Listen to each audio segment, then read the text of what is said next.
Good morning, Madam Chair. We're on the air whenever you're ready to start.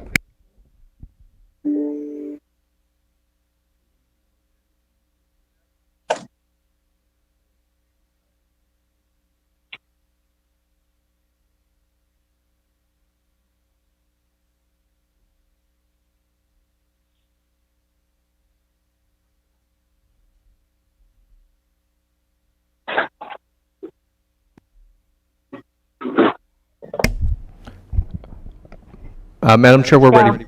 Go. David, we can't hear you talking.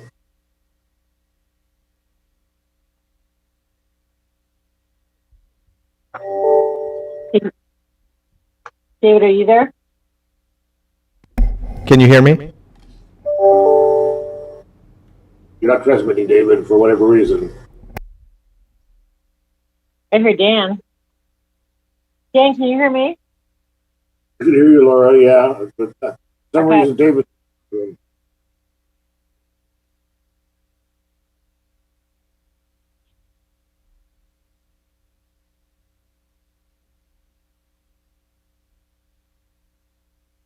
I can see he's calling his technician, so we'll just probably have to wait.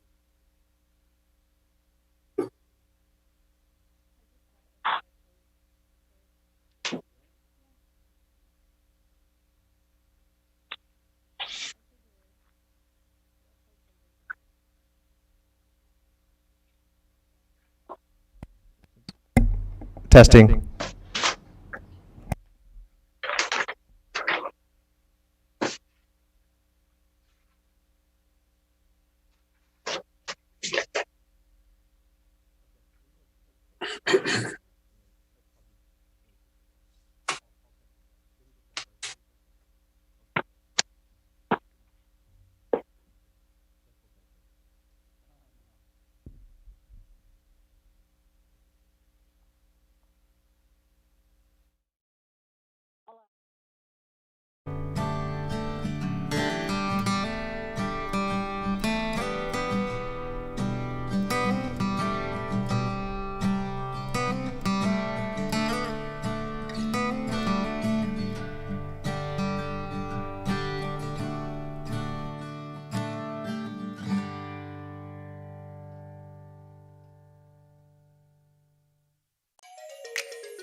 Madam Chair, can you hear me now?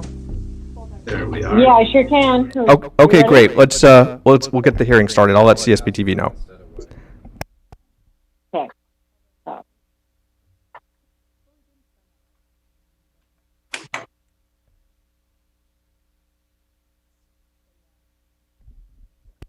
All right. Sorry for the technical hiccup there. Madam Chair, whenever you're ready to start. all right. Okay, we'll start the meeting of August 12th, 2020, and everyone please join me in the Pledge of Allegiance.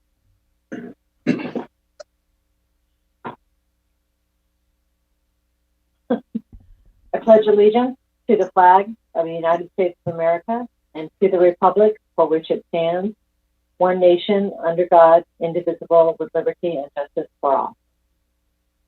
Thank you. Strange.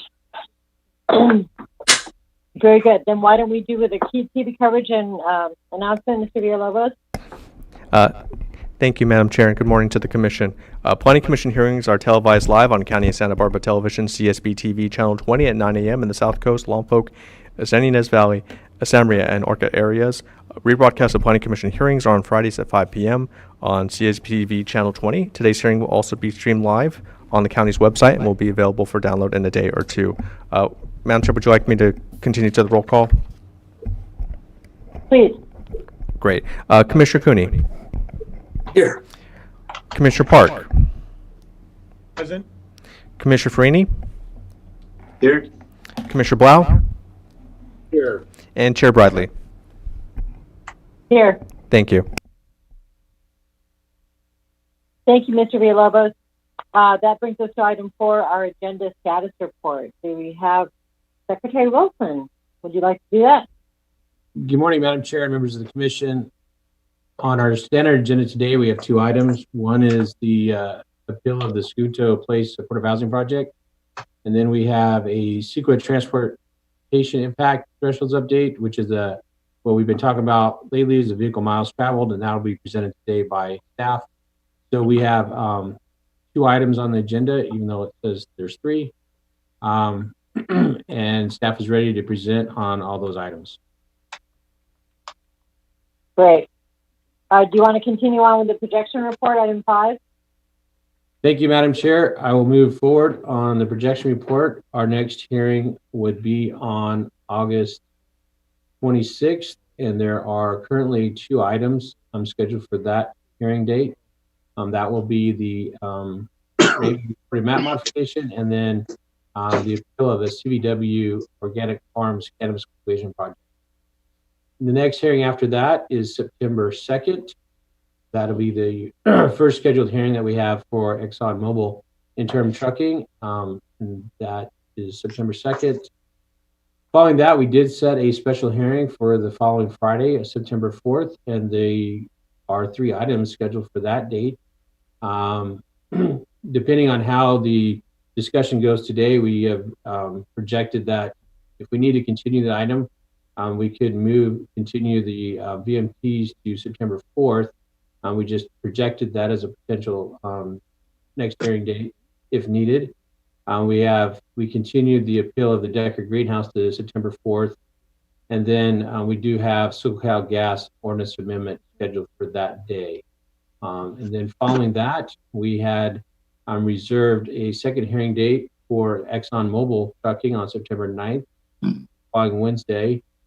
And then that Friday, we have projected, and it's on the projection report now, for the Oasis project to be heard. And that's the Friday following the 9th.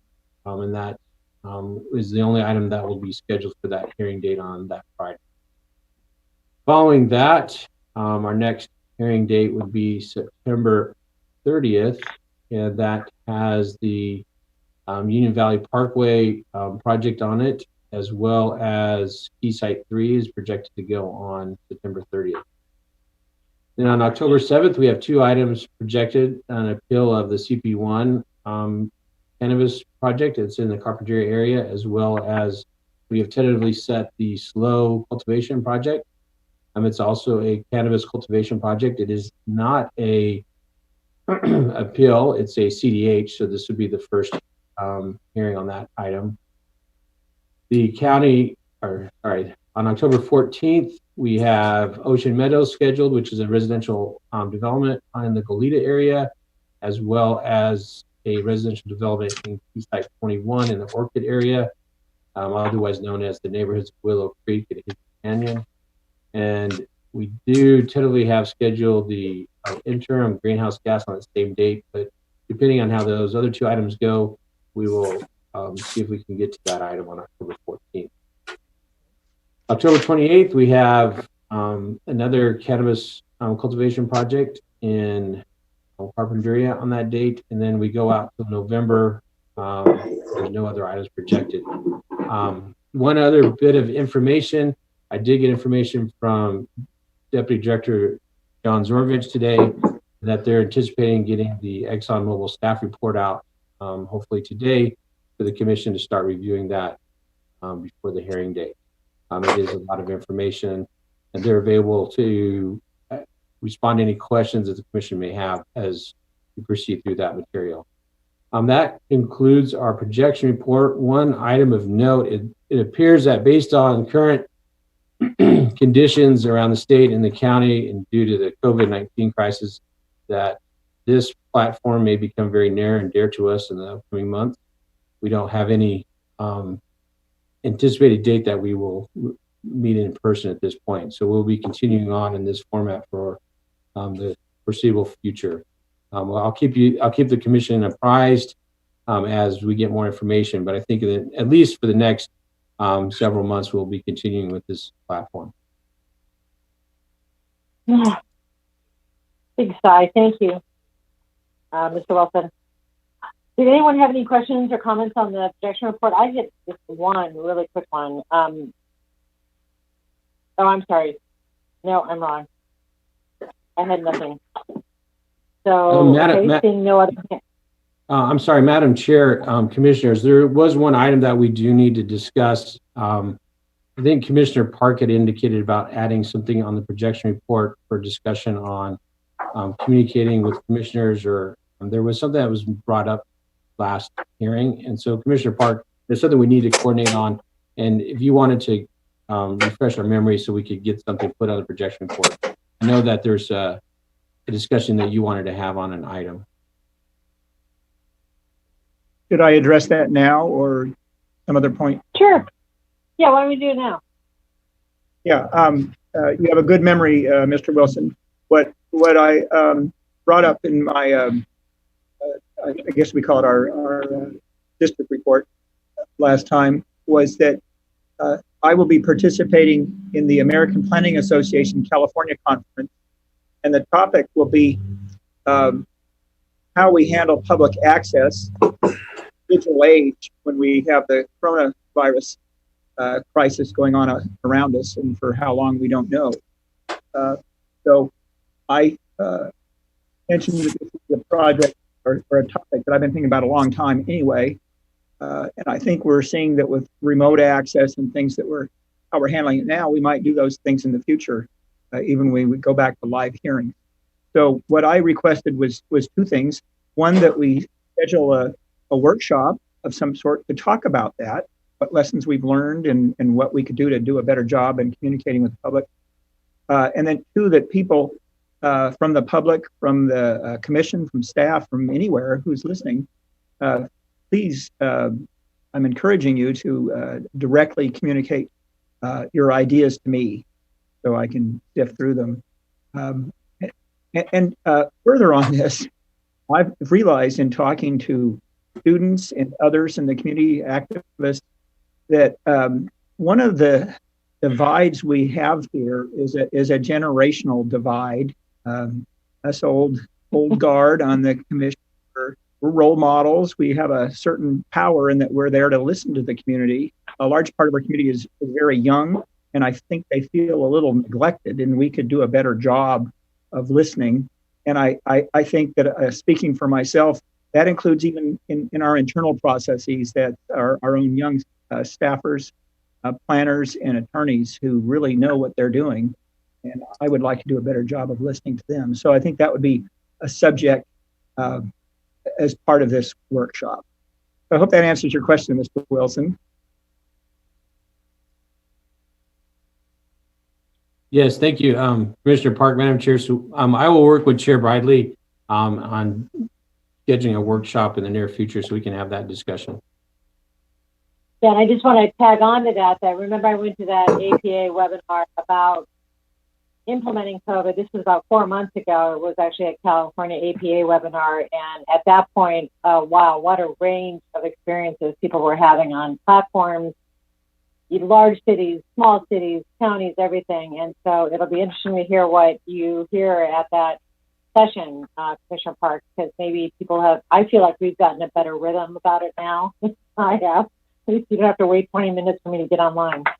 So that's great.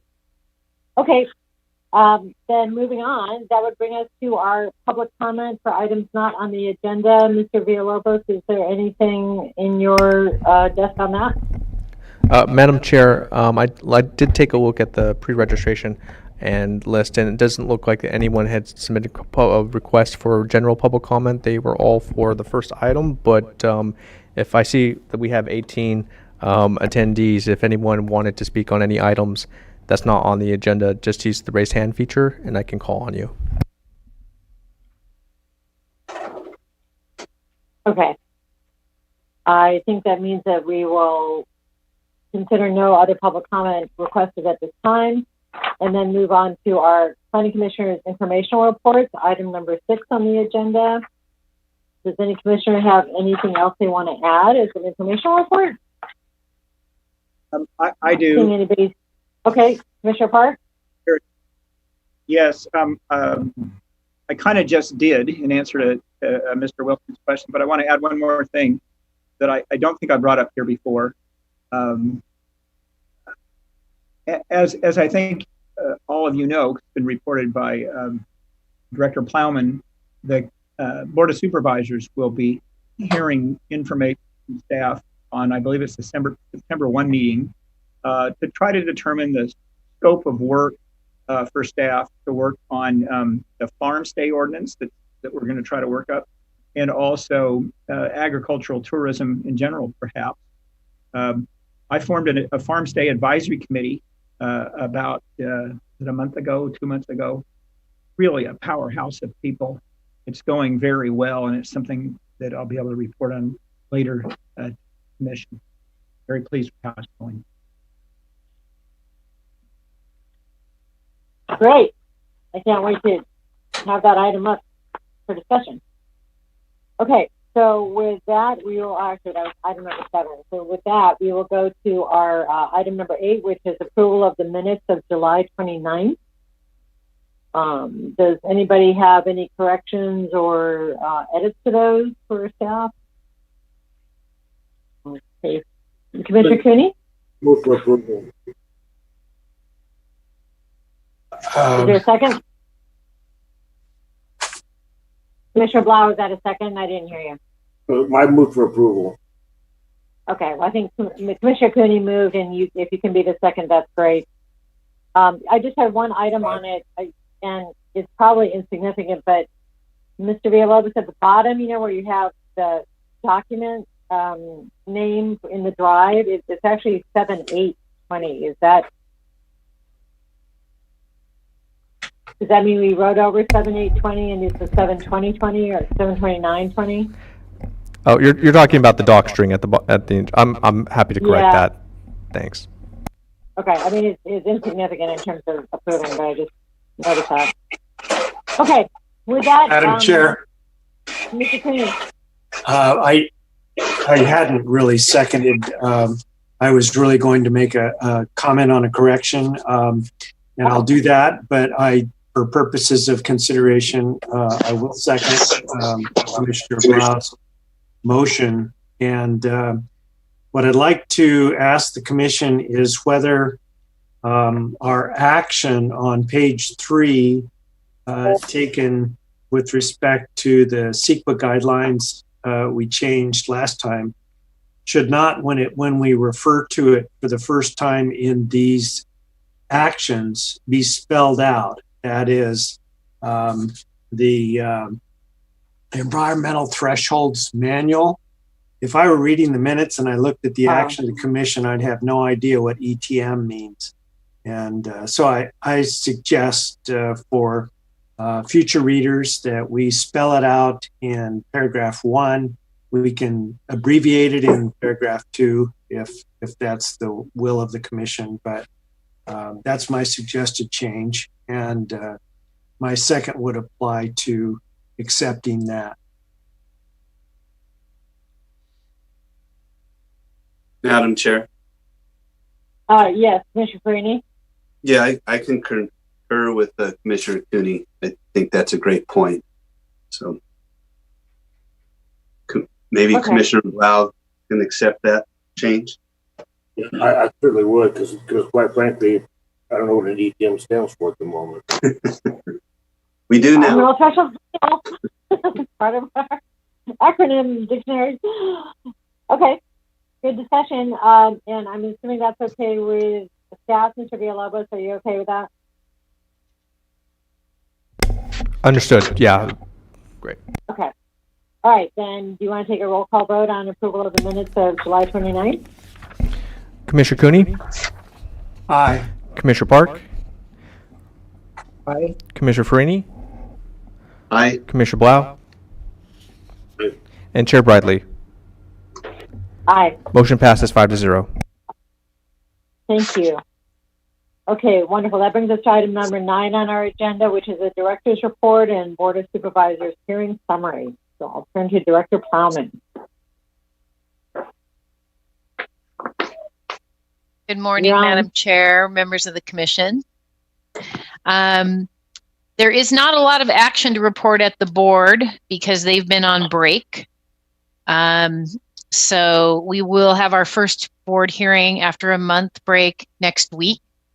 Our department doesn't have any action or departmental items on that agenda, but we do have several items coming up, as you've heard on the PC projection report and items that you've been seeing. There are several things moving in the long range planning division that will eventually come back to you. But to start with, I've spoken to you about the assessment that KPMG has done for the department. And they're doing it for all departments in the county. We are, I think, the 5th department that's had its assessment. We are going on August 25th with a response to that assessment. So that information will be docketed this Thursday and it'll be available for people to review. Some of the key recommendations had to do with simplifying the permit process and creating truly ministerial permits. Also making sure that our department gets our permitting process online. I mean, we've already started that with COVID, but this would be an expansion of that effort, and we would have a truly full online permitting system with portals for citizens. We do have a citizens portal now, but some of it's limited.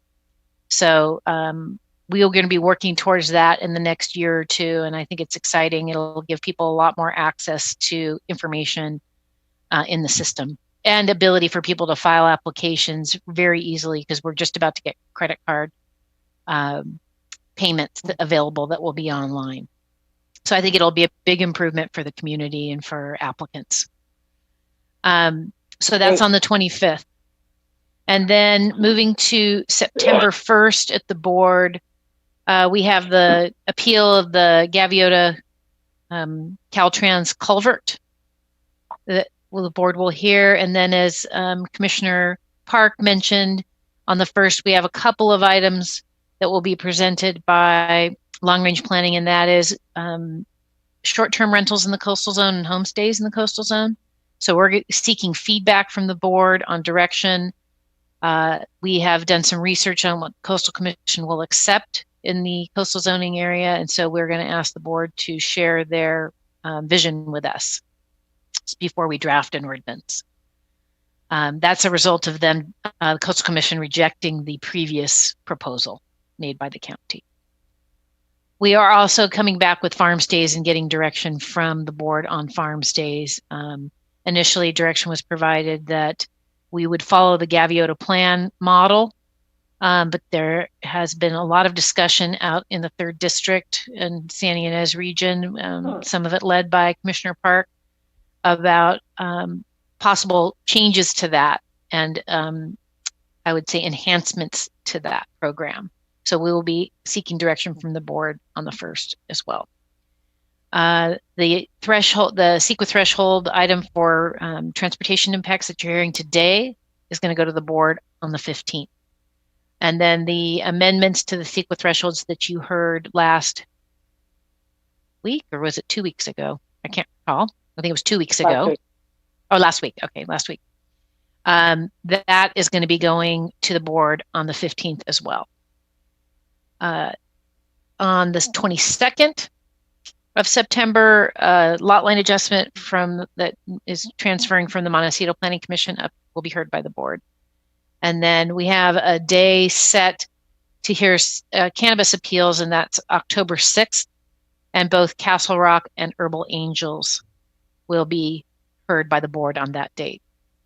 We are yet to receive a date for the San Ysidro roundabout, so I will keep you posted on that. And I think, in terms, I think Jeff Wilson shared information just about the expected length of time we're going to be utilizing this technology for our hearings, and I think it will probably go to the year end. And we're waiting to see how the cases and COVID go and whether we can see a reduction in those. As many of you probably know, of reading the news, that there was an issue with the state database, and so our numbers are not being counted at the levels that they are, and our public health department is having to manually input information, and so it's been a challenge to get the correct assessment of where we are with infection rates, or positivity rates, I should say. So we will keep you posted on that information, but for now, we're just going to continue in the vein that we have been in the department and with our hearing bodies. So I'm happy to answer any questions.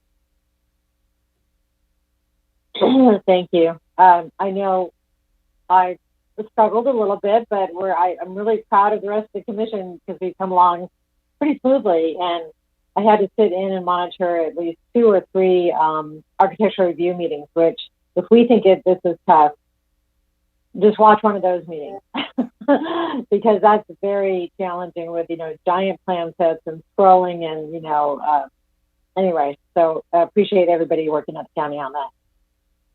Okay, not seeing any other hands raised, then let's move on to our standard agenda. Mr. Villalobos, do you want to read item 1 into the record? Yes, thank you, Madam Chair. The following is a hearing concerning the following appeals of the Director's approval of land use permit case number 20 LUP 150 and the Central Board of Architectural Review's preliminary and final design review approval of case number 18 BAR 150 for a supportive housing project. And so these are 20 APL 12, which is an appeal of the land use permit by Brian Asseltine, as well as 20 APL 13 and 14, which are appeals of both the land use permit and the Board of Architectural Review approvals by 3687 Secunto Street LLC and Thompson Housing LLC. Thank you. And before we begin the item, I just want to reiterate, I had really constructive conversations with our case planner on this, Ms. I don't know that I talked to someone, but Shannon was very good. And then I also spoke to the applicant and appellant number 3, as well as appellant number 1. And all of that came up to a very clear direction on how we're going to have the hearing today. We are going to hear, because it's an appeal, of course, hear from the staff and then PC questions, but then we're going to go in the order that's on the staff report. Appellant 1, Appellant 2, Appellant 3. Appellant 3 is also the applicant. I got this right. And then proceed as we would normally with an appeal. And each appellant will have 10 minutes. And this is the point where I check in with Mr. Villalobos and see how many requests to speak under public comment are in the hearing room, so we manage that portion of the hearing appropriately. We currently have 17. 17. And I had a petition, so I'm going to suggest 3 minutes for public comment. I'm hoping that's okay. Commissioner Park? Your Yeah, hand is sorry. raised. I wanted to get into the ex parte disclosures. Was that next? I'm going to do that next. I'm going to do that next. So, all right, so that's it. So we've got 10 minutes for the appellants, 3 minutes for public comment, 5 minutes for rebuttal of each appellant, and then deliberations and action by the commission. So with that, we would move to the ex parte communications and site visit disclosures. Commissioner Park? You know, this will be a little complicated, and I'm sorry for that because it was complicated last week. Of course, I live very near the site, and my family's made probably close to 1,000 site visits to the Maverick over the years. And just very recently, I've made several site visits to the area, exploring this particular building site, but also the community behind it. I've also spoken with Mr. Andrew Gombiner. Mr. Gombiner owns the center in which the Maverick is located and all of that land. And then I've spoken with Frank Thompson, and he's the individual behind the company that's bringing this project. I've also had a kind of an issue to work out, and that is, did I have a conflict of interest required? Thompson has been a well-known figure and very active in affordable and public housing projects for decades. My law firm likewise was involved a lot in that. So I researched, did I have some kind of conflict of interest for representing Mr. Thompson, and found that the firm had been involved in a number of projects where it would represent an entity that might be a limited partnership in which there would be a corporate general partner, and Mr. Thompson might have a role as a consultant or as an officer in that corporation. The last of those was in 2010, so I don't think that's a conflict. There was some very, very minor work for my firm may have done, basically responding to an email with another email. Last year for Mr. Thompson, I've consulted on this with Brian Pettit, our counsel, and we went over the FPPC regulations very carefully and determined that this was not a financial impact on a financial interest of mine. I am not a partner in the law firm anymore. I get no profit. I am an independent contractor, so arguably there's a financial interest, but is there an impact of this project on that financial interest? And as Mr. Pettit and I determined in looking at FPPC regulation 18701, the answer there is no. And is there a material impact? And again, the answer there is no. So I've determined, Mr. Pettit's advice, not to recuse me. I hope that doesn't disappoint anyone. Finally, I like you, Chair Bradley, had a very good conversation with Shannon Reese about this project, which I really appreciate. Okay, I'm done. Thank you, Commissioner Park. Does anyone else have any ex parte site visit disclosures? No. I'll just. I'm sorry, Madam Chair. Yeah, maybe my raised hand feature is not working, but I was trying to make it work. I just had a single disclosure, that is a telephone call from Mr. Gombiner, and I do not have a financial conflict of interest. Thank you. Okay, just seeing no one else's hand raised. I also spoke with Mr. Gombiner twice. I also spoke with his business partner, Dimitri, and I apologize, I did not get Dimitri's last name. Sorry about that. I did that this week. And then last week, I also had a conversation with Mary Doctorman from Frank Thompson, Thompson's office, as well as, that's it. Three people on the appellant side, and of course staff, as I've already mentioned. So, and I did a site visit a week ago, Tuesday. All right. I think with that, we are ready to proceed with the staff presentation. Are we? There she is in the corner of my screen. I'm sorry. Ms. Reese, are you ready to go? Yes, Chair Bradley. Good morning, Chair, members of the Commission. I'm presenting 3 appeals of the Segundo Place Supportive Housing Project today.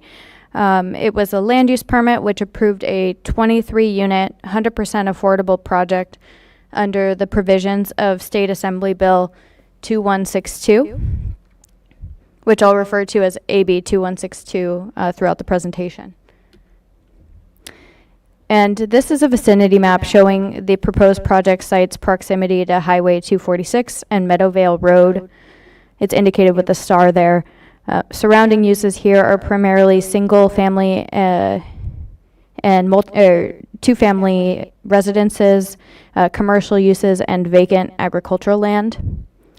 And most commercial parcels in this area are zoned C2 with a mixed-use San Ynez Valley overlay, which is stated in the core approach to providing housing section of the community plan and in the LUDC as applied to generate additional opportunities for infill housing in the San Ynez Valley commercial core. And the blocks to the north of the subject parcel site are zoned for two-family residential. And this slide shows the layout of the proposed project. The project includes 23 studio units, one of which would be a manager's unit. 12 units in the development would be supportive housing units dedicated to what's called the target population, which are persons, including those with disabilities, who meet the federal definition of homeless. And the remaining 10 units would be affordable units available to other persons of qualifying income levels. For reference, that average media income level is the one established by HUD, and 80% of the average median income for San Ynez area is $66,750. And AB 2162 requires that qualifying supportive housing be considered a use by right in zones where multifamily and mixed uses are permitted. That includes commercial zones that permit multifamily uses, which is the case here. And use by right means that the local government's review of the supportive housing project can't include discretionary review or approval. So review is limited to a 60-day period in which local government has the option to require project compliance with objective written development standards and policies that would apply to other similar projects like multifamily development within the same zone. The staff report includes an analysis of the project's consistency with the objective development standards and policies that apply from the comprehensive plan, including the San Ynez Valley Community Plan, as well as the Land Use and Development Code and AB 2162 requirements. And on to the appeal issues. Appellant number 1, Mr. Brian Asselstein, contends that the project is unnecessary in the San Ynez area because it's a wealthy region, that the project would adversely impact health or public health and safety, and that the project's location next to a bar and near a casino would be detrimental to the Segundo Place residents. He also contends that the project would provide inadequate parking and access to services and would cause flooding and traffic hazards. As is discussed in the staff report, the project complies with all of the applicable written objective standards and policies, including parking requirements for the provision of supportive services, flood control requirements, and Public Works Transportation Division requirements. The appellant's contention that the project is incompatible with surrounding uses or neighborhood income levels is unrelated to the written objective development standards or policies and is therefore beyond the scope of the county's review of the project. To elaborate on the contentions regarding flooding and traffic hazards, the applicant has worked closely with flood control over 3 separate plan check review cycles on drainage design and compliance with all of their relevant requirements to ensure safety during flooding events. Only the permeable parking lot and driveway would be located in the floodway. The applicant has also proposed a finished floor elevation that's 2 feet above the base flood elevation, which is consistent with flood control requirements. And preliminary plans also show that the underground drainage system includes a detention structure to address the pre and post-development runoff requirement. So prior to building permit issuance for this development, the applicant is required to receive their final approval from flood control, and that's currently in the works. Related to the intersection safety, the applicant has also worked with Public Works Transportation Division to finalize the location of the project access point. And the applicant has proposed road work to improve the road geometry at that intersection of Sagunto Street and Meadowvale, just in order to increase the safety of the intersection by reducing vehicle speeds there. And they received tentative approval of the design from the Roads Coordination Committee and are awaiting final approval by the Public Works Director, which would be required prior to building permit issuance. And we have Will Robertson from Transportation Division available to answer any questions you may have about that. In regards to the contention the appellant makes about public health and safety issues raised, the appellant cites Government Code Section 65583 and states that it authorizes the county to deny the project by finding that it will cause a specific adverse impact to public health or safety. But this particular government code section doesn't apply to supportive housing projects and is simply part of the requirements that a jurisdiction must complete when preparing an update or amendment to the housing element. And appellant number 2 is 687 Sagunto Street LLC, and they contended that the CBAR abused its discretion in approving the project by failing to adequately make required findings, and that the LUP failed to require adequate measures to address drainage infrastructure and deficiencies on site. So the supportive housing project was reviewed by the Central Board of Architectural Review over the course of 5 meetings. And at these meetings, comments related to site layout, orientation, the location of structures, color choice, material choice, landscaping, and design components, such as sound attenuating measures like window choice and a sound mitigating wall, were all discussed and implemented into the proposed project as a part of that review. And additionally, eligible supportive housing projects under AB 2162 can't be subject to discretionary review processes. At the 5th meeting for the project, the CBAR discussed that all prior comments and recommendations had been implemented into the project and that the findings for design review could be made. And drainage concerns and flooding hazards were discussed in the prior response. The third appellant, which is also the applicant, raised procedural issues regarding the permitting path for the project and the timeline for approval.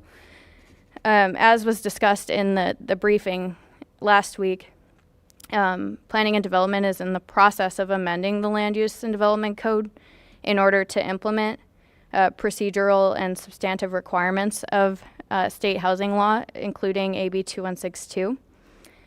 In the interim, Planning and Development processed the project application under the existing provisions of the LUDC insofar as they conform to the requirements of the Assembly Bill. And the project application was processed with the land use permit, including the associated design review that's required for that type of permit. county review of the project was limited to compliance with the requirements of AB 2162, which includes compliance with county's objective and written development standards that apply to projects of the same type in the same zone. And additionally, the county completed its initial review of the application and approved the land use permit and preliminary and final design review for the project within the timeline that was set forth by the Assembly Bill, which is 60 days from completeness, or from the completeness determination, and that occurred on April 29th of this year. However, these approvals were appealed to the Planning Commission, and the land use entitlement was not issued within the 60-day window for project review.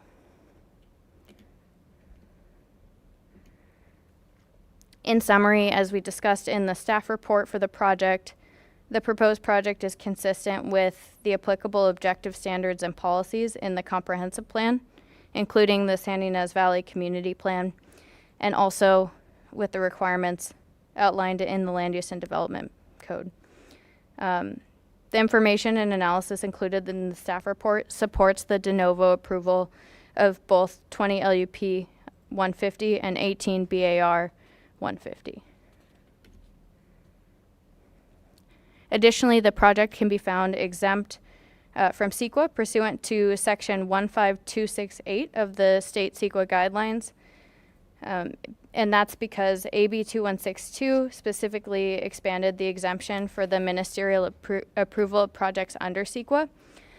And because this project complies with the requirements outlined in AB 2162, it qualifies for ministerial review and therefore an exemption from the requirements of CEQA.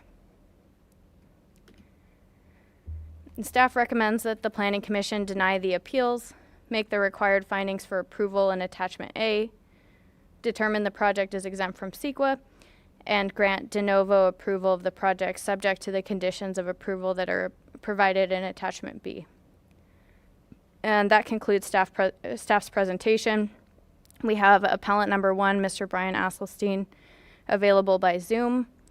We also have appellant number 2, Mr. Andrew Gombiner, representing 3687 Sagunto Street LLC. The applicant, Thompson Housing, is also available with their legal representation and design team, and they also have the Housing Authority of Santa Barbara County and their noise consultant here for questions.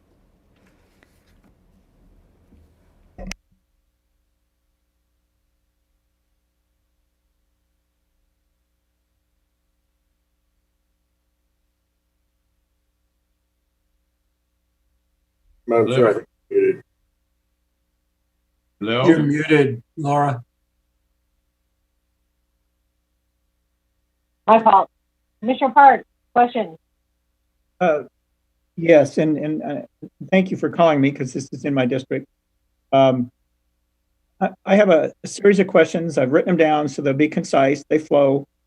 I go from the general to the specific. The first general question for you, Ms. Rees, or maybe for Ms. Plowman, is did we not hear in our excellent presentation from Jesse Steele on state housing laws last week that San Ynez Valley is underperforming our state housing goals, probably more so, performing build less, fortunately, than even other parts of the county. Do I have that correct, Ms. Plowman?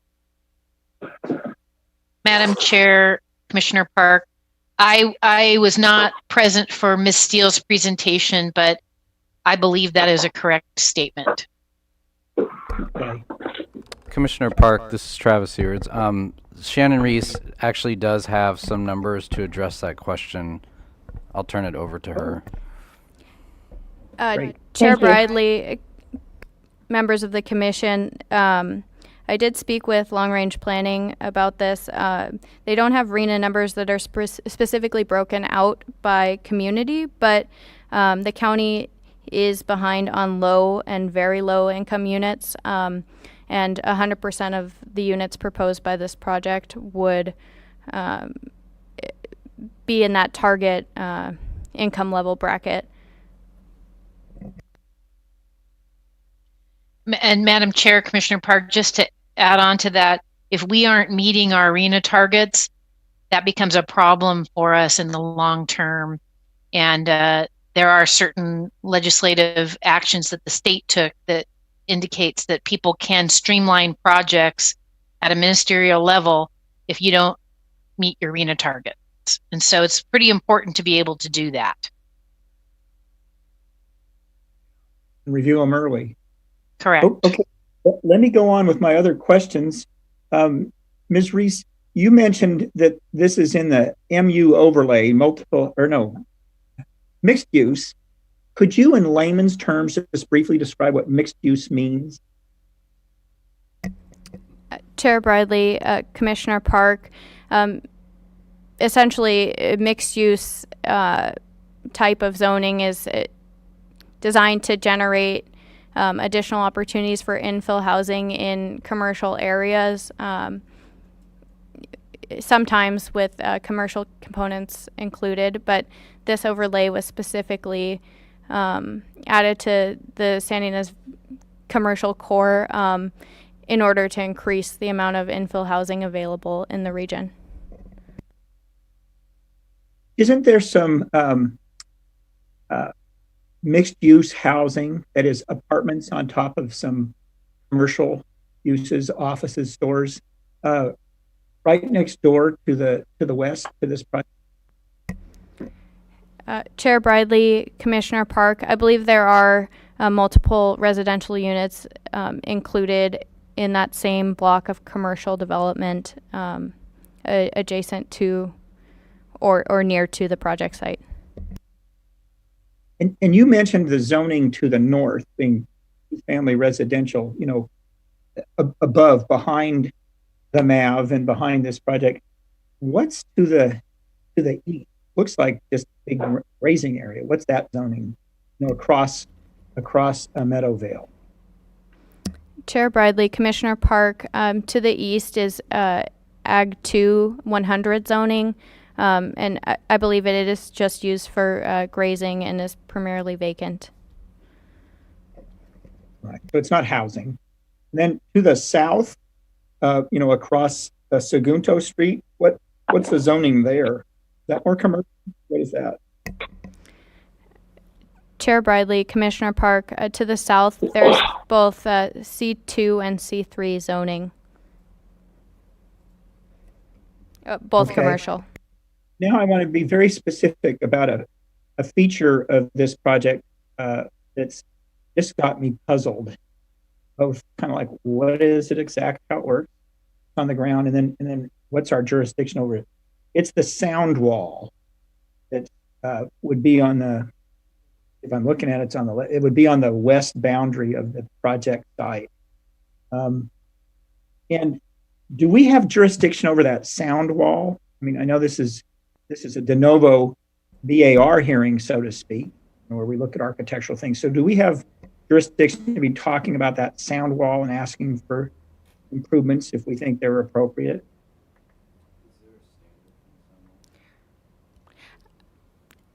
Chair Bradley, Commissioner Park, the wall is part of the project approval, so and included in the project description. So if there were recommended changes to that project description, that could be a part of the de novo approval, or Okay. So when I look at the plan, and I'm probably the worst plan reader on this phone call, it appears that the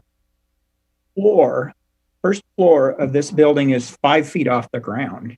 Am I reading the plans right? I mean, because you see walkway up to a kind of a porch in front of the building, walkway up from the parking lot.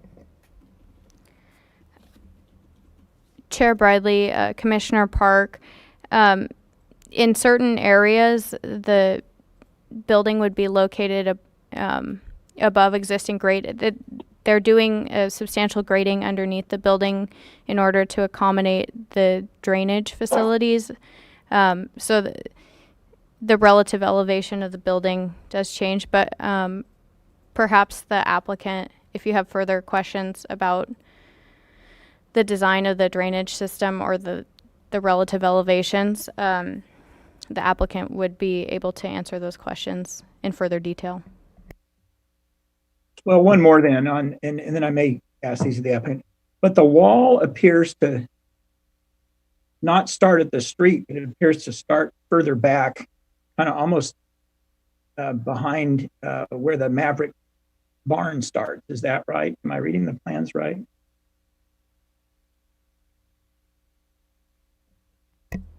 Chair Bradley, Commissioner Park, the wall is set back a bit from the street frontage at Sagunto.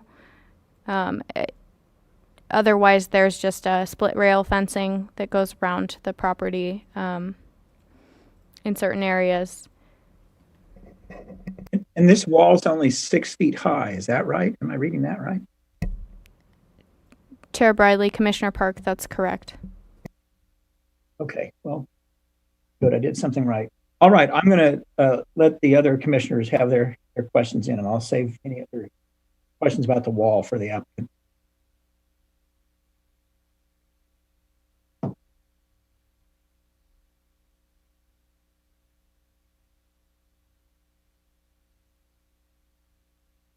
This for my dog. I'm sorry. Commissioner Blau, you have your hand raised. Oh, I think he's muted. All right.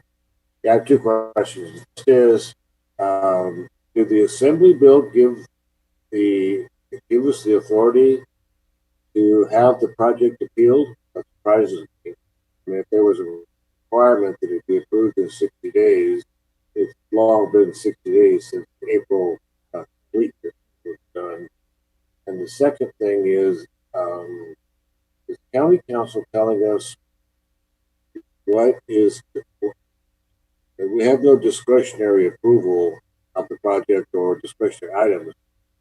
So I'm thinking I need them to tell me what is discretionary and what is not. Obviously, if for example, the location next to an existing use that's maybe not compatible, I think that would be a discretionary approval, not one otherwise. I'm just looking for a little guidance there going forward. Question. County Council, do you want to help out there? Yes, Madam Chair, thank you, Madam Chair and Commissioner Blau. Taking your questions in turn.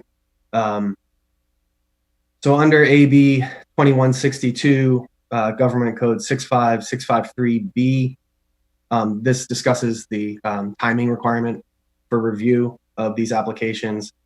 It says that the local review shall be, or the local government shall complete its review of the application within 60 days. That's the language. It does not address appeals specifically. This is a recent addition to our state law, so there's very little, if any, case law guidance there, but that's the language. P&D has processed this application under an LUP, which is subject to review under the county's local zoning ordinance. In terms of which provisions of the local code are non-discretionary, again, I'll just quote from AB 2162. The county may require compliance with written, quote, written objective development standards and policies. And P&D has gone through that process of highlighting which aspects of the local zoning ordinance and general plan and applicable community plan policies are applicable to this project, and those are highlighted in the staff report.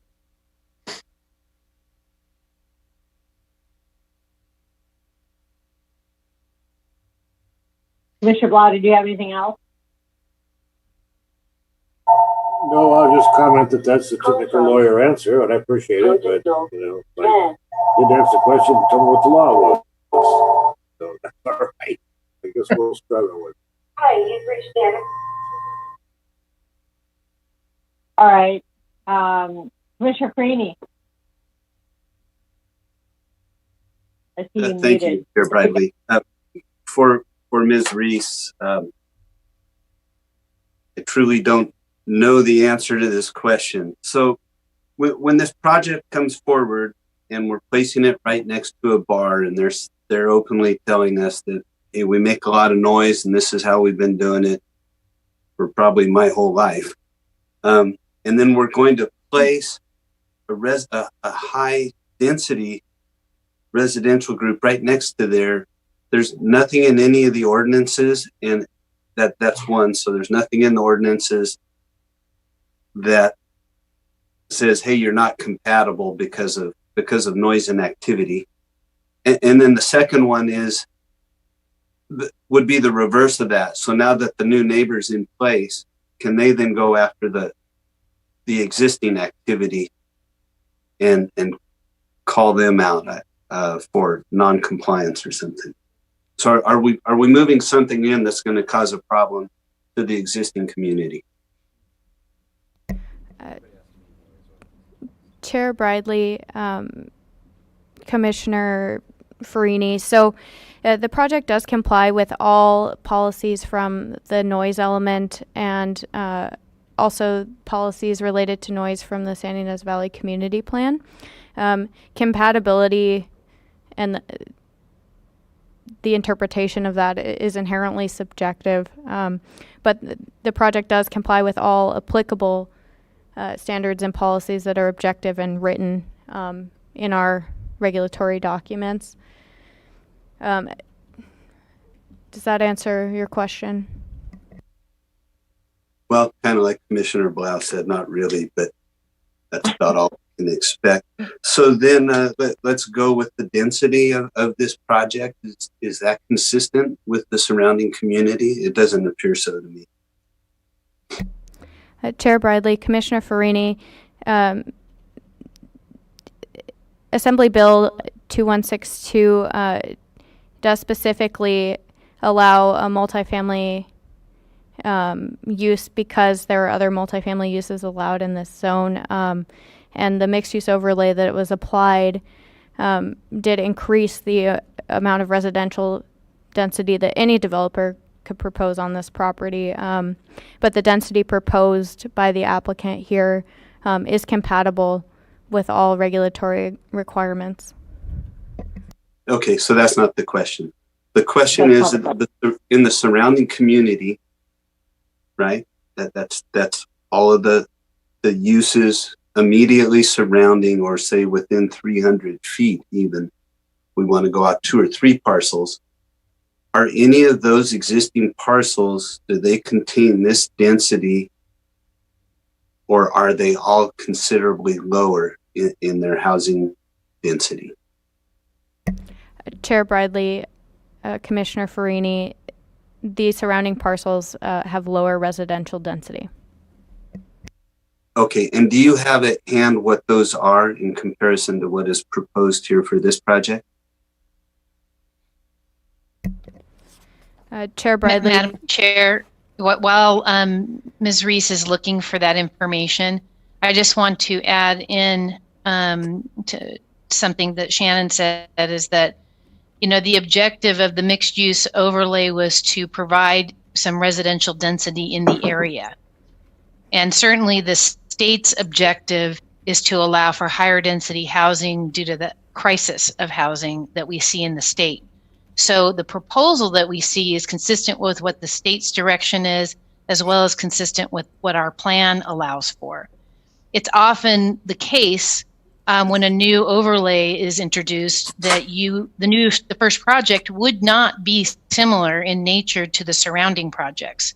So the question is, yes, it is different, but it is permitted, is the answer to that. And Ms. Reese can probably give you more data about that. Director Plowman, thank you for stepping in and trying to save me from myself here, but I've got to, I've got to continue on, and I'm glad you're joining the conversation. And as my kids used to tell me, yeah, but okay, so it's zoned MU, right? And to me, MU means that's to transition from the highly commercialized district, right, that it's right next to, and then transition into, with the mixed use of commercial and residential activity, then continue that into the existing neighborhoods or just, housing.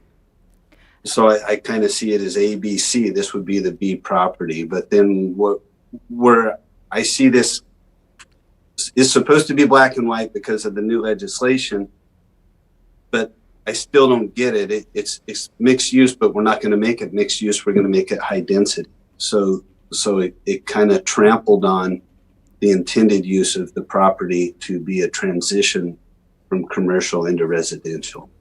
And so are you telling me that yes, but under this new thing, what was planned doesn't matter at all, and we can just put as many people to be affected by the commercial zone as the applicant wants? Madam Chair, Commissioner Farini, the long and the short of it is the state is telling us you need to provide housing for the very low and low income community.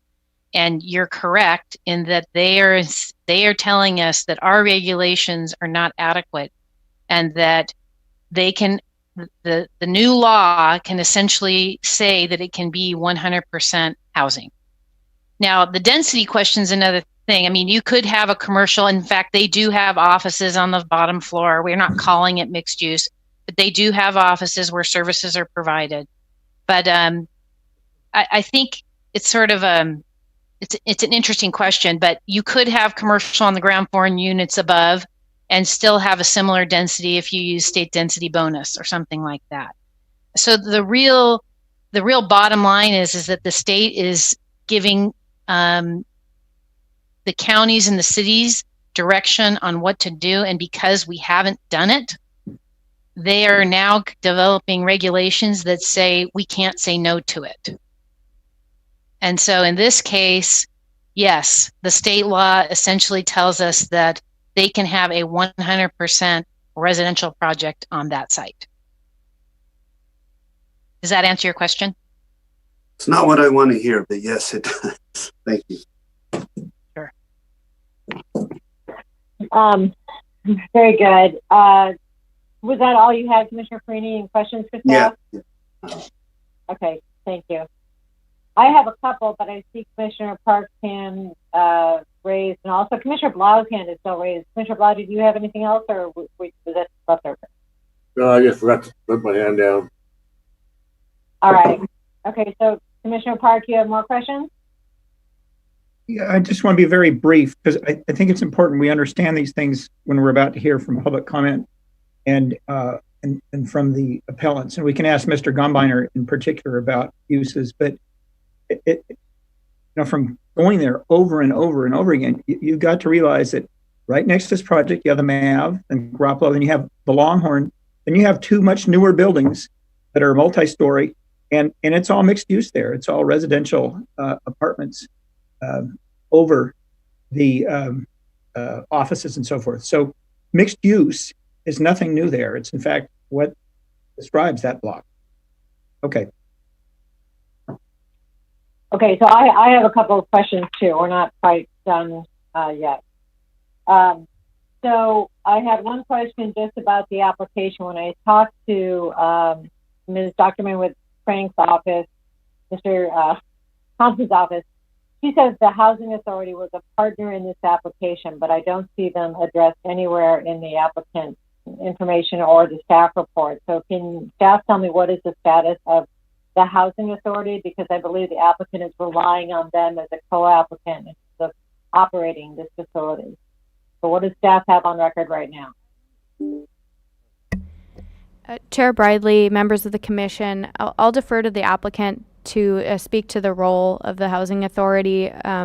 We were informed after the application was originally submitted that they were partners in the project, essentially. However, the main applicant, of course, is Thompson Housing LLC. Yeah, and if you're ready. No, I'm not ready. I have several questions more. I'll call on you when we're ready for you. Thank you.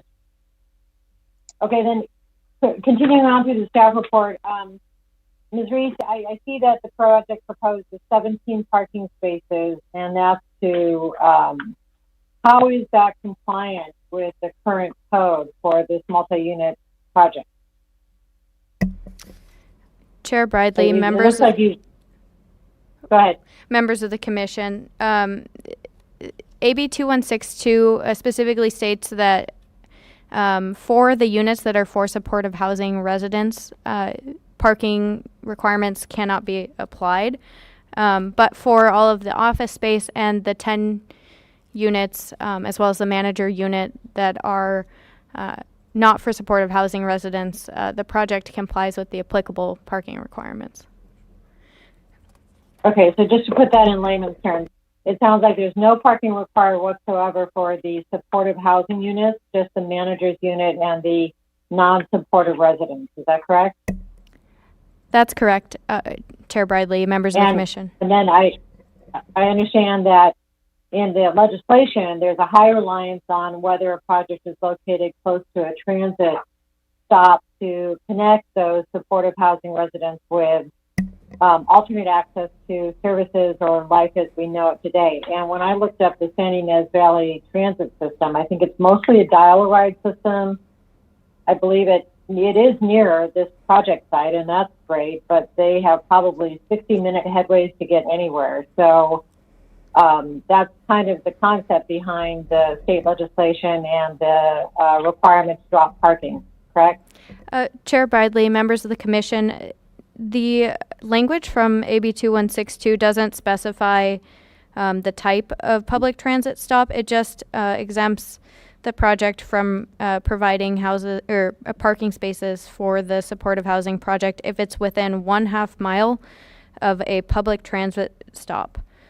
And that then it states that local government shall not impose any minimum parking requirements for those units. Okay, thank you. And then I guess this is maybe new nomenclature, and it's probably related to 2162, but just to clarify, several times throughout the staff report, you've used the term county's objective written development standard. So I think that is the LUDC and the community plan. Is that objective written development standard anything other than our current code and general plan that affects property? I mean, does AB 2162 have a separate list of written objective development standards, or is it just our current code and policy in place? Chair Bradley, members of the commission, AB 2162 does have eligibility components. So we elaborated on those in section 6.5 of the staff report. They're mainly things like an affordability agreement for 55 years, the definition of supportive housing, that the project meets that definition, an allowance for manager units, things like that. Okay, thank you. I think that's all of my questions. Okay. I'm not seeing anyone else's hands raised, so I believe we continue on now to the appellant presentation for appellant number 1. Madam Chair, I'm sorry, just to, no, I just wanted to know if you wanted Mr. Thompson to respond to your question before you moved into that section. That's okay. About the Housing Authority. Yeah, that's okay. You can do that during his time. That's fine. That's good. Okay. We'll just keep it in the order because we worked really hard on this order with the appellant. Sounds good. Okay, so appellant number 1 is Brian Asseltine. I know he's in the hearing room. So again, you have 10 minutes, Mr. Asseltine, and then if the commission has questions for you, be ready to answer those, and I'll field those at the end of your presentation. Can you hear me? Yes. Hi, good morning. My name is Brian Asselstein, and I own the property right across the street at 1095 Meadowvale. It's been in our family for 47 years. When I go away, my kids are going to be taking over the property. And you don't know me. I'll give you a little introduction about myself. I've done a lot of things in my life, but one of the main things I've done in my life, I've been a builder and a small developer. So I'm very familiar with building construction and applications and zone changes and all those things. So I'm very familiar with the stuff that you guys have been talking about. I just want to make a comment on the staff report that was discussed earlier. I think it was cherry picked. I think that you guys picked certain things you wanted to discuss and certain things you did not want to discuss, which I don't want to dwell on that. And the other thing, before I even get any further, is this is kind of a hard topic for me, but my family is living proof of what we're talking about right now. People that are homeless, people that have alcohol and drug dependencies. We have lived through it and are living through it now. So I am, myself and my family, we're very sensitive to this topic. And what you guys are doing, I think, is good. It's greatly needed to help these poor souls that need help. This is a topic of conversation at our house often. But this is the wrong place. Through the course of the meeting that I've been listening to, I heard very seldom about what it's next to. And it's next to the Maverick Saloon. It is loud. We get delivery trucks. It is commercial zoning. It's not residential. Now, I know there's a law, and Ms. Plowman educated us all on that. It is a law that the state has mandated that you can slam something right there. That doesn't mean you should. There's a lot of problems with that property. It's in the floodplain, and Mr. Park was correct. It will be about 5 feet off the ground. I've seen the water all the way up to the top step of the Maverick Saloon and the Grappolo, and I just couldn't find any pictures for it to show you guys, but I've seen it twice in my lifetime. My thing is that I think it's important to find a place for these people to heal, a nice quiet place where they can start their lives over, and in a place that's not conflicting with their problems they have. 20 to 25% of the homeless people that are homeless are either alcoholics or addicted to drugs. So putting them next to the Maverick, where people are drinking, smoking, hearing music, laughing, and having fun, seems kind of against what you guys are trying to accomplish. I know you guys are under the gun and you're trying to provide housing. My belief is that this project needs to be in medical or professional zoning, so it can be close to medical, which would be pharmacies, grocery stores, close to doctors where they can get their meds. And this is the furthest place in the valley from that. It's on the east end of the valley. I could see this possibly going in Buellton. They are right. There isn't anything really other than the ranch hands. The ranch hands have been kind of a disaster for us. And we can talk to the local people that live around there. It's been very complicated. There's been having to find them, they escape. It's just one thing after another. And so that's not good. And also too, they're in walking distance from 3 grammar schools, and we have a lot of kids running around Santa Ynez. We're within walking distance of the casino. So without getting into too much stuff, I think that's a good start. And I'd like to discuss more. I'm concerned about the safety, the people that are going to live there. Who vets them? What are we inheriting? Because you guys are going to do this project, feel good about yourselves, and then we have to contend with it. Mr. Assenstein, I just want to remind you that you have a 10-minute total. So, how much time do I have left? I'm checking with my staff, and I think it's about 3 minutes.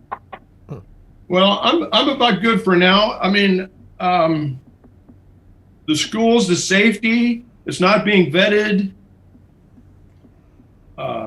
It's quite loud there. I mean, there's been at my building, I'd come over, and once a year or twice a year, the motorcycle people show up, and there's 200 to 300 parked in my parking lot and the Maverick. And I can't reiterate enough that these people are trying to heal themselves. And all this noise and distractions, and it's difficult for them to get to point A. You were right, Ms. Bradley, about the travel.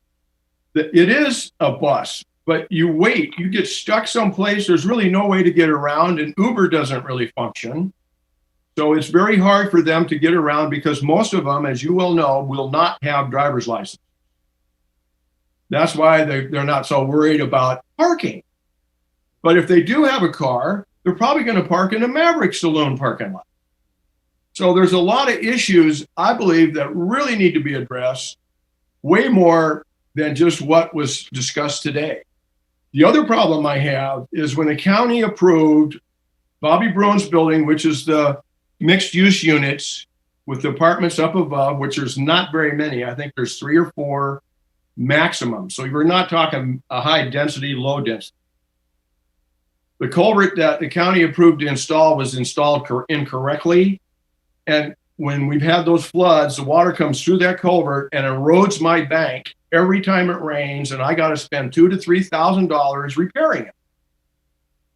And if this project goes through, you guys are going to have to fix it because it's going to do it worse because the other project is going to add more water because it's all hardscape now.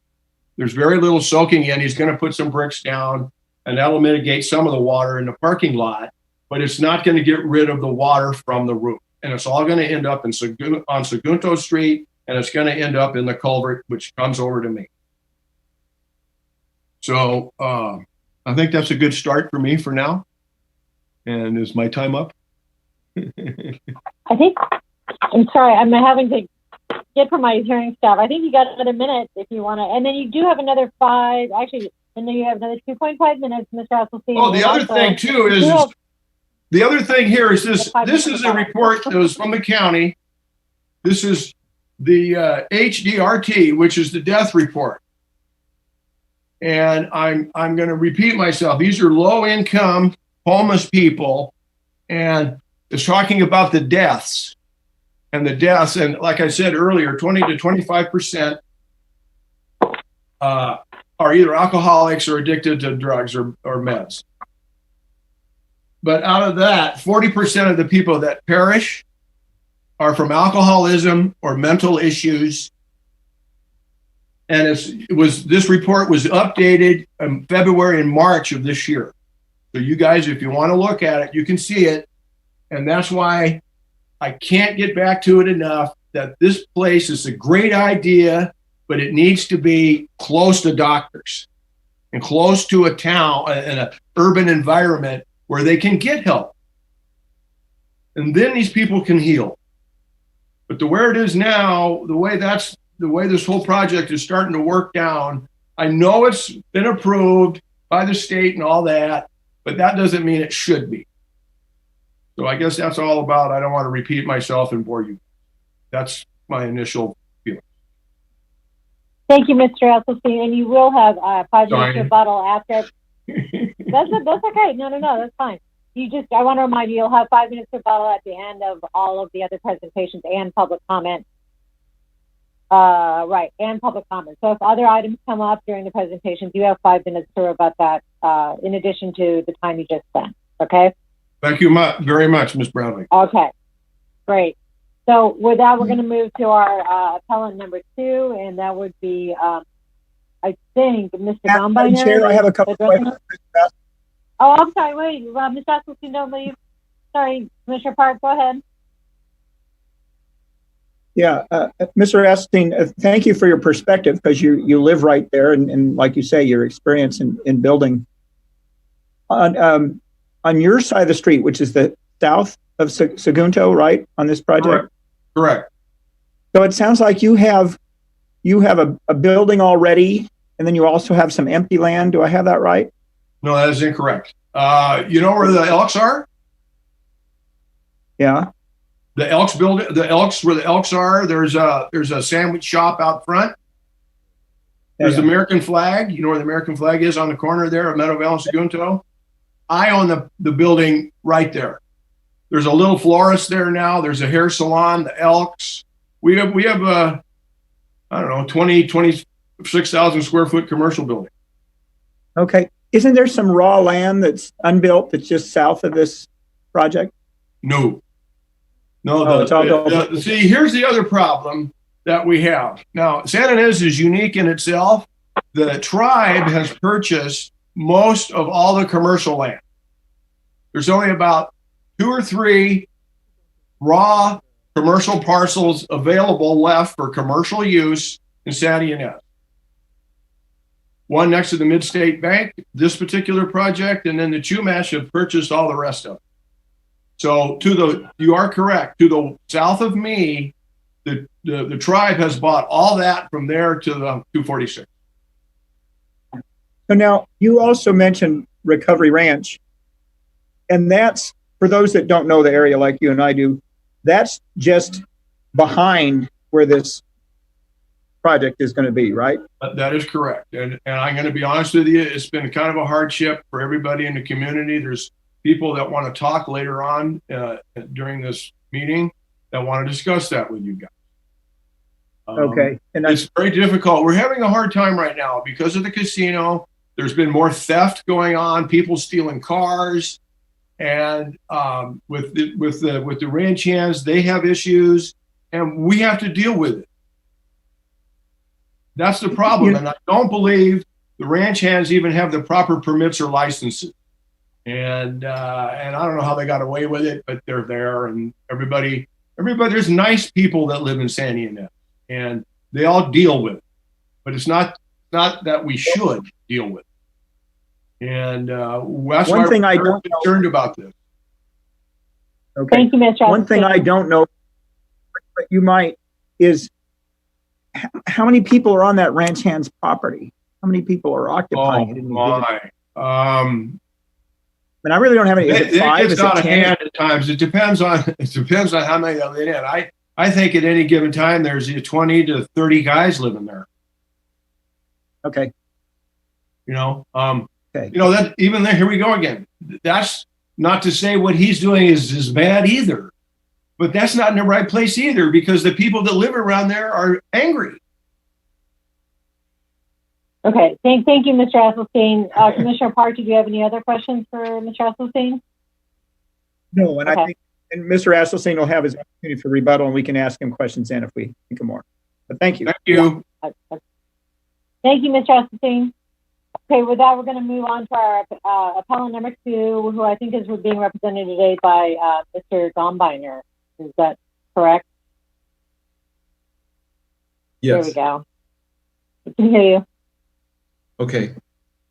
Good morning, Planning Commissioners. I am the managing member of 3687 Sagunto Street, LLC, the owner of the retail center that includes the Maverick Saloon.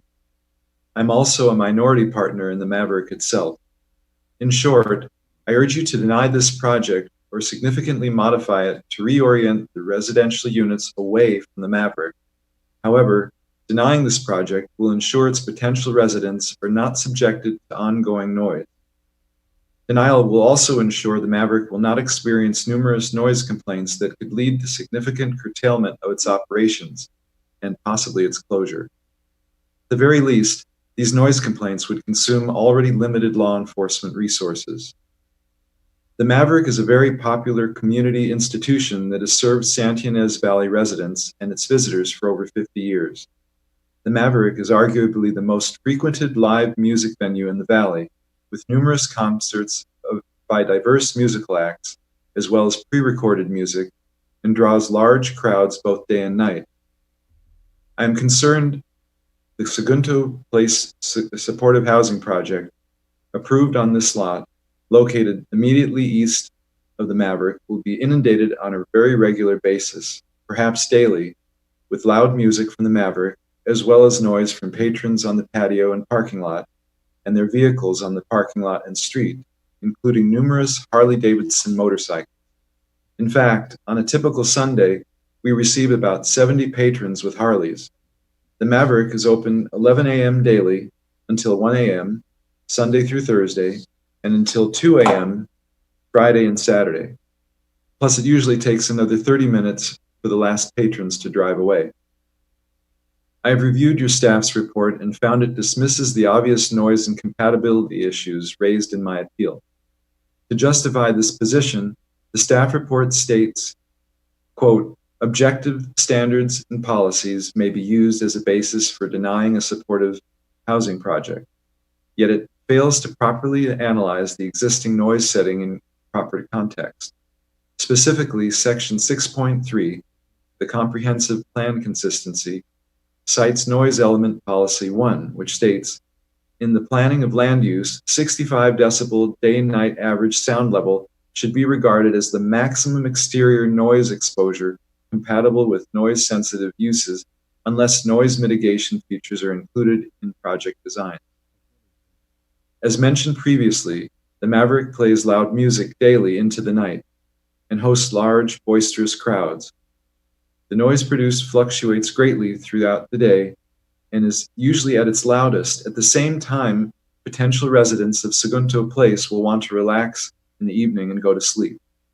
The staff analysis ignores these obvious facts and simply concludes the project is consistent with its objective policy and is therefore only subject to standard building code requirements for noise insulation, focusing only on average interior noise levels, not peak noise levels. It also completely fails to consider exterior noise levels. Contrary to the 13 feet cited in the staff report, the project is set back a mere 11.5 feet from the common property line between it and the Maverick, with balconies that extend another 6.5 feet. Meanwhile, the Maverick is set back 8.5 feet on the other side of that same property line. As a result, there will be first and second floor living spaces that face the Maverick with only 14 to 20 feet of separation. In addition, the objective standard of 65 decibel day-night average cited in Noise Policy 1 is the maximum allowed exterior noise exposure for a sensitive receptor such as a supportive housing project. However, the Maverick's music and its associated traffic, both foot and vehicular, greatly exceeds 65 decibels for long periods of daytime and nighttime hours on a daily basis. For instance, there are extended periods of time that music played on the patio is at 90 decibels. So even though the Maverick's noise production is within the Santa Barbara County's noise ordinance limitations, as the weighted average of the noise is below 65 decibels, it still produces loud enough noise that will be far greater than the 45 decibel goal inside the proposed residential units, right when the potential residents next door will be trying to sleep. Therefore, it is unreasonable for staff to conclude that standard building code requirements will reduce the noise generated by the Maverick to an acceptable level inside the proposed dwellings, given the project's design and modest setback. For this reason alone, the project should be denied. I would like to point out that approximately 14 months ago, the Maverick installed 3 double-paned windows for a neighbor living at 3681 Segundo Street in the mixed-use center to the west. Her apartment is approximately 200 feet from the entrance to the Maverick and is buffered by 2 restaurants in between. Despite the Maverick's efforts to mitigate the noise affecting this lady, she has complained approximately 5 times since the new windows were installed. Just imagine how unlivable it will be for the potential residents of this proposed project only 14 to 20 feet away, with nothing between but a 6-foot cinder block wall. My appeal is also based on CBAR's failure to condition the project to include proper siting and design features to address the obvious incompatibility of this project with the Maverick. Ensuring neighborhood compatibility is one of the central tenets of BAR's mission. To simply conclude that a 6-foot wall and perhaps double-paned windows is adequate noise mitigation for a supportive housing project located less than 20 feet from a live music venue like the Maverick is dismissive of reality. The noise that is sure to affect the residents of the Segundo Place project should be considered a serious health and safety issue.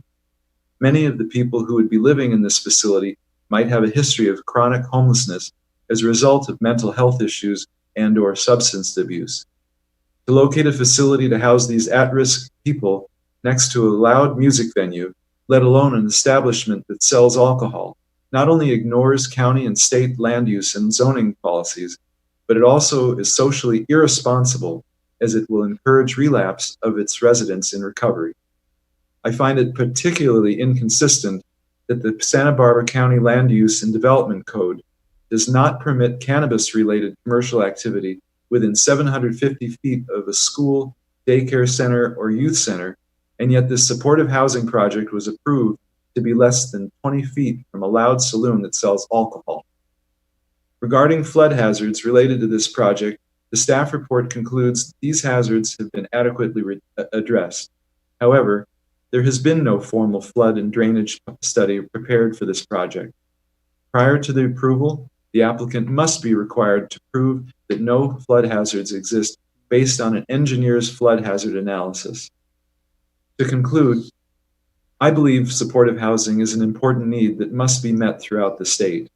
If this project were proposed next to a store, restaurant, office, church, school, or residential use, you would be able to vote in favor of it with a clear conscience.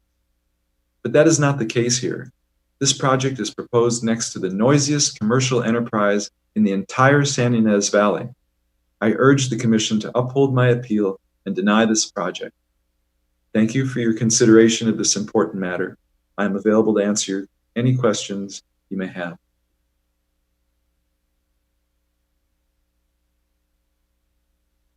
I have a question, Madam Chair.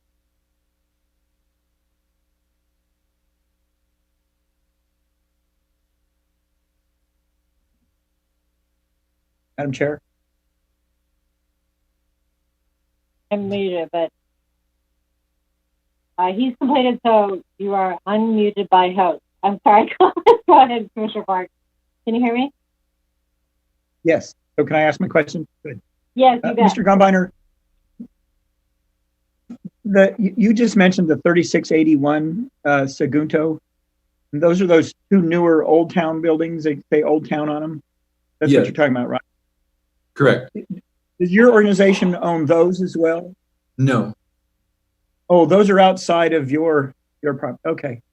That's correct. But can you tell us how many units are there, apartment units, or do you know? I don't know. Okay, it's in both those buildings. Okay, thanks. Okay, I have no further questions. Okay, Mr. I actually had... Come back on rebuttal. Thanks. All right. Thank you, Commissioner Park. Mr. Gumbiner, I have one question. You said that the Maverick was going to be about a total of 13 feet from the edge of the building of the proposed project, or 6 to 8 feet from the property line. And I'm not sure, maybe staff can clarify later, but the plans look like, well, actually, I'm having a hard time reading the plans of that setback adjacent to the Maverick. So your estimation is how many feet are between the Maverick side building and the proposed project? 14 to 20 feet. The building is about 20 feet from the property line, but then the balconies extend closer to the property line. Another 6.5 feet, I believe. Okay, thank you. I didn't have any other questions, and I'm not seeing anyone else's hand raised, so I think you're free to step aside, so to speak, and then remember you have 5 minutes to rebut at the end of other comments and public testimony. So we'll call you back up for that time. Thank you. Thank you, Mr. Gombiner. All right, so now we move to appellant number 3, which is a double duty presentation and also appellant position by Frank Thompson and Associates. Thompson Housing. Thank you. Good morning. Frank Thompson with the company Thompson Housing. I'm the applicant and one of your 3 appellants today. So, highest quality affordable housing. That is our company's mission statement for the last 20 years. This development is of the highest quality in design and management. We seek to be proud of it. The county will be proud of it, and the neighbors will be proud of it. I would like the commission and community to feel confident that this development is well planned based on the experience of my company and also the Housing Authority. We have an approval. We have participated in the county's approval process, including 5 hearings before CBAR. We earned this approval through discussion, compromise, response, and then recognition that the requirements had been met. The applicants seek to reverse this approval by raising issues that have been previously discussed and resolved in the process, but they did not participate. And now they seek to create confusion and doubt where there really is none. In my capacity as a consultant and owner, I have developed affordable housing across the county over the last 40 years. If you haven't heard of me, I've done my job. Assembling large teams of professionals and assisting our affordable housing institutions to complete and operate high quality communities. We do this work with typically very little controversy. I've helped conceive, finance, and construct 42 projects and over 2,200 units right here in our county, including 13 communities for people with special needs, such as developmental disabilities, and 9 communities for people experiencing homelessness. So this certainly is not our first rodeo. More recently, I have focused on developing homes for people who don't have permanent housing. This is a shift brought on by the rapidly rising number of people throughout our county without housing and with a very, very difficult housing market. We are still 1,500 units away from relieving homelessness in our county. That certainly is a critical need, which each community, including San Ynez, needs to help solve. Based on this statewide need, the California legislature in 2018 passed AB 2162, which provides the by right approval of this development. Just briefly, the project before you today, Segundo Place, has 23 studio units, 12 reserved for the homeless, including the disabled, and 10 of which will house other low-income people. The units are all ADA compliant and have individual heating and cooling and ventilation systems and are served by an elevator. We have arranged for significant on-site supportive housing services, which we'll hear about later. The one thing that we've learned in our 4 decades of development is that we're rarely initially welcomed to a neighborhood. And this is based on fear, typically. We think those fears are largely unfounded. In other neighborhoods, we've had people worry about loitering. We've had people worry about drop in property values. We've had people worry about traffic. Those issues have typically proven not to be the case or the issue. This particular neighborhood is focused on noise. So we've discussed noise. Actually, I've had quite a few conversations with Mr. Gombiner in the hopes of reaching a private agreement before we had to have this public argument. Unfortunately, we weren't able to do that. But obviously, we are aware that the Maverick makes noise at different times of the day, and that we have gone to extensive lengths to design the units to exceed state standards and to meet the minimum interior noise standard. And that has been shared with Mr. Gombiner, and he chose not to represent that to you today.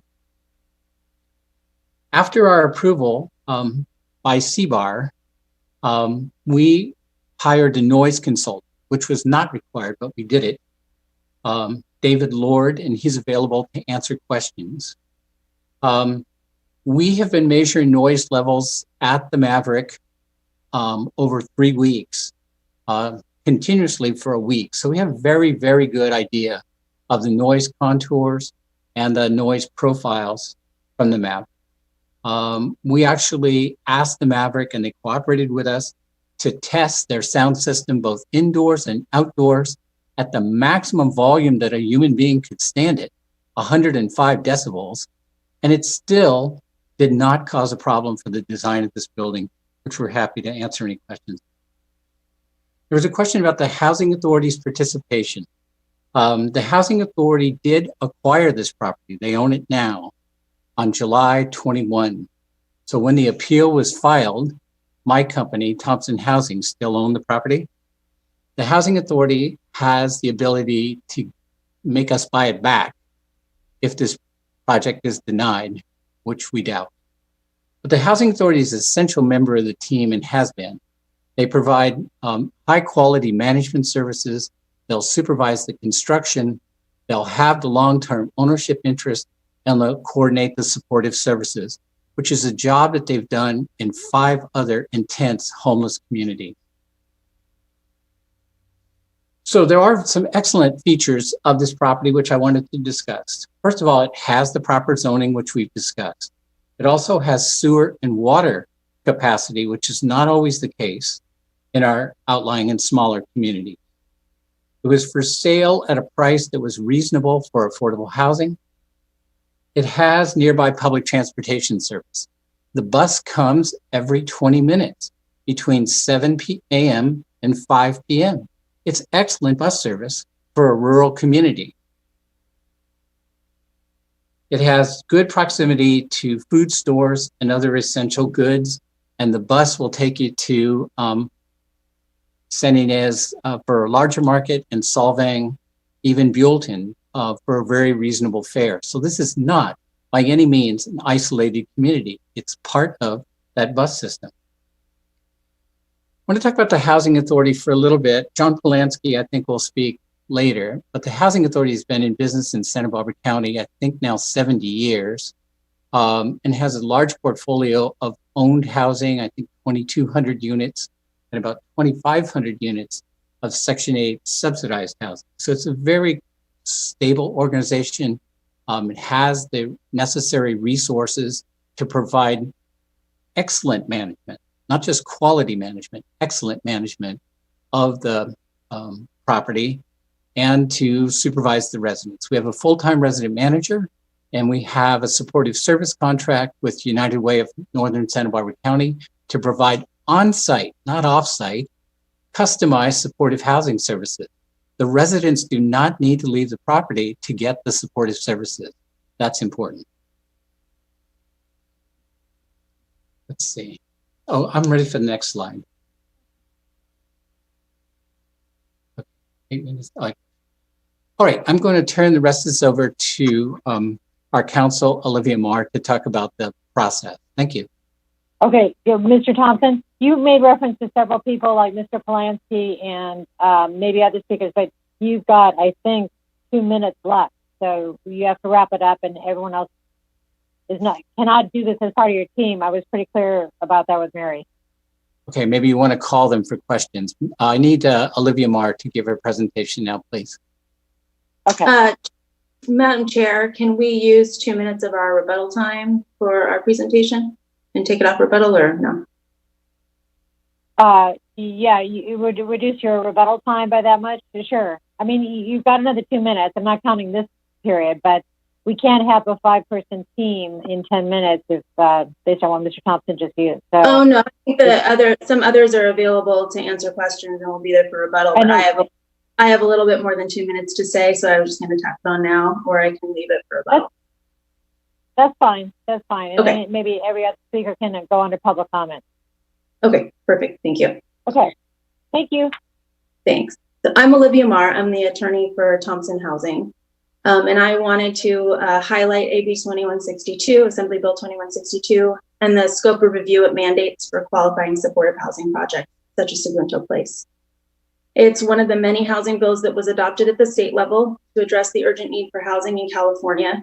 The lack of housing in our state and also our local community is recognized as a public health and safety crisis. And the focus of AB 2162 is supportive housing because it's proven to reduce chronic homelessness. It was adopted to streamline housing approvals, facilitate production, and eliminate discretionary hearings and other barriers to development often caused by local processes or local opposition. Yet here we are. You're on the right slide. I can prompt you for the next slide. That's the right one. Supportive housing projects that meet the standards provided in the legislation, which are up on the slide for you now, is a use by right and mandated to be processed ministerially, without discretion or personal judgment as to the wisdom or manner of carrying out the project, subject only to objective standards. Next slide, please. AB 2162 projects that are 50 units or fewer are to be processed within 60 days from complete application. The application for Sagunto was processed as a land use permit and initially approved within 44 days of application completion. However, a land use permit is an appealable approval under the county code. So despite our objections, planning and development allowed the appeals before you today, preventing the issuance of the LUP, putting us well past the 60 frame. Today marks day 105.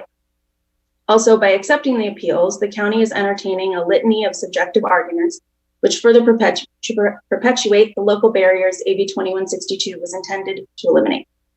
It's for this primary reason that we submitted our own appeal, to highlight the fact that the county does not have an approval process in place that complies with AB 2162. Planning and development found Sagunto Place consistent with the terms of AB 2162, processed it ministerially, and concluded the project meets all objective standards in the comprehensive plan, including the community plan and the LUDC. Similar to the scope of planning and development's review, your commission is to evaluate this project using applicable, written, objective, not subjective standards. Next slide, please. The appeals today do not dispute the project's consistency with AB 2162, nor do they demonstrate the project fails to comply with objective standards. Mr. Asselstein argues the project should be denied due to public health and safety concerns. We disagree with his opinions and reasoning. We agree with planning. The issues raised, even if credible, are unrelated to the objective standards pursuant to which this project be evaluated. Further, in his letter, he alluded to a government code that provides you an ability to avenue to make findings to deny, but that government code section doesn't apply here.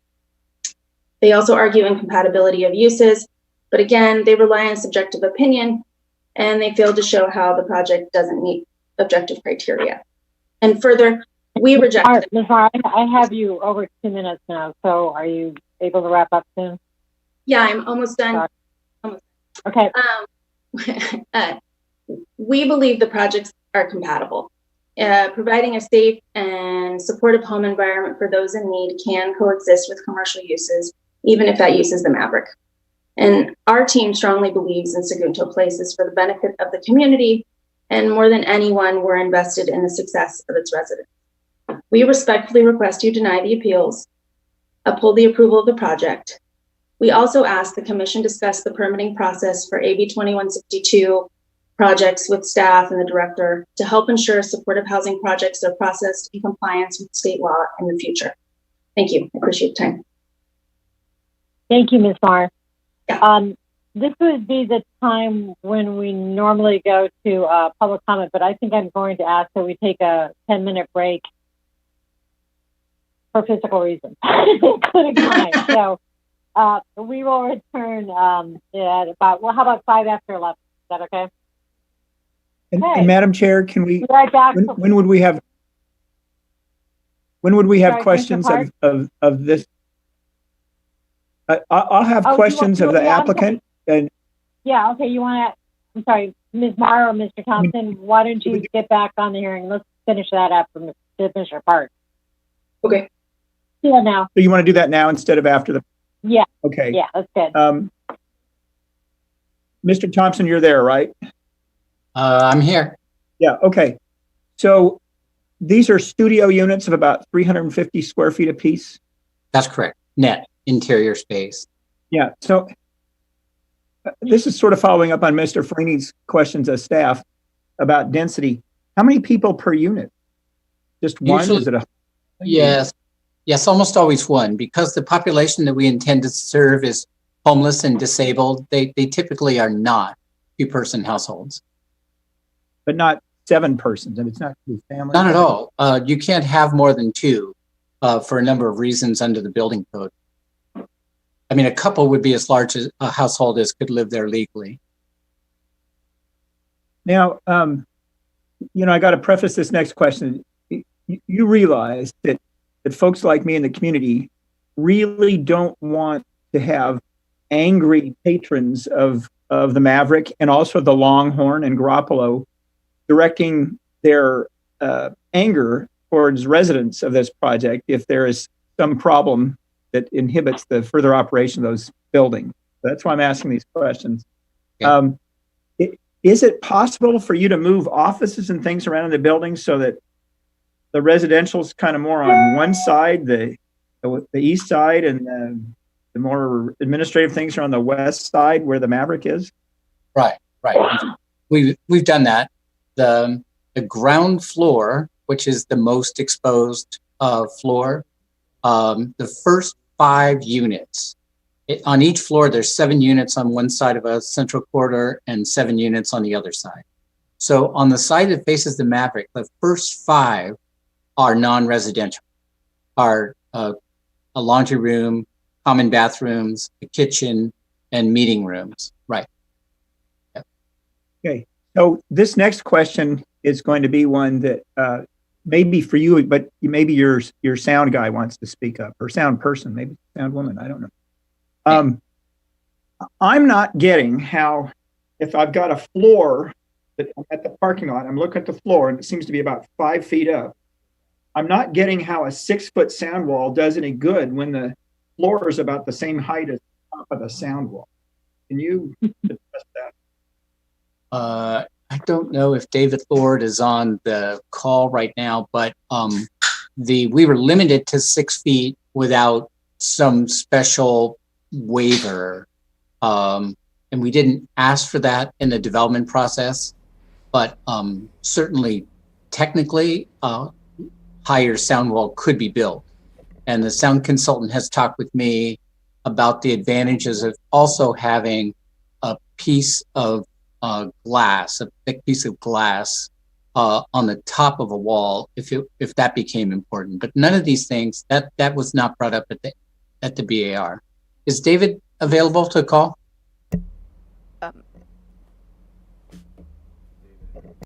David, are you there?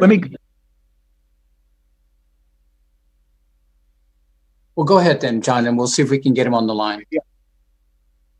Let me keep asking you about that a little bit. So was it BAR where the sound wall was suggested, right? I've read through the minutes and that appears to be what occurred. Right. But what we did, we took the 6-foot wall, which is the typical height that the fire department permits because both the firemen can get over it and people can get over it to escape a fire. And we did not ask for a higher wall, although we could have. There was a procedure and we could do that. And I'm going to put you really on the spot, but you're on the spot. You know you were going to get there. Because this is a very important practical point, okay? Would you be amenable to raising that sound wall? Were there not some side back zoning ordinance restrictions on it? I mean, but will you be willing to raise that sound wall so it would have more, would be more effective to deal with this concern that community members are raising? I think that there'd be no problem in raising it up to a certain height.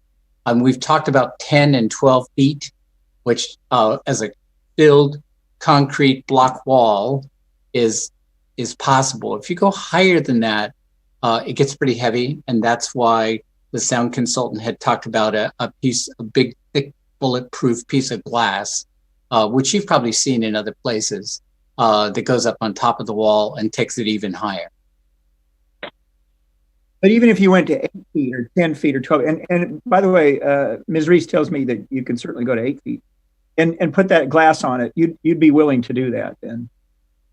Right. We're not objecting. We've tried to find the most effective measures, which generally have involved improvement of the exterior wall of the building so far, but certainly doing that sound wall would also be helpful. Okay. Well, Madam Chair, I'm kind of one of those old guys that needs that break. Me too. I'm not that old, but I'm right there with you, John. So let's do a 10-minute break right now, and we'll come back at 11.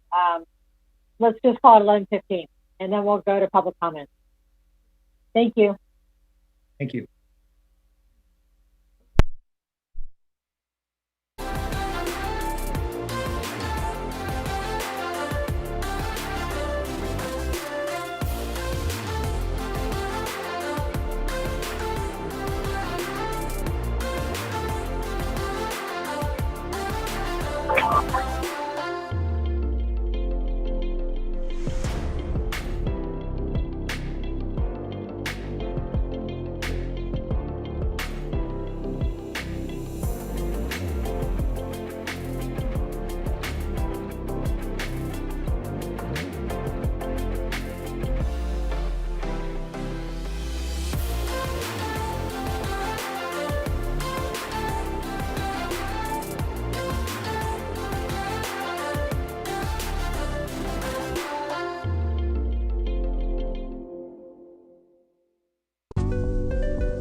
Oh yes, here I am, unmuted video.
Madam Chair, we're back on the air.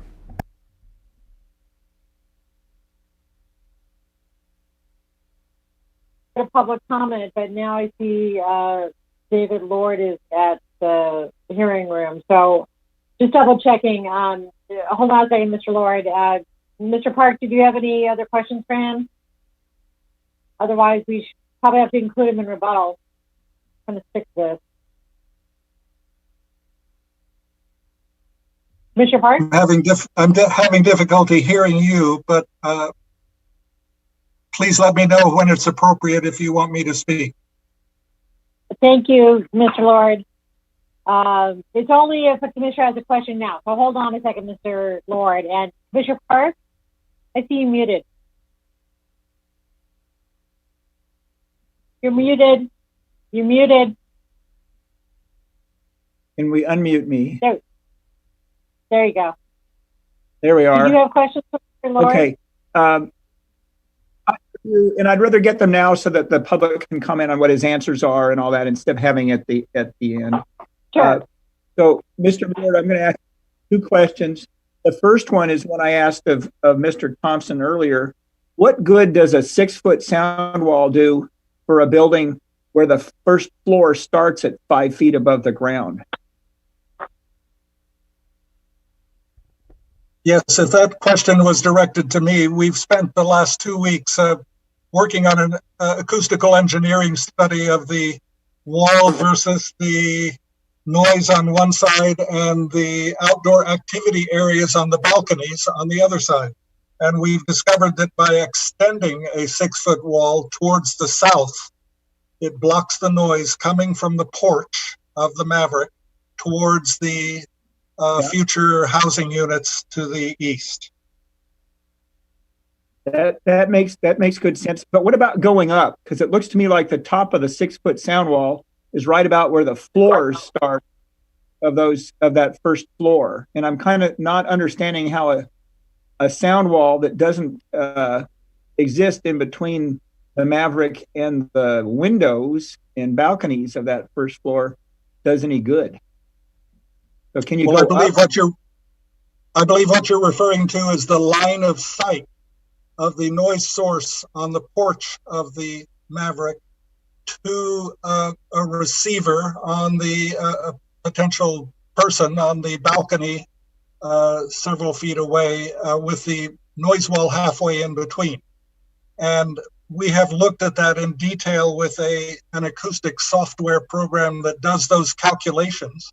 And we can reassure anyone who is interested in delving into this that the sound level is reduced merely by extending the wall to the south, a 6-foot wall. Of course, if you go up to 8 feet, it will be slightly better, 2 or 3 decibels better. But let's go back to the primary question, which is, what is the sound level at the property line?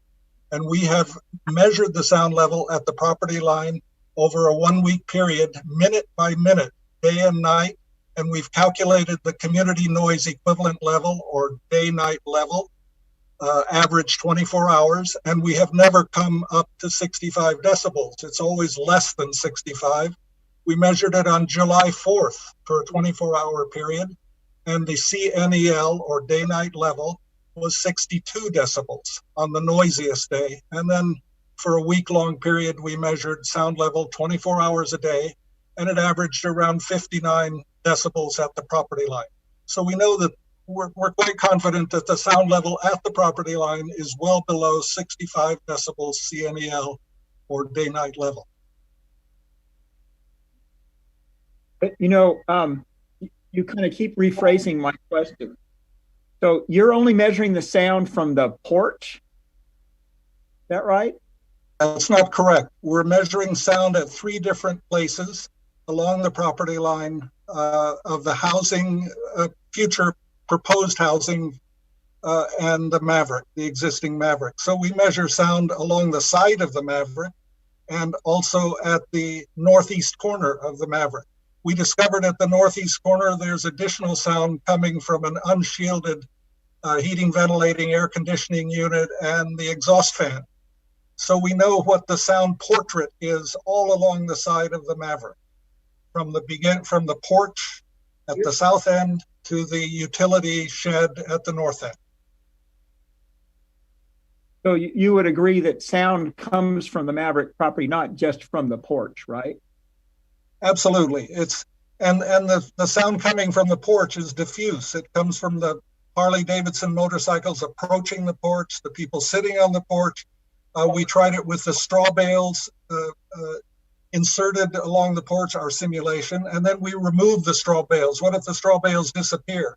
We still found that the sound level would be less than 60 decibels at the property line.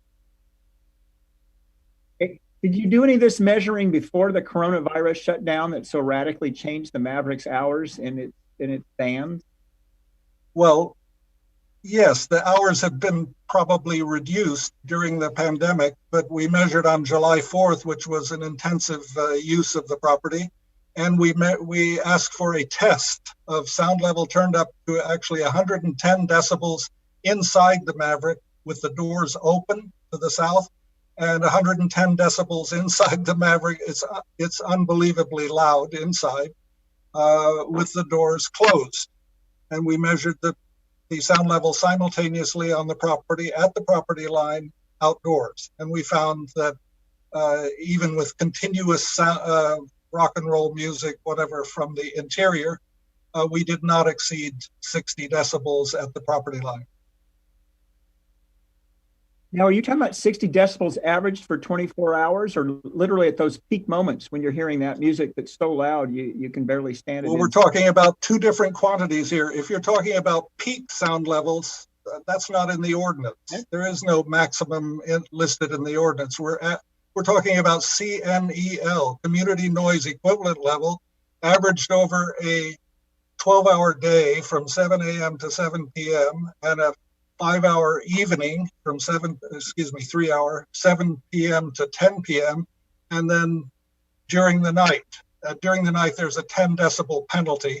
So if you play the loud music during the nighttime hours from 10 p.m. to 7 a.m., there would be a 10 decibel penalty. So occasionally the music in the Maverick, we've discovered, goes beyond 10 p.m. It goes to 10:30 or 11 p.m.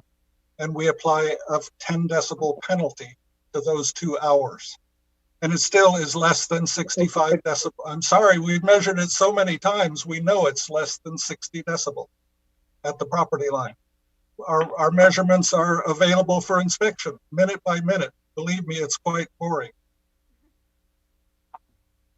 I kind of need to pin you down, because I'm not going to argue with you about what the ordinance says. I'm an old country lawyer that's trying to see whether we can approve this project or not. And what you want is a whole community that is saying, you know, the Maverick is a loud place, and there are going to be people that are going to hear that noise and they're going to complain about it, and they're going to shut the Maverick down somehow by their complaints. And so you've got a whole community that's really worried about that. And as a practical matter, I see that sound wall that you've only got 6 feet high might not do very much. And I'm worried not about your interpretation of the ordinance and all that. I'm worried about those peak noises, that peak sound that comes when that Maverick is fully open and coronavirus goes away and it's open till 2 and it has the bands cooking. And so the average sound level isn't going to make much difference to me. I want to know the peak level. All right. And I want to see if you've got a wall that'll help people with that peak level. So can you tell me what peak levels you very helpful. What peak level? Was that a question? It's going to be, what's the peak level you've measured? One, and can you do something with that sound wall to extend it up so it would help with those peak levels? I would say that without looking at the graph at this moment, I would say that the peak level reached the high 60s, 68, 69, 70, possibly 70, for 1 minute or less. Would we build a $200,000 wall for 1 minute of protection? I don't know. So that's not a CNEL, that's the peak. Peak. The peak level. That For 1 minute. You're saying, okay. That's very hard to believe. Okay. Commissioner Park, did you want to continue? we have a little bit of a time constraint in that Commissioner Blau has to leave our hearing by 1:15. So I'm just trying to move us along to some extent. I don't go further. I think people understood my point, and I got the information that I'm going to get. All right, thank you. And go ahead, Commissioner Blau. If I could weigh in just for a second, having built sound walls before and having dealt with this issue as a builder, just so you know, the extra 2-foot wall takes the wall being $100 a linear foot, $200 a linear foot, maybe a little more. That sounds crazy, but the real big difference is in the foundation of the wall. With a 6-foot net wall is enormously different. And I'll tell you from experience, Mr. Lord is right. It may help a decibel or 2 or 3. It's not significant. There are things you can do that are, triple plane glazing and other things you do that will be far more effective in reducing the sound, a whole lot less cost. So people think sound walls do great things. They don't. They're a minor reduction, and they're extremely good. Mr. Lord will confirm. Okay, at this point, I'm going to ask that we move along to public comment, and I appreciate that, Commissioner Blau. So if Commissioner Park, you're okay, well, we can, I'm sure we'll discover this under rebuttal as well. So, okay, with that, let's go to our public comment, and Mr. Villalobos, can you help me out with who's queued up? Madam Chair? Yes. Madam Chair, one quick thing to note before we move to public comment, and this is something for the commissioners to be thinking about, is that a wall above 8 feet would require a minor conditional use permit per our code, which is discretionary. Understood. Thank you for that clarification. So, Commissioner Park, I still see your hand raised. Or did you have anything more? Are we okay on public comment now? Break this damn thing. I don't know. I don't have any more questions. Okay, I just want to check. All right, so Mr. Villalobos, can you call our first caller in? Caller inner? Yes, thank you, Madam Chair. The following, our first public speaker is Linda Honigman. Thank you, commissioners. Can you hear me? I'm assuming yes. Yeah. Yes. I am Linda Honigman from Future Housing Communities, but I'm speaking as an individual homeowner in the county. I strongly support the Sagunto Place Supportive Housing Project, so I'm against the appeals. It is exactly the type of project that we need more of in the county. There is a big need for all types of housing units locally, including affordable housing for folks that need supportive services such as the disabled and formerly homeless. I like the building design and believe it is compatible with the area. I especially appreciate the effort the developer has made to look for sites in all parts of the county for smaller buildings that can accommodate this population. That is a much better approach than developing a few large developments. It is also helpful that there will be a resident manager. I understand the concern of some neighbors, but there are several similar projects in other parts of the county that have a very good record of success, both in terms of their positive impact for special need clients, some who were taken off the street, as well as no significant problems for the neighborhood. Thank you very much. Thank you, Ms. Honigman. Our next speaker, Mr. Villalobos. Our next speaker is Linda Handley. Thank you. My name is Linda Handley and I live in Santa Ynez. And I am so impressed that this council has talked about this project as though this is just a regular residential unit. This is not. It's not just low-income housing, which we absolutely need here in the Valley. We need low-income housing for our young people. who are waitresses and plumbers and electricians. We need that kind of low-income housing, absolutely. This isn't just your typical residential unit. This is a medical facility. This is for people who have problems that need significant help. And I would like to know later on, Mr. Thompson, how many of these facilities that you have successfully placed have been placed between a bar and a casino? I'm going to guess none. I have a middle school age daughter in this community, and there are 3 elementary schools less than 10 minutes walk from this facility. And this is a facility. It's not just a residential unit.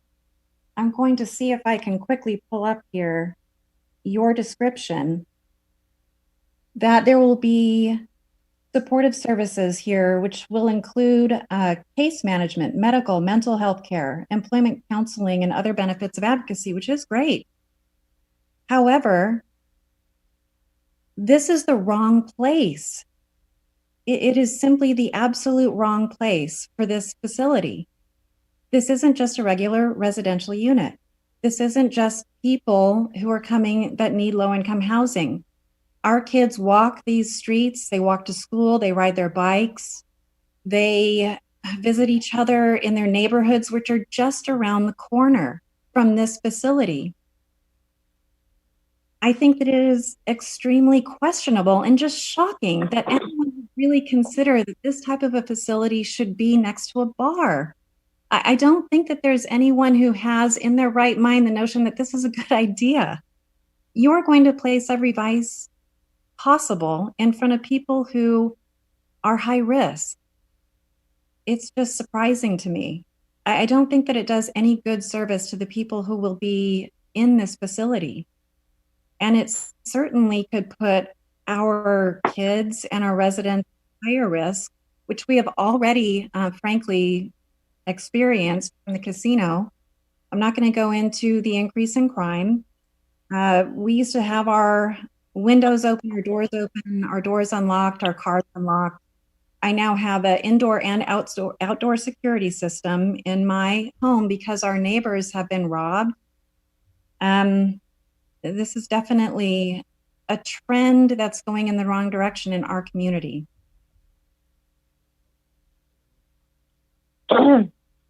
Thank you, Ms. Hanley. I think your time's just about up. So are you wrapping up? I'm wrapping up. I'm done. Thank you, Ms. Hanley. Our next speaker, Mr. Villalobos. Our next speaker is Krista Jeffries.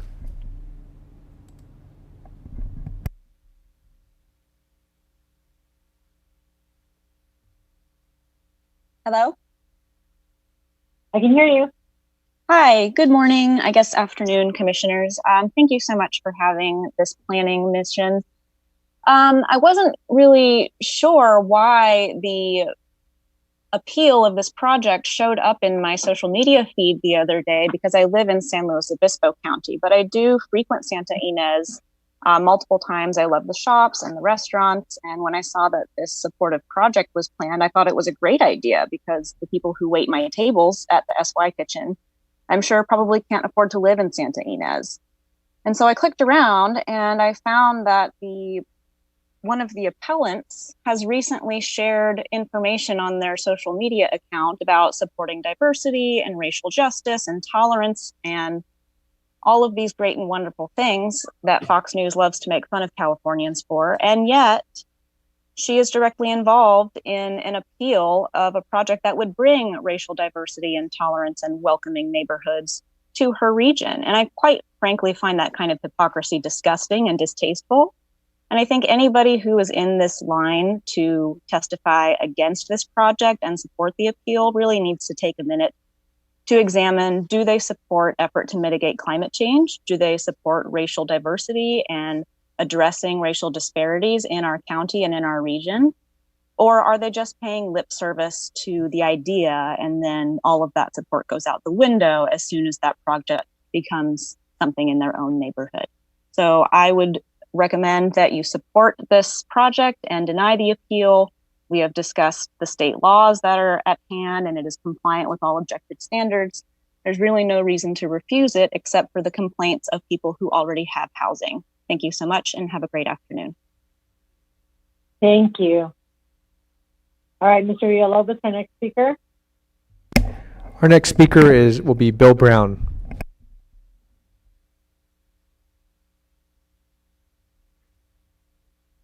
Sheriff Bill Brown?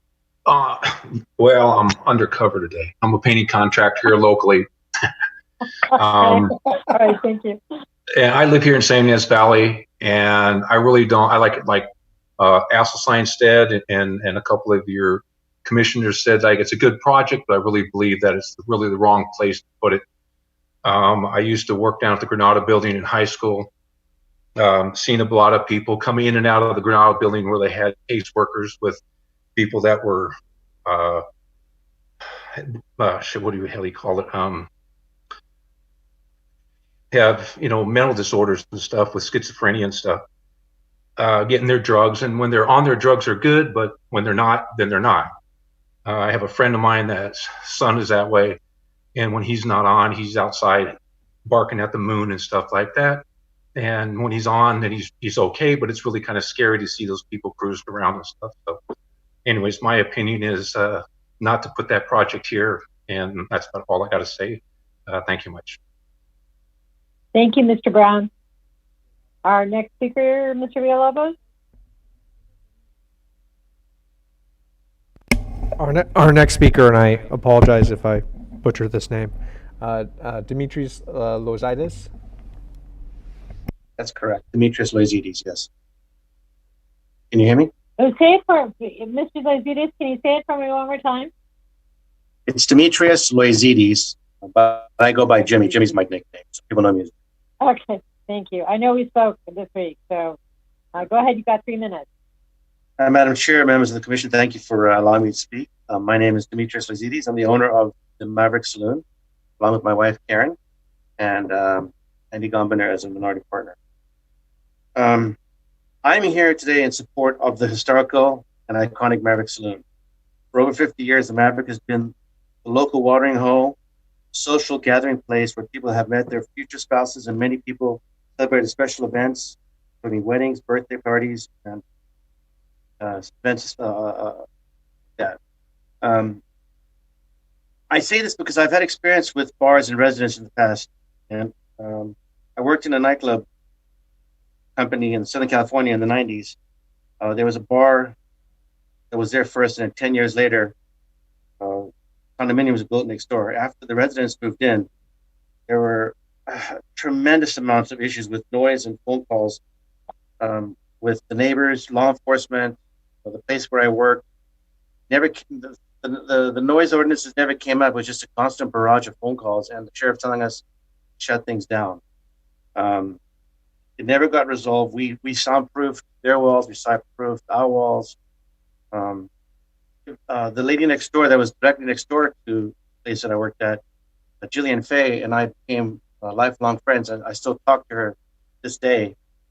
We were intimately involved with trying to fix a solution, and it never was able to be rectified. And she ended up eventually having to move out and leave that space. So, it's easy to say that we stay within all these guidelines and the music, the sound ordinances, but when people start calling, it becomes an issue.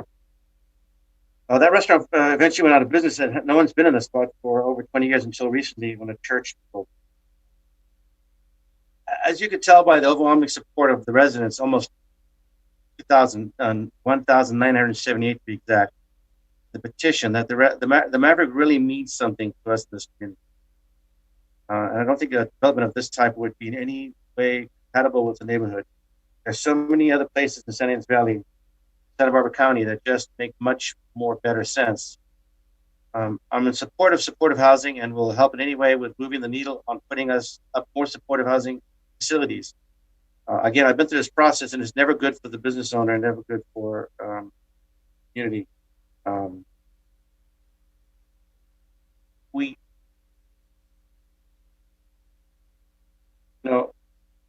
Just because we haven't met our arena numbers, targets, doesn't mean that we should put this in the wrong place. I get offended when people say, if you don't support something, then you're against something. I'm 100% in support, and I will do. I've fed homeless people before. I own restaurants in Southern California. I'm extremely supportive, and I'm not supportive of this kind of project. This doesn't make sense for that neighborhood. The people living next door. Space is going to be an issue. Noise is going to be an issue, and then it ends up hurting everybody, not just the business owner, but the people that it's intended to help. Also. Thank you, Mr. Lazides. Yeah. Anyway, our next speaker, Mr. Villalobos. Madam Chair, our next speaker is Edward Taylor.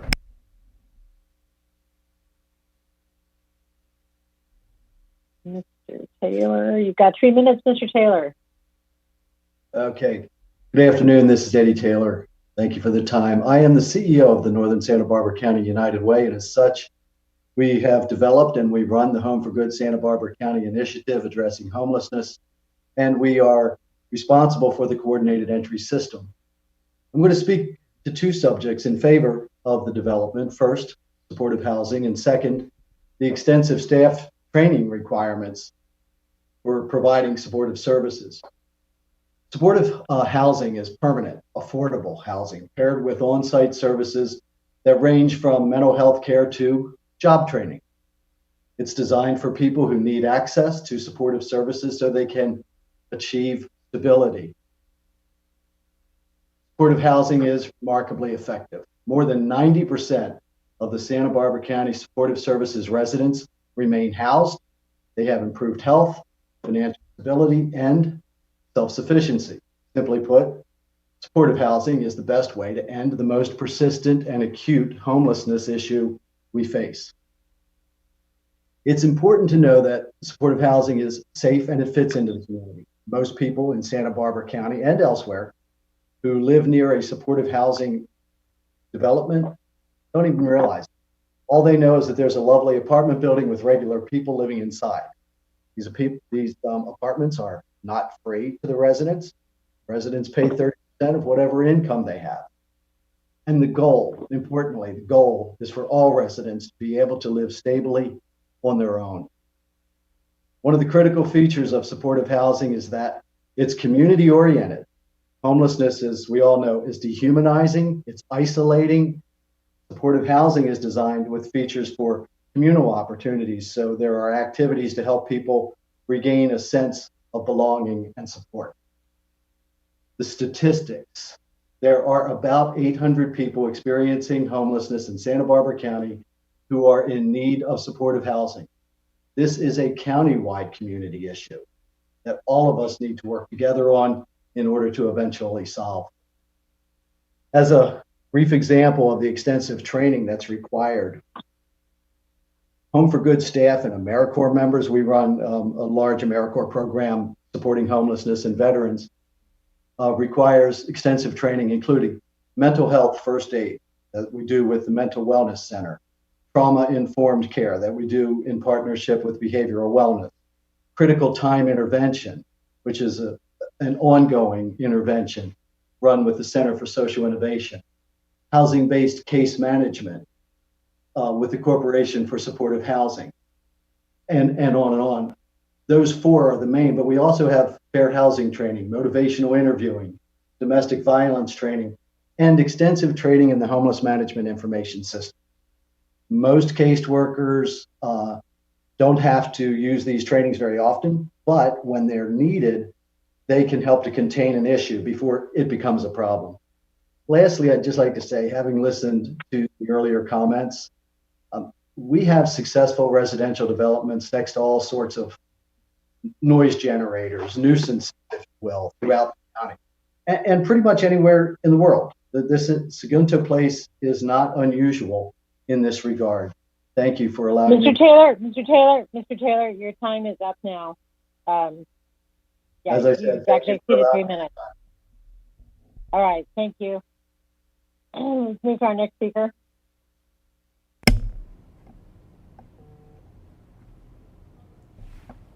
Our next speaker is Jared Ruiz.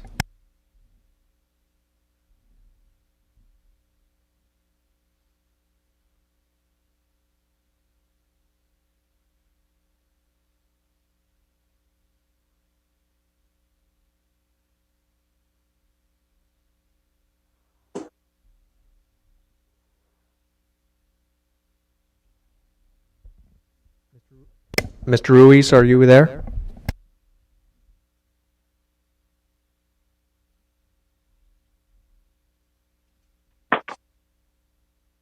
Or maybe we should come back to him. Okay, let's Let's move on to the next speaker then. Our next speaker will be Natalie Asselstein. Ms. Alstein, 3 minutes, please. Hello, can you hear me? Yes. Hi, my name is Natalie Asselstein, and I am Brian's daughter. I own a boutique across the street in our building, and I've done a lot of research with my dad, and I have found that the point in time count found that there's 90 families and 265 homeless children who need our help. And the percentage of people who are suffering from a serious mental illness is less than 30%. So out of the 30% of people who are suffering from a mental illness, in the death report, it states that all of them had died from a drug and alcohol overdose. So out of all of the homeless people, out of 41 deaths in 2018, it just seems odd if you know that all of these people who were intended to help these people are going to be reminded every day about their drug and alcohol abuse being right next to the Maverick. It just seems counterintuitive to help. The whole purpose is to help these people, and this project is going to do the opposite. That's all I have to say. Thank you. Okay. Thank you, Ms. Asselstein. Sorry. Okay, let's move to our next speaker then. Our next speaker is Marissa Palmer. Palmer.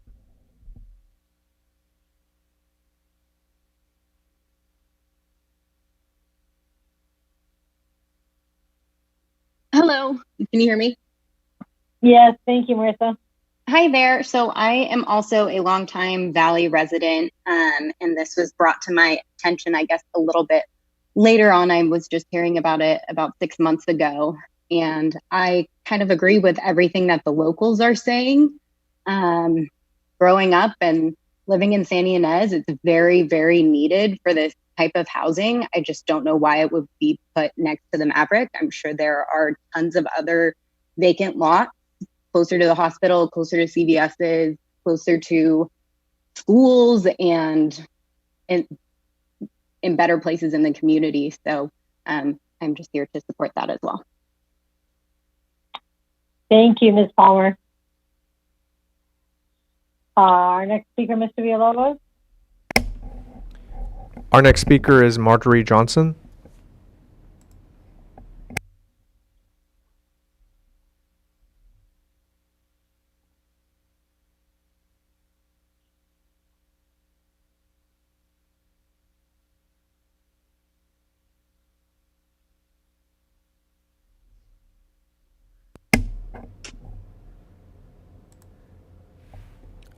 Ms. Johnson, can you hear us?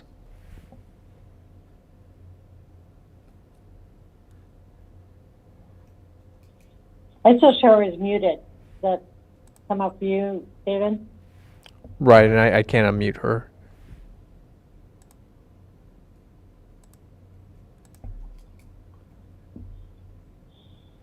We can come back. Okay. Thank you for trying.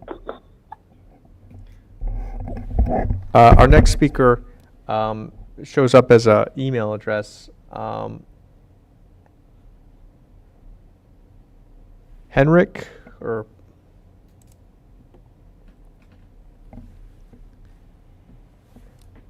Henri Cherie, maybe? I don't know.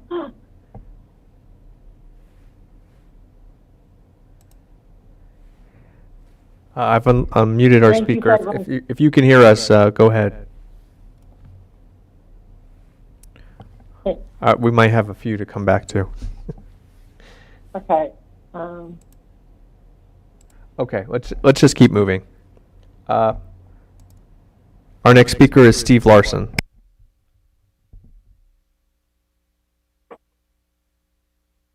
Hello, Madam Chair and the Commission. Thank you so much for allowing us to kind of make some public comments. I appreciate that.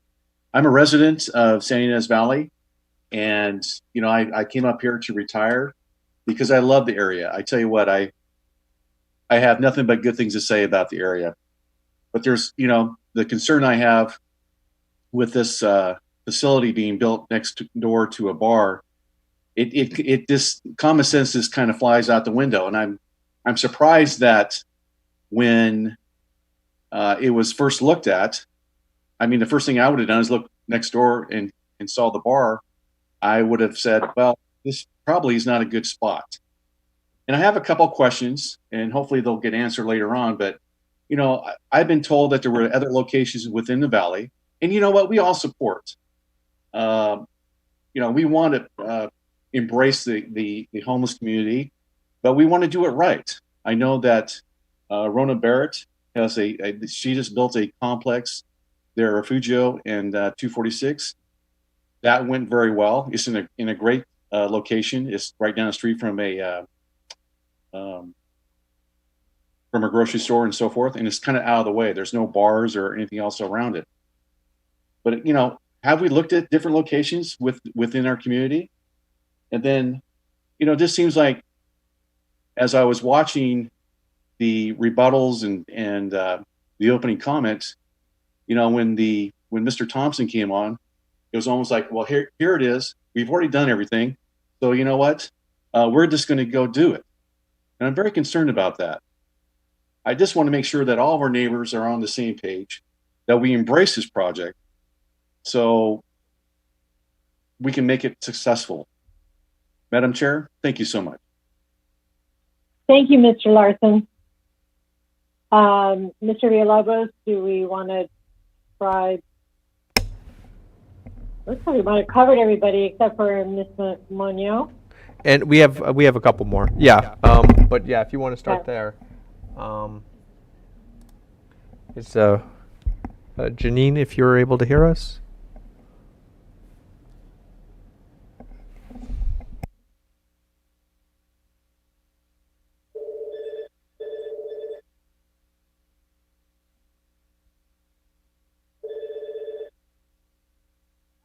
Hello? Yes, we can hear you. Can you hear us? Yes, thank you very much for taking my call. I'm fifth generation in San Ynez Valley. Brian Esselstein is family, my cousin. And we have enjoyed being able to live here through our entire lives. But at this point, we were a little taken back that someone wanted to put in housing next to the Maverick. We don't have a lot for our young people in the valley, and the Maverick is quite the entity. It's been around for a very, very long time.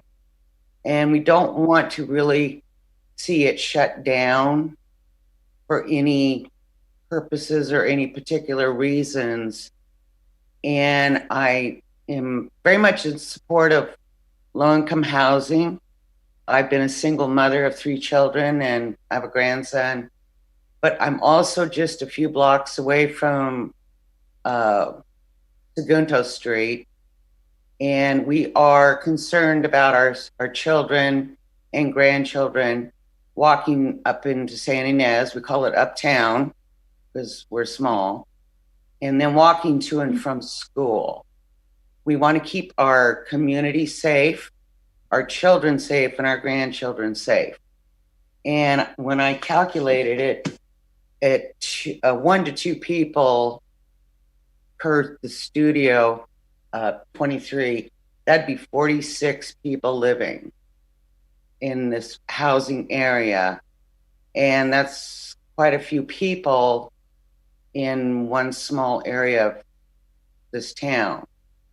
And I would be concerned that it would have to be monitored, and that makes me uncomfortable. But I don't deny anybody living here. Over 25 years ago, they were going to put a moratorium on the valley. And I was part of a committee that voted no on the moratorium. And I went door to door want our community to continue growing. Safe, secure, and a very loving environment. Thank you for your time. Thank you, Ms. Monahan. Mr. Villalobos, who's our next?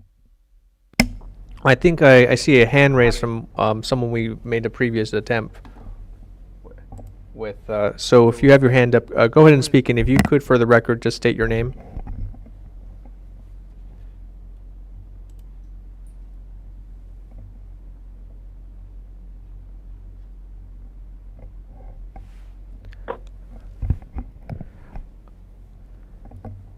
Can you hear us?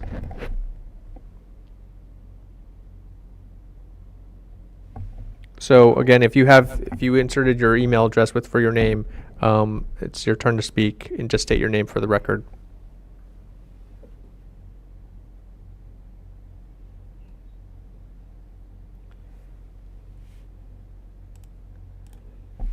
All right, moving on. We actually do have one other person I think that we haven't attempted yet, and that's Susan Asselstein.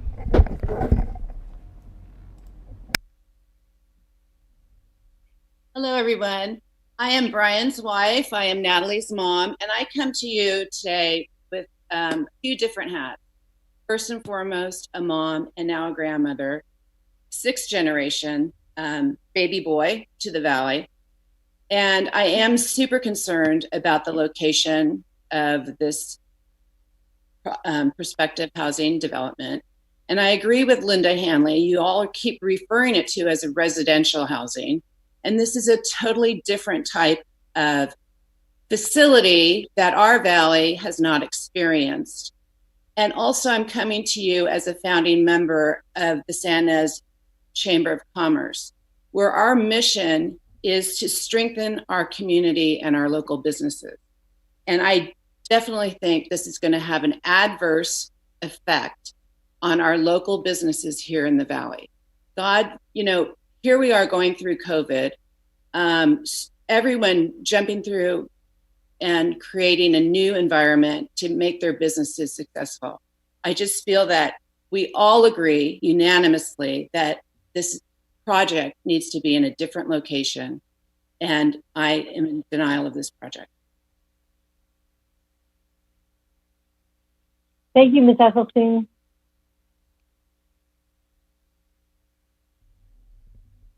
Madam Chair, I believe that we have two of our previous attempts have their hand raised now. Let's start with Marjorie Johnson.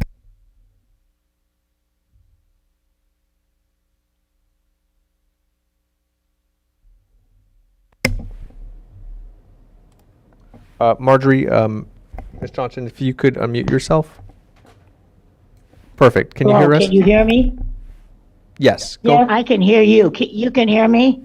Yes. Yeah. Go ahead. All right. Sorry. I'm 87 and a half years old, and these computers and such are a little bit difficult for me to navigate. Anyway, I'm You're doing great. Yes. I mean, they should have something are not brought up with computers.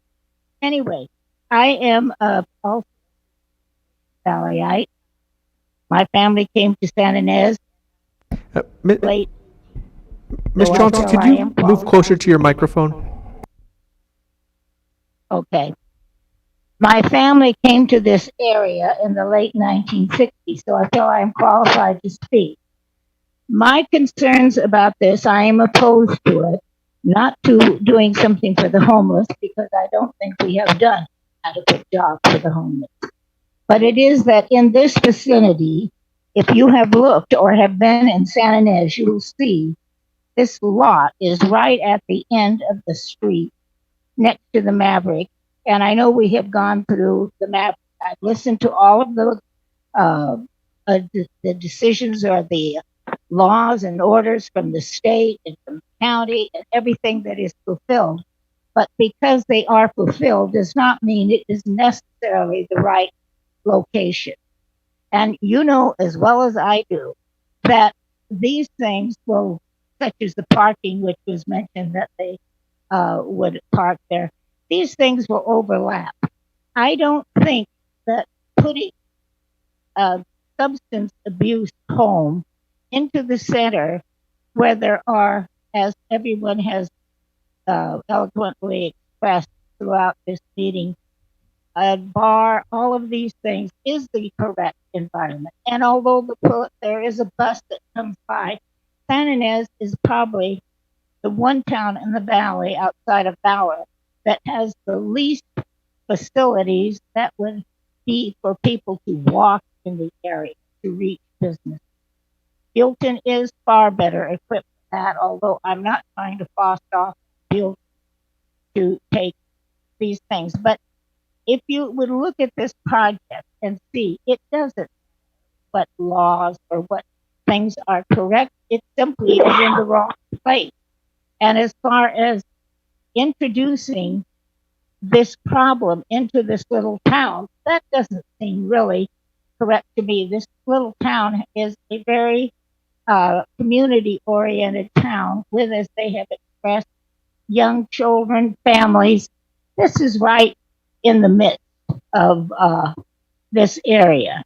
It also seems because we have a limited amount of space for businesses, it seems to be almost the last lot at the end of the business area, and it is not mixed in with where you would necessarily put this type of thing.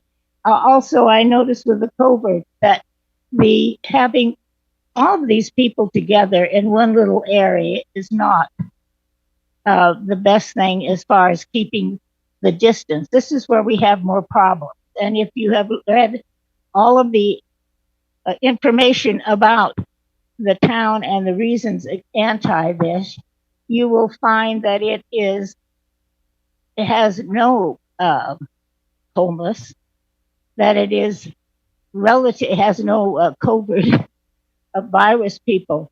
Why would we put something in that midst to possibly infect it or bring something different? We need to take care of the homeless. We need to, but it's not an easy thing. They aren't going to be there and immediately recover. And it isn't even anything that is very inspiring. I think of the fact if I lived there, what do you do? There's not really much in that community. And if I'm at the end of my time, which I think possibly that voice was attempting to tell me, I just think, I just wonder how in the world anyone would think this was a plausible type of thing to have. I thank you Ms. for coming Johnson. back, and thank you for listening. Thank you. Okay, do we want to try Mr. Rose? Yes, I'm here. Can you hear me now? Yes, thank you. All right. Sorry, my first day on Zoom. Good. Congratulations, join the club. All right. Thank you so much for your time, folks. I am born and raised here, lived here my whole life, and I actually live right behind here on Manzana, right behind the project that you folks are talking about today. I do hear the noise from my neighbors next door, which is the ranch hands. They're a lot of great guys. There's a lot of them. So there's quite a bit of arguments, fights, basketball till 11:30 at night. So just to start off with that. Also with the property being right next door to the Maverick Saloon, the noise will be, I don't care how big the wall you're going to put up, the noise is going to be coming right through their houses. And they're going to be hearing the DJ at 10 o'clock at night until 1:30 a.m. And then as well as, live music on the porch every afternoon on the weekends, which has been going on forever. And for me, myself, we've gotten used to it over time, but I'm also a lot further away than right next door to the Maverick Saloon. I fully support the Maverick. I'm against this project just due to the placement of the project. I believe where I live is a great area and we have great neighbors. It's just high capacity of people in one small spot is going to be overwhelming. And I have to see it every day with who I live next door to. Also, you know what? I appreciate all your time, and I thank you for giving me a second chance to come in. Thank you, Mr. Ruiz. Don't feel bad. We're all doing the best we can. Mr. Villalobos, does that complete our speaker list? No, we do have a couple more. So we have, let's see. Let's go back to our previous attempt, person we made 2 previous attempts. So if you, if you're, Henri Sherry at msn.com, is that who we're trying to reach? yeah. So if you can hear us now, go ahead.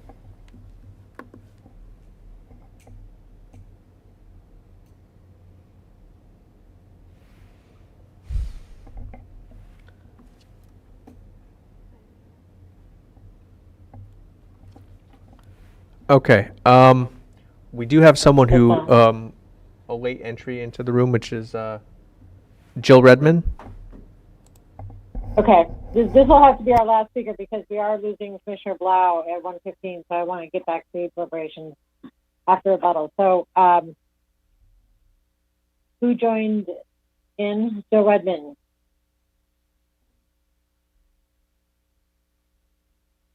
I know we tried. I'm unmuted myself. I'm trying. Can you I hear hear me? you. Okay. Yes. I'm a business owner in Meadowvale Road, across from the Maverick, across from the proposed property. So, Ms. Redmond, if you have the hearing on in the background, can you turn it down? Because I think we're getting some reverb here. I don't have any.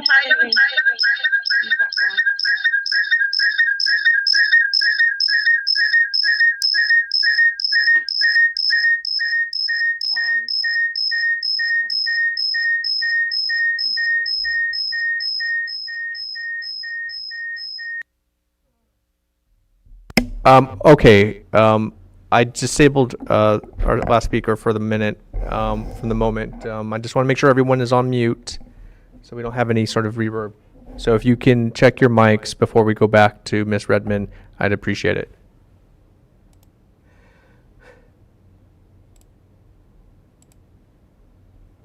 All right, Ms. Redmond.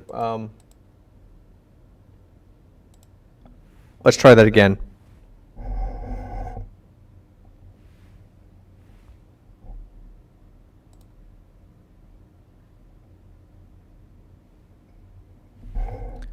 Ms. Redmond, can you hear us? Hello?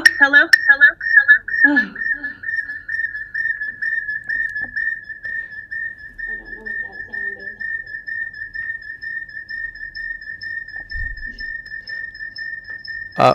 Ms. Redmond, just go ahead. We'll there we go. I don't know what that was.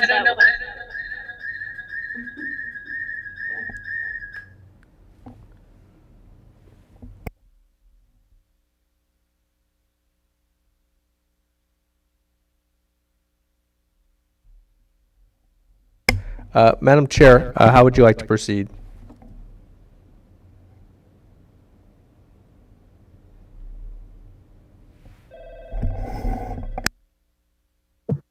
Madam Chair, you're muted.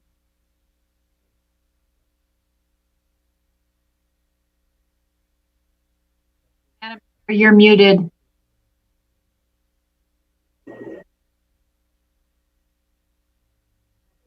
Done. There you go. Oh, there. Am I good? Can you hear me? I'm going to say that we have to move on from public comment. I know everybody gave us their effort, but I think we have a good sense. So I really need to go back to rebuttal time first by the appellant, and I'm going to ask you to make it very quick because again, we lose Commissioner Blau at 1:15 prompt. We are trying to actually have deliberations and trying to get to some direction to staff. So I think everybody wants us to they have that time. So with that, I would call on the first appellant, Dane Mr. Asselstein. Hello. Can you hear me? Yes. Yeah, that's a little easier, huh? You guys are having a little bit of a trouble. I've been listening quite, you guys do realize that they have a finished floor height, right? You realize that the ramp for handicap is going to be about 40 feet long? That's just one thing. And they were doing the noise test for you talking about decibels and all this and that and the other. This is COVID. There's nobody here. Our shopping center's deserted. There's no one around. So of course their sound levels are going to be nil because there's no one there. And I have to repeat myself. We did the petition to fight this project, and we have about 2,000 people that have signed the petition against this project. And that means quite a lot to me. And the other thing, the sound guy, who paid the sound guy to go do the test? I hate to be a little cynical, but I take that into consideration.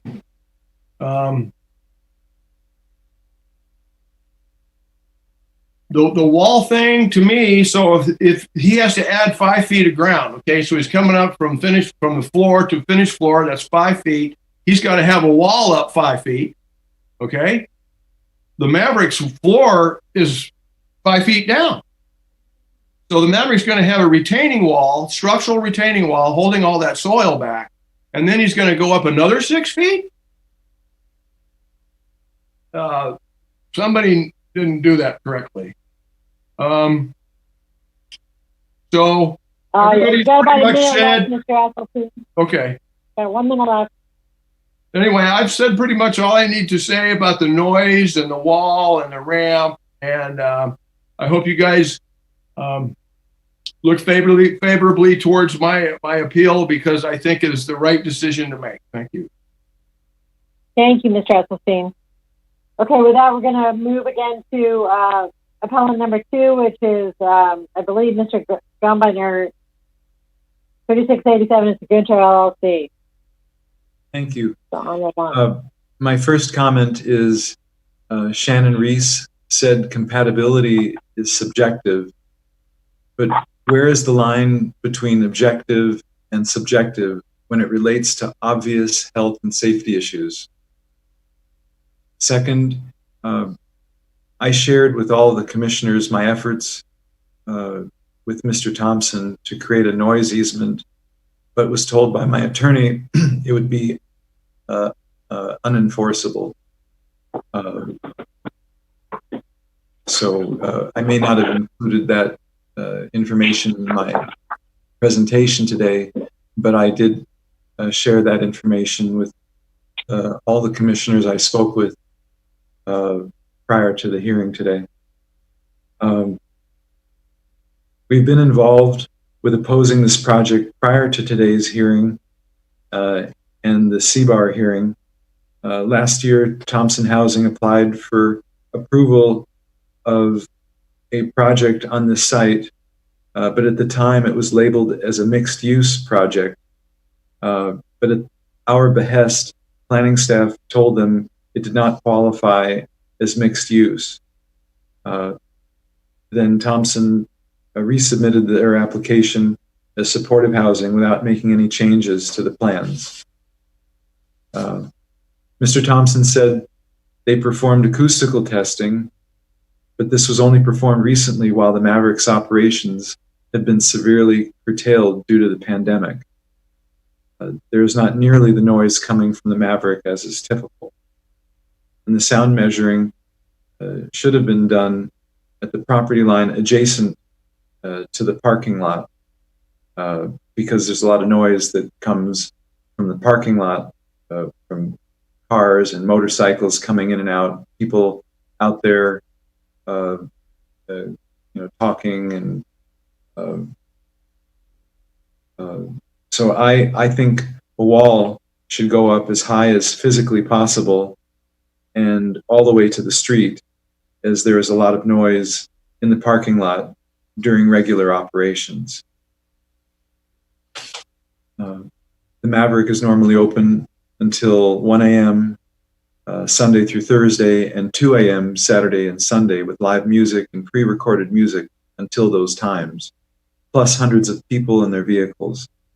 It does not normally close at 10:30, as is now the case due to the pandemic.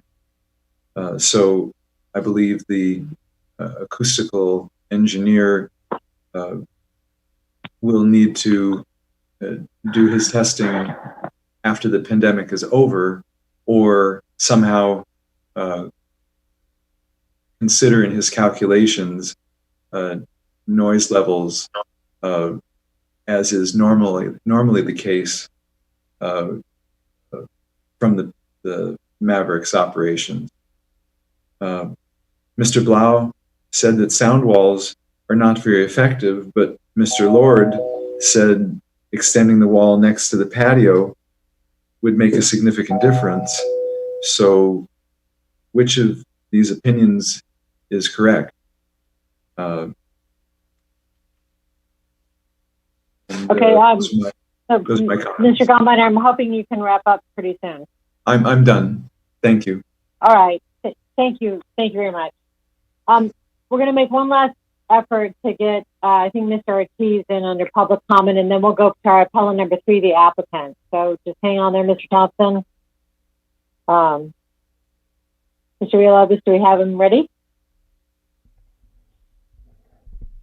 Madam Chair, can you please repeat? I think we're ready for our last public comment effort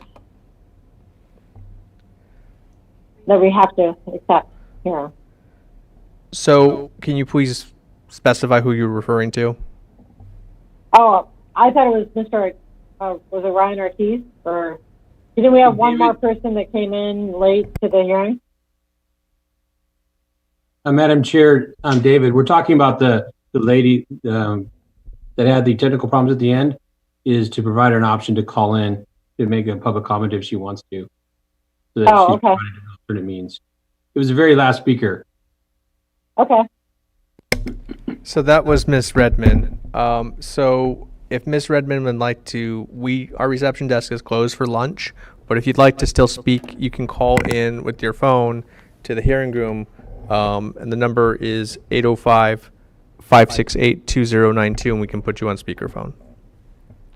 So that number again is 805-568-2092.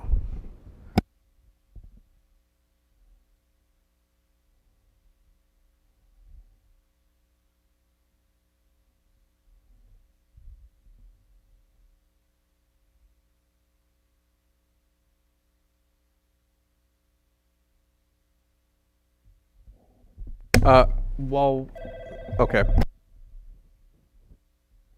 We can't do anything until.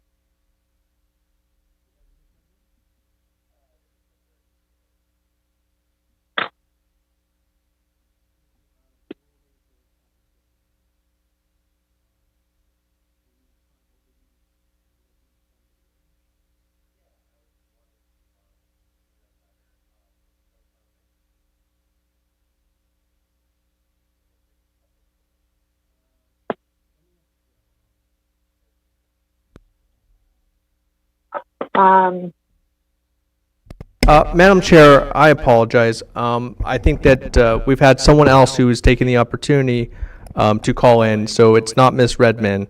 Is that something you want to entertain?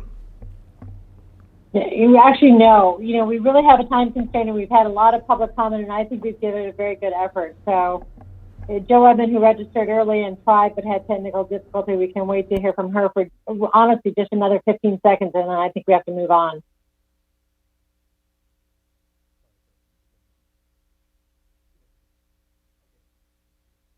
And, I'm sorry about this. It's not good for everybody, but doing the best we can. Hi, this is David. This is Miss.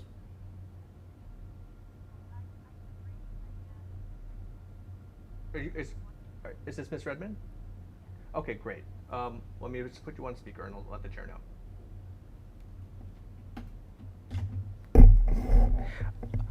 Madam Chair, we do have Ms. Redmond on the line. I apologize for the technical difficulties. I'm in opposition of the project.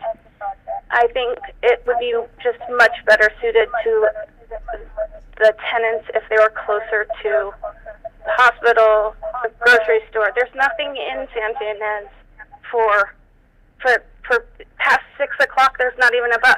So I just don't think it just doesn't make any sense to me to have this kind of project right here. Put it in the middle of Solvang by the hospital or by Rite Aid,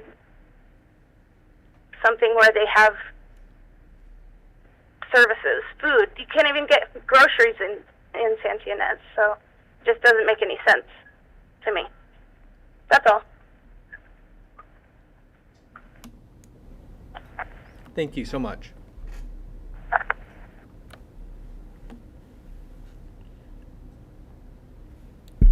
You're muted, Laura. Sorry, I'm muted. So, Are we complete with public? Fred? Just another wrinkle, Madam Chair. So I received a couple of emails that one of our panelists or a member who is, for the public who is listed as a panelist, wanted to speak, and I'm not quite sure. I asked both him and the applicant, member of the applicant team, if it was incorrect to include him as part of their team. That was Mr. Polanski, I believe, wanted to speak. So I'm not quite sure how to deal with that. Well, I know Mr. Polanski is critical with the housing authority, so let's have Mr. Polanski jump in here and yeah. Can everyone hear me? Yes, thank you, Mr. Polanski. Okay, thank you. I will be brief. I'm John Polanski, Director of Housing Development with the Housing Authority of the County of Santa Barbara. A question occurred.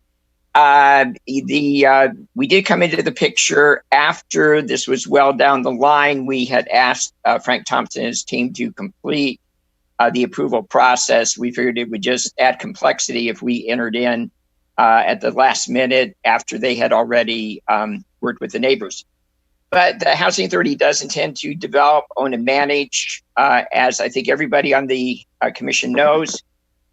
We strive to be a good neighbor. We'll celebrate our 80th anniversary in the county next year.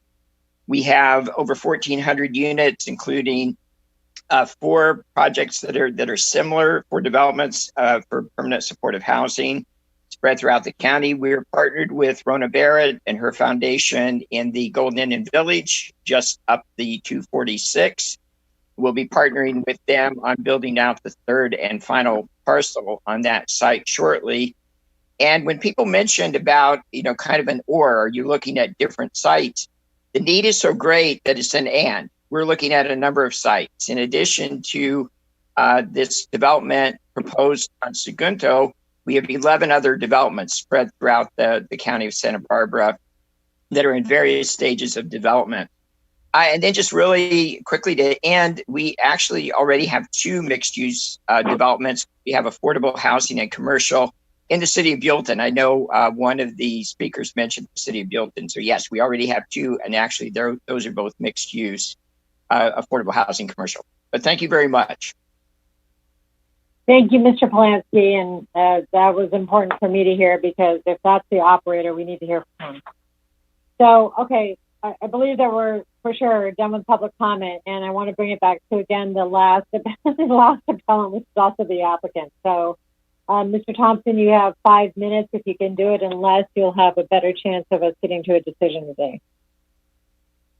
All right, sounds good. I'll take off. What I'd like to do is 2 minutes, and then I'll hand off to Olivia Marr to close on law and procedure. So I'm going to answer them in the order in which I heard them. The first one was about the wall and the extension of the wall to the south. I understood Lisa Plowman to say that if the wall were 8 feet or less, we don't need a minor CUP. So we certainly would commit to an 8-foot wall instead of a 6-foot wall along the Maverick and south to, I believe we have a 20-foot setback, I'm pretty sure, up in the front of the property, but we're happy to do that. So in the next order that I wrote them down was about the petition. I don't know if you've seen the petition that's referred to here, but the top of it says, save the Maverick. It doesn't say anything about housing or any other thing. It makes it look like the Maverick is threatened by a bulldozer. So it's not surprising that 1,900 people signed it. I'm surprised they don't have more than that. We looked at it, half of them are out of the country, out of the county. I mean, it's a commercial petition. It has no bearing here. People talked about sites and other good sites. There are no other sites available. They have to be for sale. We don't condemn them. This property was available. We bought it at fair market value. We're now the property owner. We're entitled to the right to develop the property. That's what we've talked about today. So the other sites are irrelevant. Then I heard somebody talking about COVID and ventilation. These studios will have state-of-the-art ventilation. They have individual air admitted from the outside, and when they're done with it, they blow it outside. They have air conditioning, which most apartments don't have. This is state-of-the-art. It'll be perfect if COVID continues for a long period of time. Then I heard quite a few speakers refer to a facility. This is not a facility. This is independent living apartment. Next, I heard they're going to be overcrowded. They're not going to be overcrowded. There might be 25 people here. And the testimony we received, this would be fewer people than are at the Recovery Ranch. So it's not the problem that people think it is. It's not on the path to school. It has nothing to do with schools. It's got an elevator, not a ramp. Brian Esselstein and his engineering, this is a stem wall foundation. Doesn't require a bunch of grading. And the last thing says, the science says that it's not that loud. People's opinions and their ears tell them one thing. The science does not hold that up. Okay, I'm going to hand off to Olivia. In the interest of time, I'll just make this brief. I think we've established that the project complies with AB 2162. It meets the criteria in the code, the community plan, and the comprehensive plan. And we look forward to you using your objective criteria to evaluate the project and for your discussion. Thank you. Thank you, guys. I know you're wrapped up quickly. I appreciate that. Okay, so with that, we've concluded public comment and the rebuttal period. So that brings it back to the Planning Commission and close the public hearing. And so we go back to the Planning Commission for first questions and then deliberations. And I'm going to ask all of us to be very measured in how our discussion goes. So looking for anybody's hand to be raised, and I'm not on the right. So anybody have anything they want to share now? I see Commissioner Park. Well, I'm ready to start deliberation. I don't need to ask any questions. Me too. Is that okay with the rest of the commission? Unless I see your hand raised that you have remaining questions, we will go straight to deliberation. Good. Commissioner Park. Okay, I'll start because this is in my district, like all the controversial projects. That's why my district is just controversial projects. But, oh, come on, Commissioner Carini had Herbal Angels. Come on, give him a break. I really appreciate the approach from Mr. Gombiner and Mr. Esselstein. They raised practical concerns that they would know about and have personal experience with. And one thing I really appreciate, I really compliment you guys, is you expressed your concern, not for some fear of these people as neighbors that would live there, but for concern for their welfare. And I think that's really laudatory. I can't say about that. We have to be realistic here. Our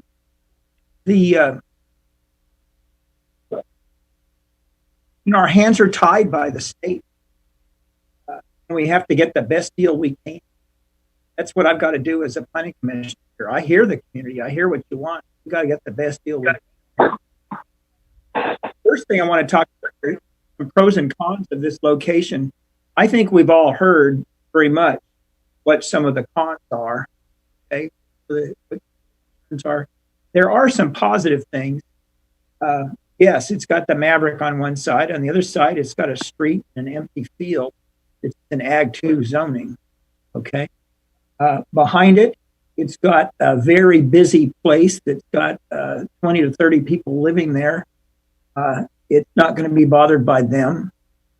Across the street, Mr. Asselstein's property, he's absolutely right. You look at Google Earth and Google Maps, that's where his commercial center is. But right across the street, there's sort of a triangular piece that's at a completely different grade. It's just empty land, and it is more or less on the same grade as the Maverick in this structure. So in a lot of ways, it's a good location, even though in some ways it's not. Our hands are tied. One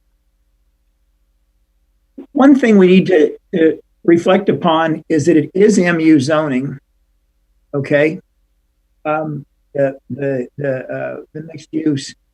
If this project didn't get built, what's going to get built? It's going to be somebody else who's going to take advantage of the MU zoning. It's going to be somebody else who will have maybe some commercial below and will have residential above. At least with a project like this, you have an institution to answer to your complaint. And that institution is one that can express any concern it might have about Maverick. I think that I would predict that the kind of folks that are going to live there are going to have less entitlement to complain than the folks that would live in apartments over a normal mixed use project. So we don't really necessarily solve problems by rejecting this project. As far as the noise is concerned, yes, this is right next to the Maverick, but right kitty corner to the Maverick is Recovery Ranch. Right behind the Maverick is the apartments that Mr. Ruiz lives in. Then there's several small houses on small lots that can have two families. And there are apartments in the buildings that are next to Mr. Gombiner's property.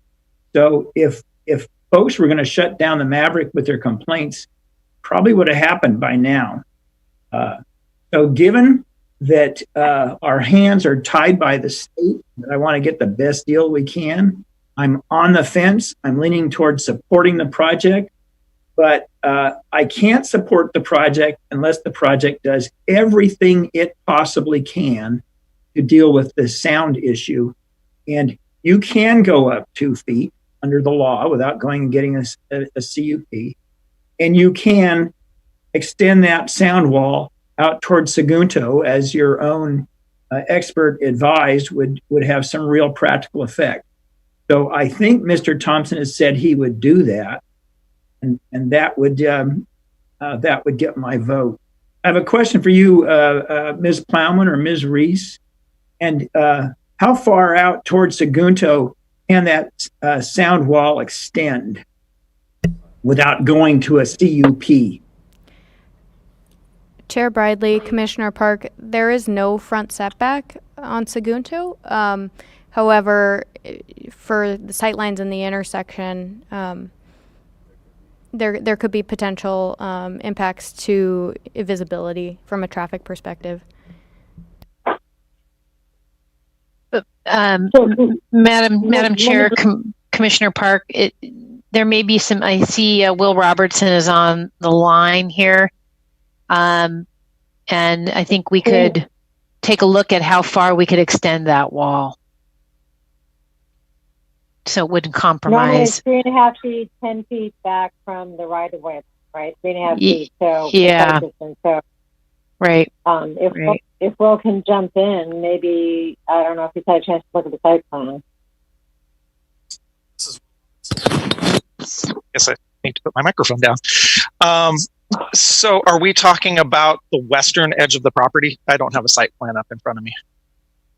Yes. So the limiting, oh, that's right. The project is not anticipating punching through to the Maverick parking lot, but are they still proposing the emergency access gate? The last time I saw, they were still proposing a gate. This is Frank Thompson. Shannon, have you got this? Yes. The access gate is no longer proposed. There's no internal access between this property and the adjacent property proposed. Okay, so the answer to the question is for the project driveway, it would not pose a site distance issue, nor would it pose an issue for the realigned roadway. However, it may produce a site distance issue with the existing Maverick driveway, so it would need to be pulled back. But I don't think we're talking about pulling the wall that far forward towards the street on the western edge, correct? I mean, how far forward are we talking about? All the way to the right-of-way line? This is Frank Thompson. I'm looking at the map, and there is a small landscape setback of about 2 to 3 feet, and then there's the initial parking aisle of 22 feet. That coincides with the edge of the floodway. So we wouldn't put a wall like this into the floodway. So the answer to your question would be where the emergency gate or the gate to Maverick originally was proposed, that would be 25 feet back from the property line. And that would not propose a site distance issue from Public Works standpoint. Well, how long an extension is built in? Go ahead. I'm sorry, Commissioner Park. I'm not really understanding what I just heard very well as specific. I would like to see a revision of the project description to push that wall out as far towards Sagunto as possible. And I would just like one person to tell me exactly what that is. Madam Chair, Commissioner Park, I think it would be very helpful if Ms. Reese would put the site plan up on the screen so that we could all see. I really appreciate Mr. Thompson's effort there. That's really great. Yeah. But now it's on the CSB TV screen, so if we can take a look at that. Chair Bidley, members of the commission, so Mr. Thompson is correct in stating that a wall like this could not be built in the floodway. So I think what he was indicating was that it would come to essentially the end of the landscape buffer here, which you can see as compared to the parking lot. And based on the graphic provided in the PowerPoint for noise contours here, you can see the main emission source of noise. And to compare here, it'd be approximately to this point, which is the majority of the noise source that it could come out to. Well, I bet Commissioner Park is looking for some sort of a distance from the property line back where the wall would begin, right? So can someone measure that and Madam Chair, could we take a 3-minute break just to confer and make sure we understand exactly how quickly we can determine the extent of that wall? I think there would be some benefit to us taking a minute to make sure we get it right. Okay, I'm okay. Or the alternative is you make the wall extend the maximum allowed by Public Works. So Public Works says it could be 25 feet, fine. They say it's 22 feet, fine. They're the one that's going to determine whether there's a hazard either for traffic, sightlines, or whatever. To make it the maximum extent possible to be determined by Public Works.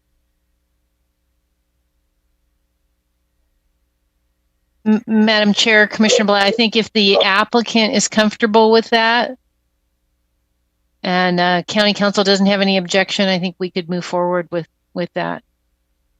Yes, we can do that. I think it'll be about the same place where the trash enclosure was previously.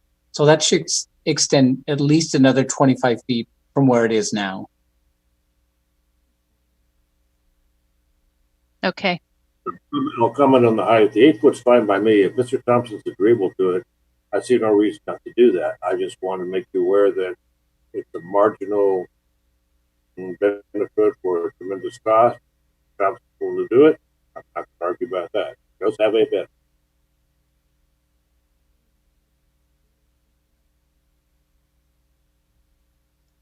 Yeah, and we're agreeing to extend it to 8 feet. So it gets a lot more expensive above 8 feet. But I think that David Lord said 8 feet would be effective for this purpose. And so the language that was proposed to go as far south as Public Works will approve is fine with us.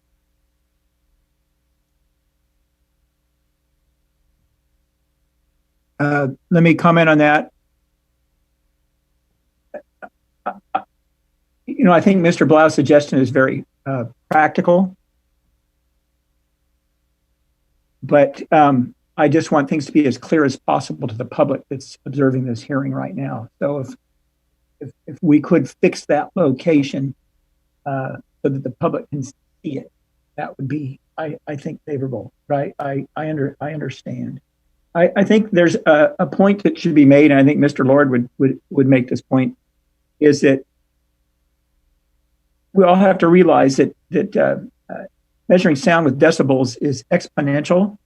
So a 3 decibel increase is a doubling of sound intensity. 10 decibels kind of makes you feel that it's twice as loud, but every decibel that you can mitigate will make a difference. So Mr. Thompson's willingness to go to 8 feet, and especially to extend it forward, could make a very practical difference.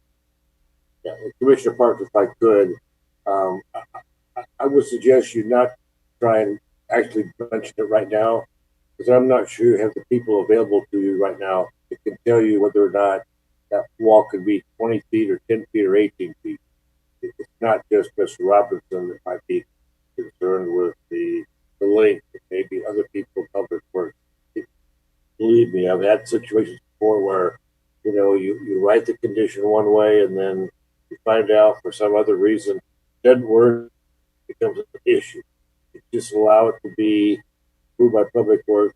For some reason, they find some court, you know, tomorrow or the next day that it has to be some minor other dimension. You're not creating a situation that we have to come back and, you know, redo a planning commission condition this morning. Let Public Works make the determination later, and their infinite wisdom will be fine. Madam Chair, I don't disagree with Mr. Blau. I don't know enough to disagree or agree with him. But Ms. Plowman suggested that taking just a minute to see what she could come up with, I think is a suggestion we ought to heed.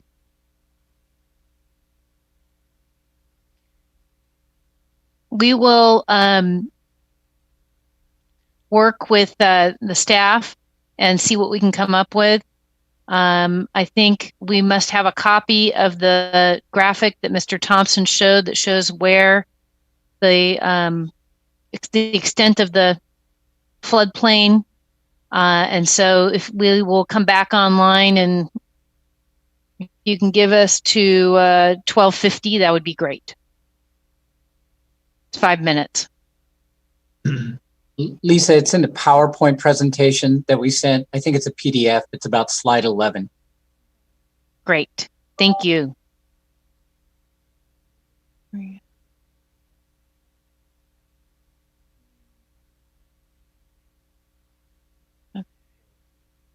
So, Madam Chair, if we could, or David, I think, Madam Chair, you're on mute. If we could go on break right now, that would be great. Allow us to do the measurement.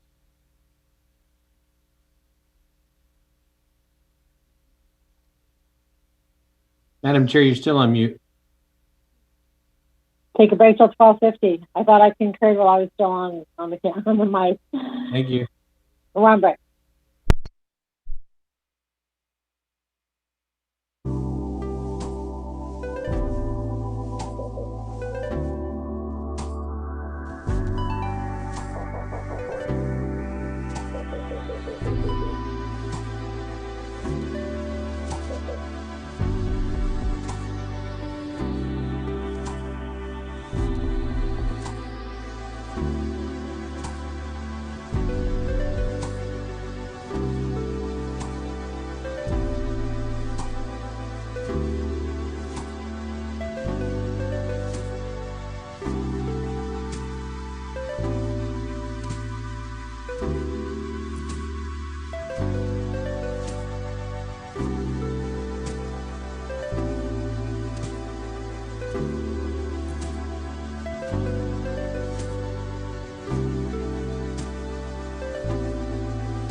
Commissioner Perini is in the room. We got Commissioner Blau back. Madam Chair, we're back on the air. Commissioner Blau. All right, thank you. Okay, we took a break for staff to try to figure out that distance so Commissioner Park can incorporate that in his thinking, right? What do you got? Chair Bridley, members of the question, staff, yeah. Members of the commission. So if we share the screen. Okay. So we've drawn a red line from where the wall, the approved wall ended to where the approximate floodway boundary is.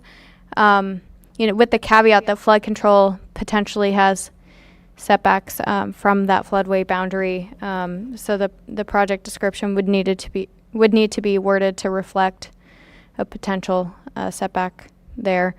And we just wanted to confirm with you, that the existing wall is approximately 120 feet in length. This extension would be approximately another 65 feet in length. And we wanted to confirm with the commission that that entire span of wall, that the intent would be for it to be 8 feet in height, spanning approximately 185 linear feet.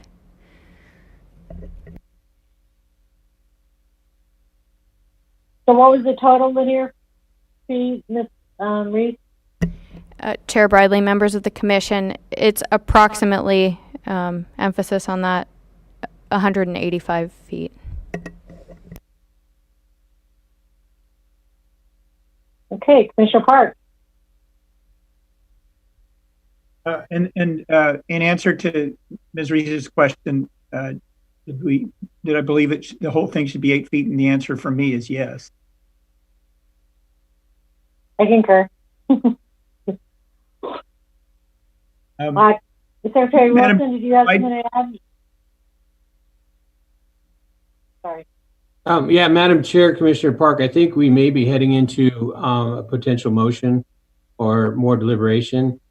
I understand there may be some time constraints with the commissioner leaving the hearing. So our typical recommendation would be that we would take a break and do strike through underlines on a project description.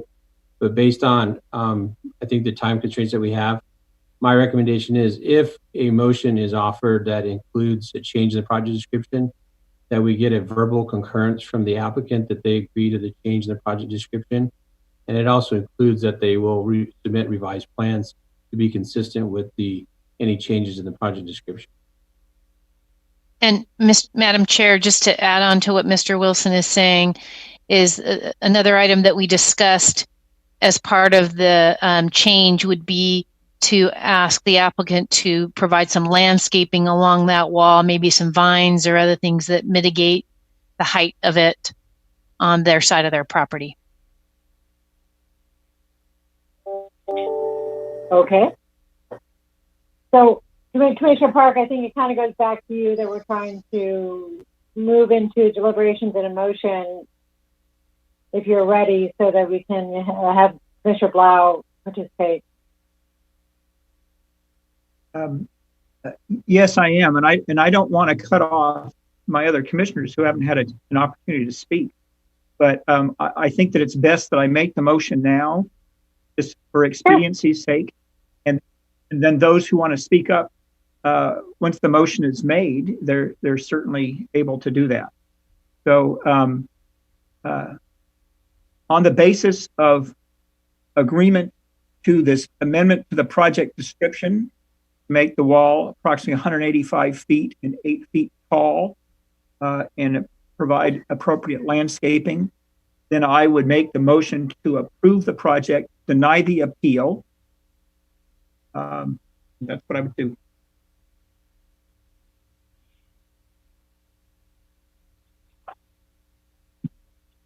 Did I hear a second? I'm not sure. I'll second it. Commissioner Cooney? Oh, okay. Okay, Commissioner Blau is going to second it. And Commissioner Cooney, did you have something to add, though? Not to the motion, Madam Chair, but just speaking prior to the vote, if we're ready for that. All right, I have a couple things to share too, so why don't you go ahead? All right, I just want to point out the obvious for the benefit of the public. I think there is a misunderstanding about the commission's ability to affect this project location.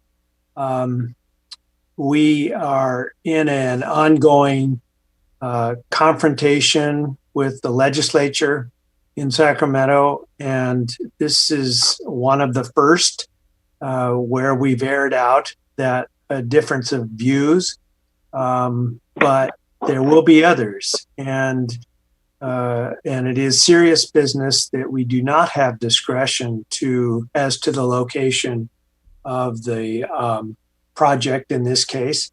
So we're very limited. I'm convinced that if there was litigation, the state limitations would be upheld, and we would have a lot more time, expense, and energy put in, even though we might individually feel as though this is not the best location for the project.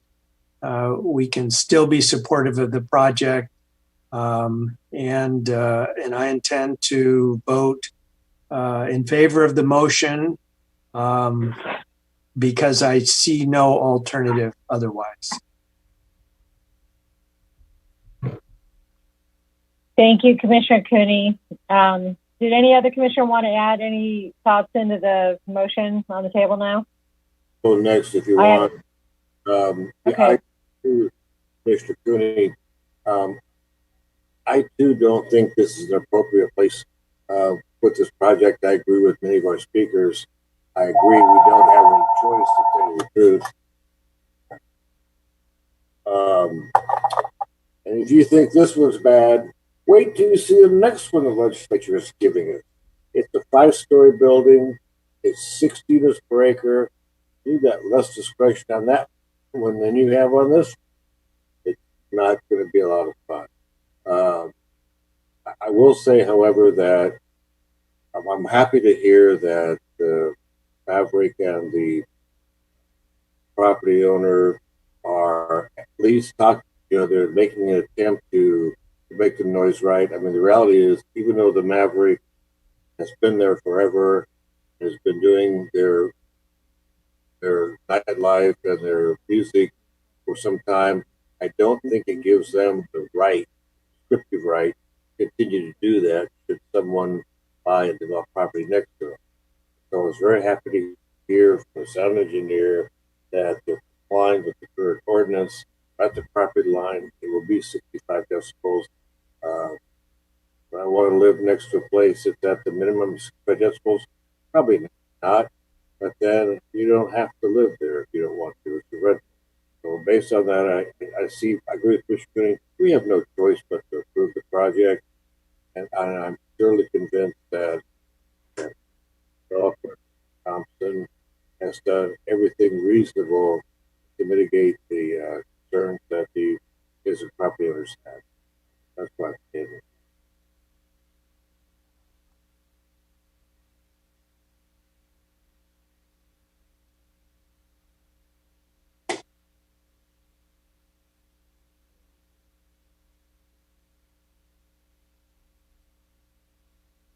You're muted, Laura. Thank you. Commissioner Cooney, did you have anything to add to that? Yes. Yeah, although I agree with my fellow commissioners, I think the project is so poorly placed.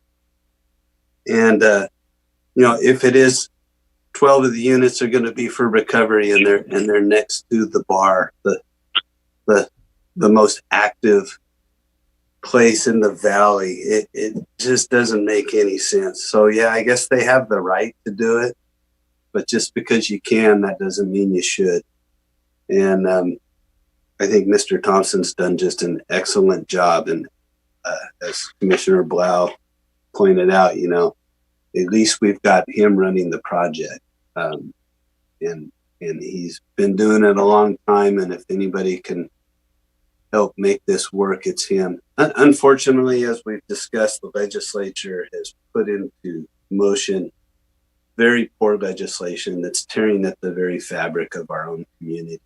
And that's why we had such a long public comment today. It's hurtful to the people that have lived there so long, and the state legislature is cramming it down their throats. So I really want to vote no on this, but I know it won't do any good. So I'm ready to move forward. Okay. I still want to say something, but Mr. Wilson, did you want to add in anything now? Madam Chair, before your comments, or I can make them after your comments. Go ahead. I just wanted a clarification on the motion and two things procedurally before we move.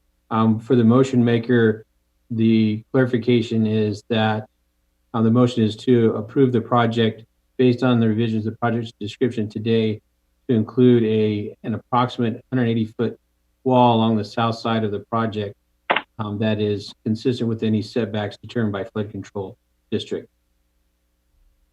And 8 feet high.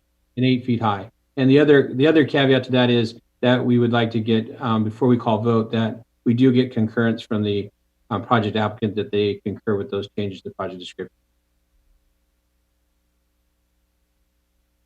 I can concur now, and we can produce something in writing as soon as possible. Thank you. I would like to know that somewhere in the approval letter, the Housing Authority is listed as a co-applicant also. Is that possible? Because I mean, I think that's something that happened between the staff report preparation and today, right, Mr. Thompson? Well, at least the filing of the appeals, yes. July 21, the Housing Authority became the owner of the real estate, yes. Okay. John, can you confirm that the Housing Authority can be a co-applicant? Yes, hi, this is John Polanski. And yes, I can confirm. And I also have heard the entire discussion.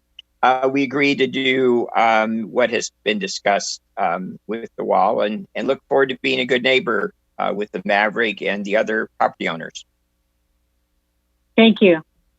Okay, that was really critical. I wasn't even going to vote for it because I'm having a hard time with these findings. I'm having a very hard time with a conclusion that the parking is adequate. I think it's going to be completely inadequate because when the Maverick is busy, people are going to be trying to park at this facility and they're not going to have a place to park. So I'm not happy about that. I'm not happy about the noise situation. I've had my experience with noise studies and I know they all sound good scientifically. And then when you live next to them, they don't. However, I have to lean on the side with Commissioner Cooney and Park and everybody that our hands are tied. And I almost thought about voting against this motion just out of protest to the state. But what do they care what I think, right?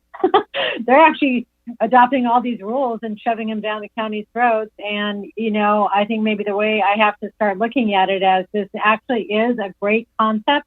I know there's a project by the Housing Authority coming in the 2nd District in a number of months, and it will probably have similar concerns, but this is the direction of housing provision across the state and country. So I'll probably vote for it. I just wanted to say I'm not happy about the site planning. We're, you know, round peg, square hole application here. So that was the only thing I wanted to put on the record. So I have a feeling we've heard from all the commissioners except Commissioner Park. It's back to you. Hey, Madam Chair, before you move on, I think we need to make a correction on the location of the wall. I believe it's on the west side of the project and not the south. And I'd like to get clarification from Ms. Reese about that. Chair Bridley, members of the commission, Director Plowman is correct. The extension would be towards the south side, but the wall itself is on the west side of the property. Thank you. Okay. Commissioner Park? That's the main reason I had my hand raised, was to suggest that correction. And then one other thing, I'll be really fast, is a number of community members expressed a doubt in their mind that I saw the moment I looked at the site, and that was, gosh, where will these folks walk to in Santa Ynez to get groceries, to get aspirin, to get sundries and things? I mean, how does that work in Santa Ynez? And they're right. But you know, the way the state has put this together, as Commissioner Cooney so eloquently stated, that's no longer our job. And that's really the concern of the Housing Authority and the other agencies that are going to help run this. I just hope you folks do the very best job to make it work for these folks. Thank you. Okay, so not seeing anybody other hands raised, I think we're probably ready for the roll call vote. Are we clear on the motion and the second with the project description accepted by the applicant? Yes? Okay. Mr. Villalobos? Commissioner Cooney. Aye. Commissioner Park. Aye. Commissioner Farini. Aye. Commissioner Blau. Chair Bradley. Aye. Motion passes 5-0. Okay, thank you. I think this is the time where we take a slightly longer break than 10 minutes.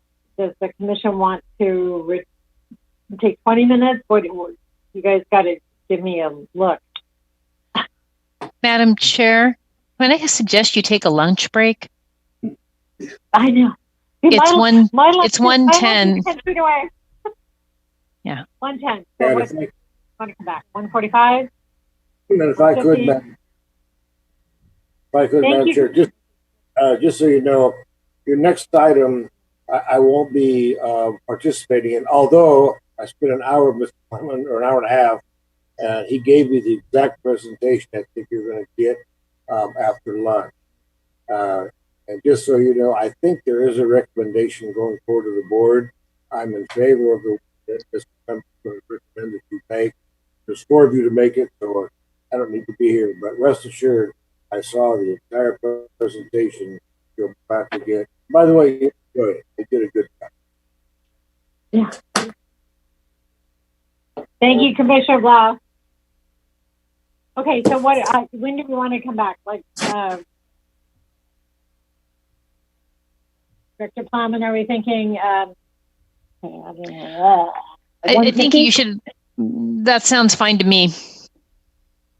Okay, 150, everybody. All right, back then.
wobbly. Right. Madam Chair, I think we're on the air now. Whenever you're ready to start. Thank you. We're all being too human. Okay. Let's go.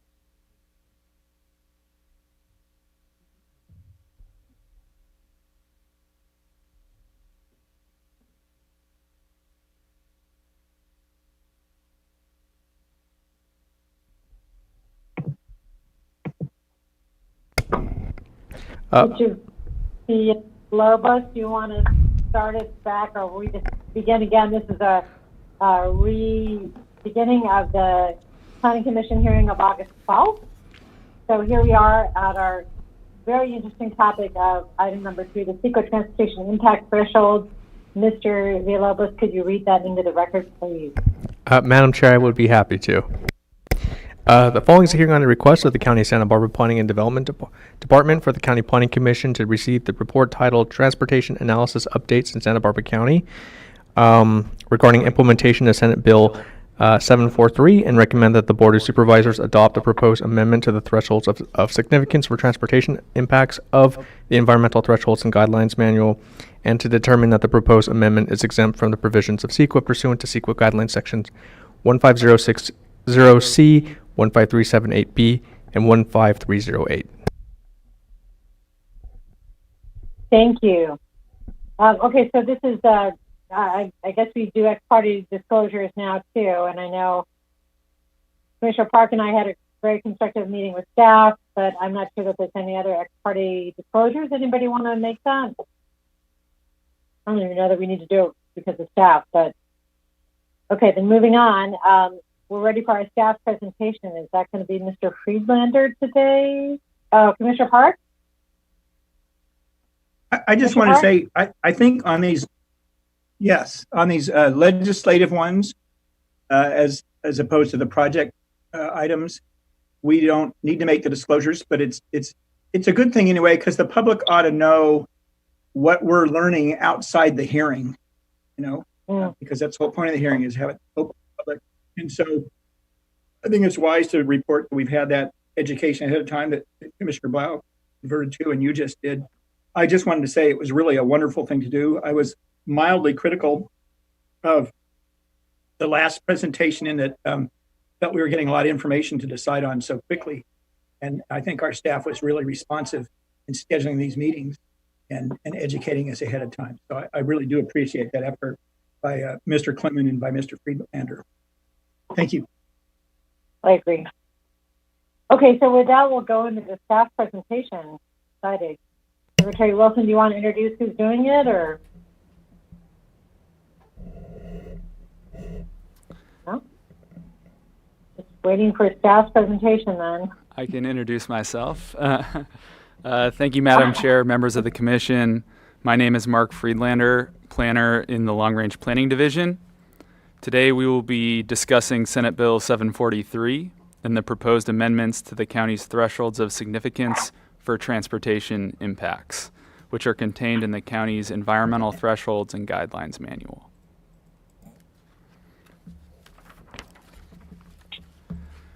SB 743 fundamentally changes how we conduct transportation analysis under CEQA. Today, we will cover the change and what it means for the county moving forward. But first, I'd like to give a little backstory on how we got here today. Last year, Long Range Planning brought on the transportation consulting firm Farron Piers to help implement the requirements of SB 743. Farron Piers is one of the leading firms in the state on the issue, and they helped provide technical support to an advisory group consisting of staff from P&D, Public Works, and SB CAG. Sarah Brandenburg, who is joining remotely, is the project manager from Farron Piers.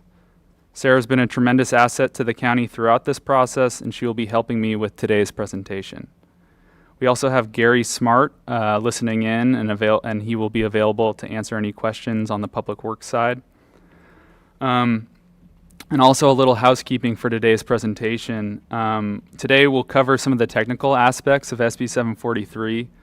Since staff's presentation is fairly lengthy, you've been warned. Please feel free to ask us questions at any point in our presentation. We will also try to check in with you over the course of the presentation.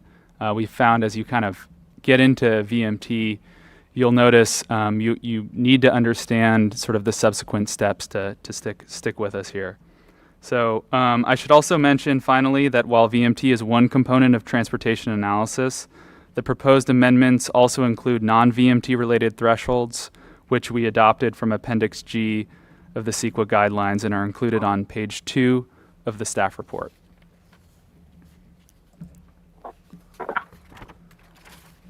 A quick outline of today's presentation. So first, Sarah will provide an overview of SB 743. Then we'll go over what is vehicle miles traveled and describe some key terms. Next, I'll describe decisions lead agencies need to make and some of the implications of those decisions. We'll walk you through some pilot projects, and we'll conclude with staff's recommended actions included in the staff report. With that, I will now turn it over to Sarah. Sarah, the floor is yours. Great. Thank you, Mark. Good afternoon, Madam Chair and members of the Commission. It's a pleasure to be with you this afternoon and talking about this new lens we will be placing on transportation studies as part of CEQA going forward. So the change we are looking at today with Senate Bill 743, as Mark said, it's really fundamentally changing how we're considering transportation impacts under the California Environmental Quality Act. CEQA requires us to study environmental impacts from land use development projects or transportation infrastructure projects, and what is their impact on the environment. And so for many decades, what we have done for our transportation studies is we've really looked at the transportation system from the lens of a driver. We've looked at metrics that consider congestion and roadway operations, and how easy is it to drive on our roadway network from a driver's perspective. With this change with Senate Bill 743, we're kind of shifting that metric to really look at the impact of driving in and of itself. So as we're creating new land use development opportunities in the county, thinking about new transportation projects we want to build, are we doing things that will increase the amount of vehicle miles of travel we have in the county now, which could lead to more cars on the road, higher emission levels, and higher greenhouse gas emissions as well over time. So SB 743 was adopted. It was really a series of legislation that we've been seeing come out of the state that are doing more and more to protect the environment and reduce greenhouse gas emissions over time. And so Senate Bill 743, again, it's nothing new that we've been asked from the state overall in terms of more protection of the environment as we're considering how our state is changing over time, what types of land uses we're developing, and what types of travel options we're giving our community members. The main change with Senate Bill 743, again, is it's changing how we look at the transportation impacts from those developments. And so when the governor adopted Senate Bill 743, the request that he had to the CEQA guiding agencies is, let's figure out a way we can look at transportation and determine a new metric that we can use that is really emphasizing the state's goals of reducing greenhouse gas emissions, enhancing the state's goals of encouraging infill development, and then the other goals of really improving public health through active transportation, doing things like giving people the opportunity to walk more, bike more, take transit more instead of just driving. So on the next slide here, you can see that the timeline that this journey has taken with Senate Bill 743. It was almost 7 years ago now that the governor signed this legislation. So it has been quite a journey and not an easy change to make. I think it kind of tells you the magnitude of the change that we're dealing with in our CEQA documents when it comes to transportation. What happened after the governor signed the legislation and kind of came up with these more aspirational goals of the legislation is that the baton then got passed on to the Office of Research and Planning, also known as OPR. And OPR produces the CEQA guidelines for the state, really provides an advisory to the governor on larger planning principles. and guidance going forward. And so OPR spent many years coordinating with transportation professionals and jurisdictions around the state to determine what the new metric should be for transportation, ultimately coming up with this recommendation of using vehicle miles of travel, or VMT, as our metric going forward. And then spent quite a long time as well preparing some guidelines that agencies can use, some best practices on how we can look at VMT for our land use and transportation projects. They also provided the updated recommendations to the CEQA guidance to the Natural Resources Agency. That guidance was adopted at the end of 2018. And the request with the CEQA guidelines update is that come summer of 2020, that all jurisdictions within the state start implementing this guidance going forward.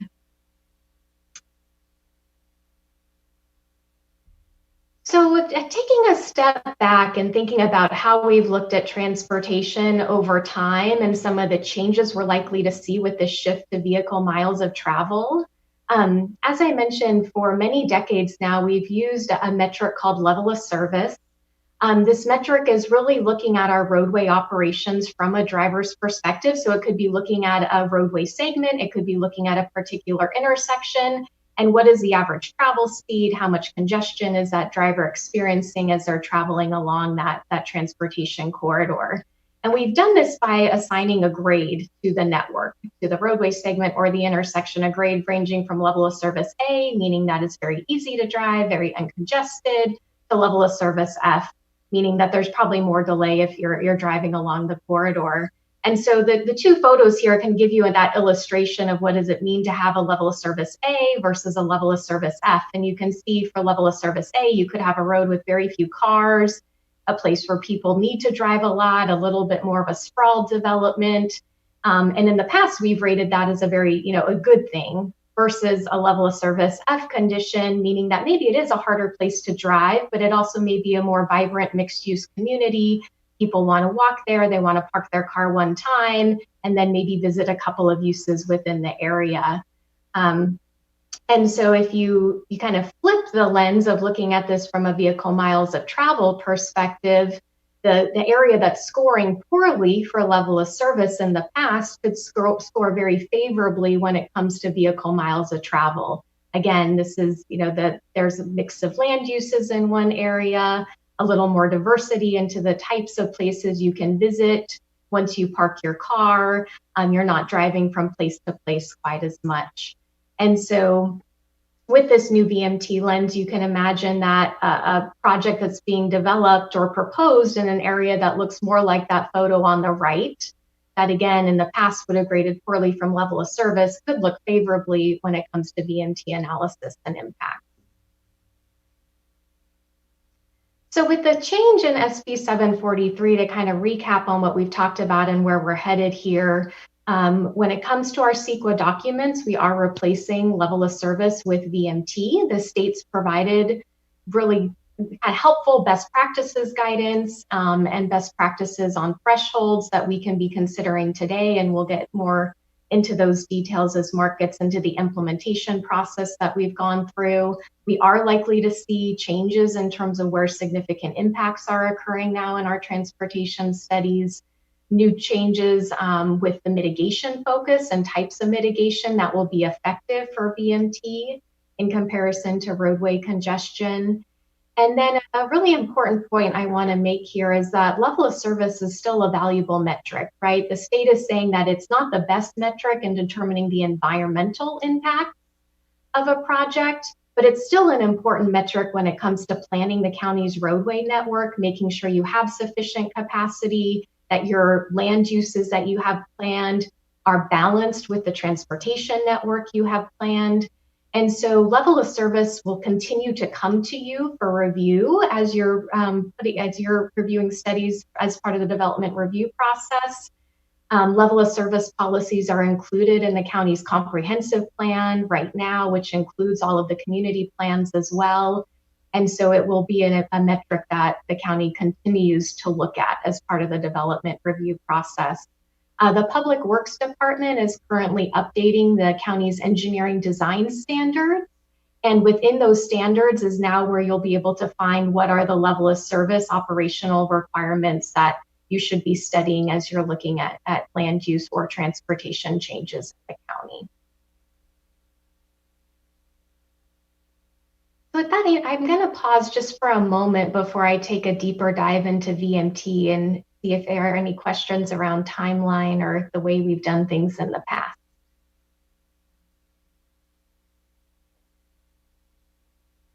Okay, so we'll dive right into VMT here. So VMT is a measure of the amount of driving that occurs in the area. So you can envision Santa Barbara County, all the cars that are on your road, and what we're tracking for each of those cars is how far are they driving. So we're actually tracking their origin and destination. And by doing that, for every trip that's occurring in the county over the course of a day, and the number of cars that are making these trips, we can calculate the average daily vehicle miles of travel in the county. The tool that we use to do this is the tool produced by Santa Barbara County Association of Governments. They develop a travel demand forecasting model every few years as part of their regional transportation plan, and this model contains land use network detail for the county, the transportation network detail for the county, and we can use this tool to estimate VMT on a daily basis for the county.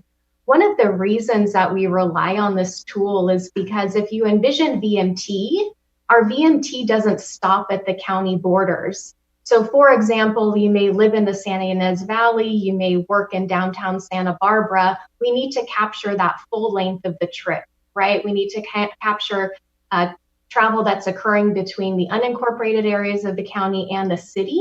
We also can look at VMT and track the VMT that occurs outside of the county.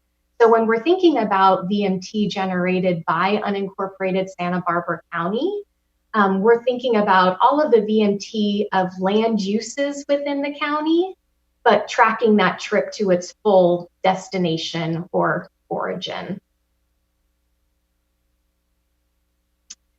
So there are a couple of different ways of reporting VMT in our transportation studies going forward. And so starting with the land use projects, you can think of the two kind of most common type of uses that we're looking at when it comes to land use development is it more of an employee generated use, right? Like an office building, a light industrial building, or is it a residential development where people are going to be living? And so what the state is asking when they're saying, let's look at VMT now for environmental impacts, is they are acknowledging that when we build new development, VMT is going to increase, right? We're providing new homes. There's going to be people living in an area that don't live there now. They're going to be driving more. But they're asking us to look at VMT and these land use changes more as an efficiency metric. So are we putting new land use development in an area where people can drive less than they would if it was in a more remote area of the county? So think of VMT, again, as more of this efficiency metric. And so when we report VMT for our employment or residential types of projects, we're looking at the total amount of VMT that they're going to generate divided by the number of people that live or work there. And then we can look at that VMT for the project and compare it to the overall VMT in the county and see, okay, for this project, is it a VMT efficient location? Would the VMT generated by the project be lower than the county average right now, for example? And that's really the lens that we're looking at VMT for. For transportation projects and more regionally serving projects such as a big retail development, what we're looking at for those is we will be looking at the total change in VMT. So for example, if we're widening a roadway, would that roadway widening project encourage more people to drive? Would it change the total amount of VMT in an area? If we're building a new regional retail project, is it, maybe we're putting that project in an area that has very little retail right now, and we're actually giving people the opportunity to shop closer to where they work and live, in which case we're kind of shuffling retail maybe longer retail trips from where they're going now to being more centrally located, it could be beneficial for VMT. Or it could be that we are really increasing VMT through more of a regionally serving project, and we need to acknowledge that potential environmental impact in our CEQA documents. So this is one other way to look at the VMT that's being generated for our land use projects, a little bit of a deeper dive into the VMT generated by residential uses in comparison to the VMT generated by the employee uses. The photo on the left here, what we're illustrating there is that when you have a residential project and we're talking about residential generated VMT, we're really envisioning all the trips that occur between home and other destinations over the course of the day, right? So someone may be having a commute trip, they might be going to the grocery store, they could be dropping their kids off at school. What are all those home-based VMT trips that are generated on the residential side? In comparison, for employment uses, what we're looking at for those projects are what does that commute trip look like, right? So we're building a new office building, for example. Where do the people that work there live? Where are they forecasted to live? And with that, what does that commute trip look like? And is that an efficient place, again, to be putting a new employment use in the county? VMT for transportation projects, again, we will be looking at the total amount of driving that occurs if it's a roadway project, for example. The other thing to consider here with this change to VMT for transportation projects is that if the county is pursuing more multimodal projects, such as improvements to make walking easier or biking easier or transit projects, the state is saying all of those projects have the intention of reducing VMT over time, and therefore you don't need to worry about any sort of VMT impacts occurring. So really only for a larger roadway widening project would we need to do this new type of analysis for VMT. For other projects, again, that aren't affecting roadway capacity, you can simply say that this is meeting the intent of the state to reduce vehicle miles over time and really encourage travel by other modes of transportation. I'm going to pass it back over to Mark to talk about our implementation process. Thanks, Sarah. So yeah, I'm now going to cover how agencies actually go about in implementing some of the changes that Sarah just went over. So the technical advisory that Sarah mentioned earlier has recommendations and serves as a great resource for agencies. However, it doesn't absolve agencies from doing the work to implement SB 743. Implementing SB 743 can be boiled down into 4 key steps or decisions listed on this slide here. Choosing VMT metrics and methodologies, selecting screening criteria, establishing VMT thresholds of significance, and identifying mitigation options. I'll now cover each of these in order and present staff's recommendation for each step or decision. Sarah already discussed the SBCAG model and the metrics we use to calculate VMT. The next decision in is choosing the geographic boundary for baseline VMT. Establishing baseline VMT is an important concept because VMT thresholds are generally expressed in relation to a baseline VMT level. OPR recommends using a city or regional baseline, but they don't define region and they don't offer any explicit direction to counties such as Santa Barbara. To start the process, we use the SBCAG model to analyze VMT in Santa Barbara County. We found that VMT in the unincorporated county is on average 22 to 24% higher than the SBCAG average, and the disparity is projected to increase in the future. This was the first sign that OPR's recommendations might present some challenges in practice for the county, as OPR recommends reductions below regional average. To demonstrate the importance of establishing a geographic boundary, we mapped home-based VMT per resident in the county using a regional baseline and using a county baseline. As you can see in the two maps, the green areas, which represent VMT efficient areas, shrink using the regional baseline approach. I have another slide to sort of further demonstrate this point here. So here are the same maps, but zoomed into the South Coast region. Again, you see more VMT efficient areas using the county baseline on the right, as opposed to a regional baseline on the left. Staff also analyzed different geographic boundaries, such as housing market areas or community plan levels, but ultimately decided on unincorporated county baseline. So this trip, using a county baseline, we'd be excluding a trip that would start and end in Santa Barbara, the city of Santa Barbara, but we'd include a trip that started in the city of Santa Barbara and ended in the county and vice versa.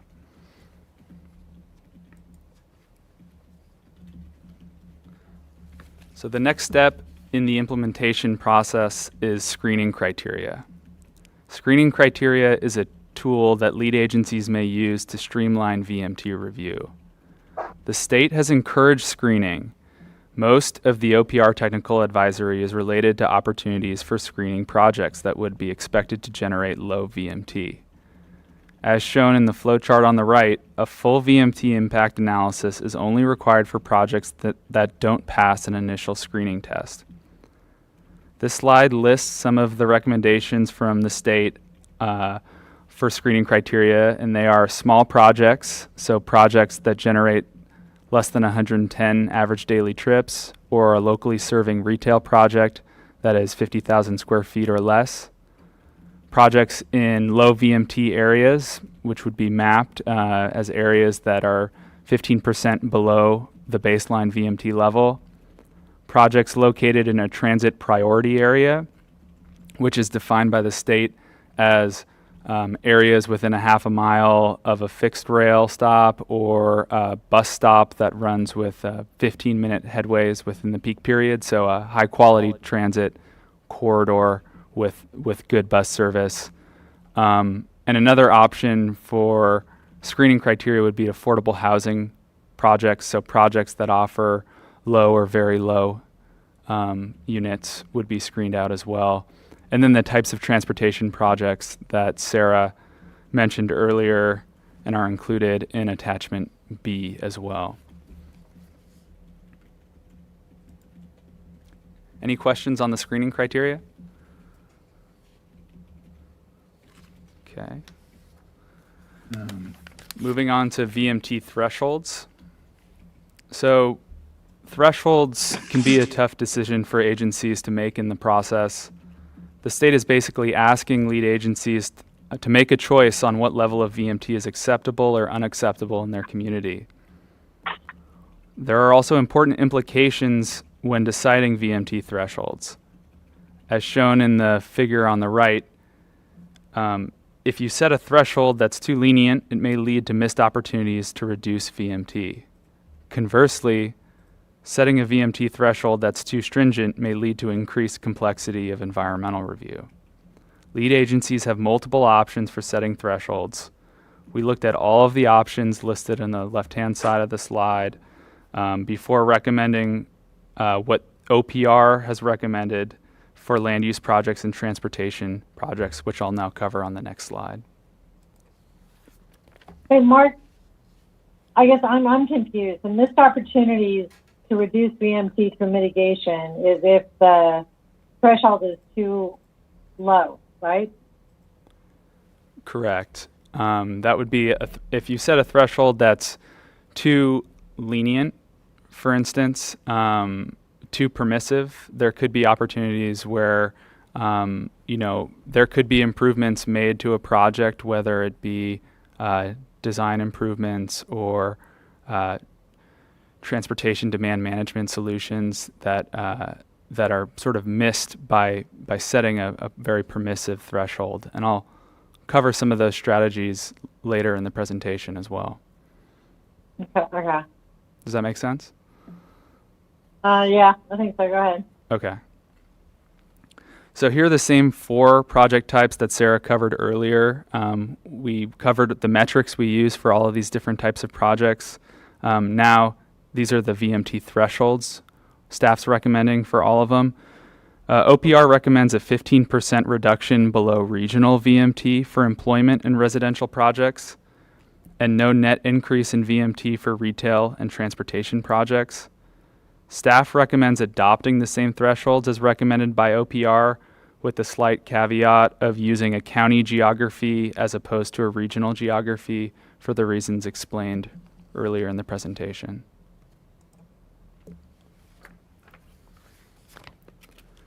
To test some of the recommended thresholds, we used pilot projects. Here you'll see 3 different hypothetical land use projects. We have a 125,000 square foot office project, a 68 unit residential project, a mixed use project with 45 units of residential and 68,000 square feet of retail. And we placed these 3 different hypothetical projects in 2 different locations, one in a traffic analysis zone in Old Town Orchid, and another in Eastern Goleta Valley. And we use this as sort of a litmus test to test what we're recommending as far as VMT thresholds go.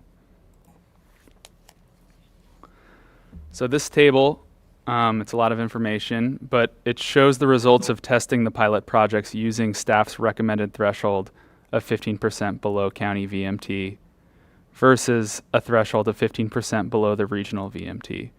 We wanted to see how these fairly large projects in the context of the county shake out under the new metrics. So just looking at this table, walking through it, you see our 3 different types of projects separated with the Old Town Orchid projects for the first 3 and Eastern Goleta Valley for pilot projects 4, 5, and 6. The first thing we checked were, do these projects meet any of our project screening criteria? As you can see in the first column, can you guys see my mouse? They can. Perfect. So in this first column here, project size, none of these projects would meet our screening criteria for project size. They all generate more than 110 average daily trips, and they all exceed the 50,000 square foot threshold for retail. The next screening threshold that we looked at, screening criteria, was, is the project located in a transit priority area? Old Town Orchid doesn't qualify under the state's definition of a transit priority area, but Eastern Goleta Valley does along the Hollister corridor there. So pilot projects 4, 5, and 6 would be screened out from further VMT analysis. So shifting further to the right, you look at, let's start with regional VMT. So looking at the very last column on the right-hand side, we look at potential impacts, and 4 of the 6 pilot projects would result in potentially significant impacts to VMT based off of the modeling. The column to the left shows how far do each of these projects deviate from that threshold. And as you can see here, 3 of these projects are 36 to 42% in exceedance of what OPR is recommending for a threshold of significance. These projects would either need to be fundamentally changed or located to a more efficient area. There is no mitigation that could reduce these projects to a level of less than significance. Shifting to Mark? Yes. Before you leave, are you still on the slide? What's that? I'm sorry. So Chair. you were going to stay on this slide because, I mean, we're talking about CEQA thresholds, right? So on these 36 to 42%, doesn't like a class 1 override still play into it? Absolutely. You could actually not meet the VMT threshold and just override it, right? Absolutely correct. Yes. Yes, Chair. You are Okay. correct there. So. Sorry. The only question, guys, come on, speak up. So moving on, now comparing our 6 pilot projects using a county average or a county geography, we see 3 of our projects, pilot projects 2, 3, and 4, still exceed our threshold of significance. However, that percentage difference from threshold are kind of in the 10 to 16% range, which means there might be opportunities to avoid that class 1 impact or a statement of overriding consideration with a little more refinement. So moving on to VMT mitigation strategies. So mitigation looks different under VMT than it does under LOS, as Sarah mentioned. Under VMT, you don't change the network around the project like you would for level of service. You either need to change the project itself, the density of land use, or the built environmental characteristics of the project, or you incorporate transportation demand management strategies. We know now how VMT is calculated, and it's calculated by multiplying the number of trips by the distance of trips. So mitigation measures must either reduce the distance of trips or the number of trips. This slide lists some example transportation demand management strategies that reduce VMT: van pools, telecommuting, pedestrian facilities, car sharing. But we should also note that there are some challenges associated with TDM strategies. For one, TDM strategies are often tenant dependent and can be difficult to monitor for the county. So looking again at VMT mitigation strategies, this will likely be an ongoing development for lead agencies as they get into the implementation of SB 743. We already touched on the two near-term strategies, but some of the longer-term approaches include impact-free programs or VMT exchanges or mitigation banks, which would be a regional entity where you pay for a credit of VMT reduction, similar to a cap and trade based exchange program. So wrapping up here on VMT, this slide again is just to kind of give you a 3,000 foot level of the VMT process. We start, first question, is it a project? So, SB 743, the provisions only apply if you have a project that's subject to CEQA. Then you check if it meets any of the screening criteria. Then you advance to VMT analysis and you make your significant impact determination and apply mitigation measures as needed. So next steps for the county on this. One, Fair and Peers will be helping the county develop a VMT calculator tool, and this will be a pivotal tool in the implementation of SB 743. We have an example here on the right from Culver City that will let planners and applicants quickly determine VMT impacts for standard land use projects and apply and see how they fit under the context of the county's thresholds. And then finally, after this, Lisa mentioned in her director's report, we'll take the Planning Commission's recommendations and resolution to the Board of Supervisors for adoption so the county can formally amend our transportation impact thresholds. Environmental review, updating SB 743 and the proposed amendments to Chapter 18 are not a project and exempt from CEQA pursuant to CEQA Guidelines Section 15060C3 and 15378B5.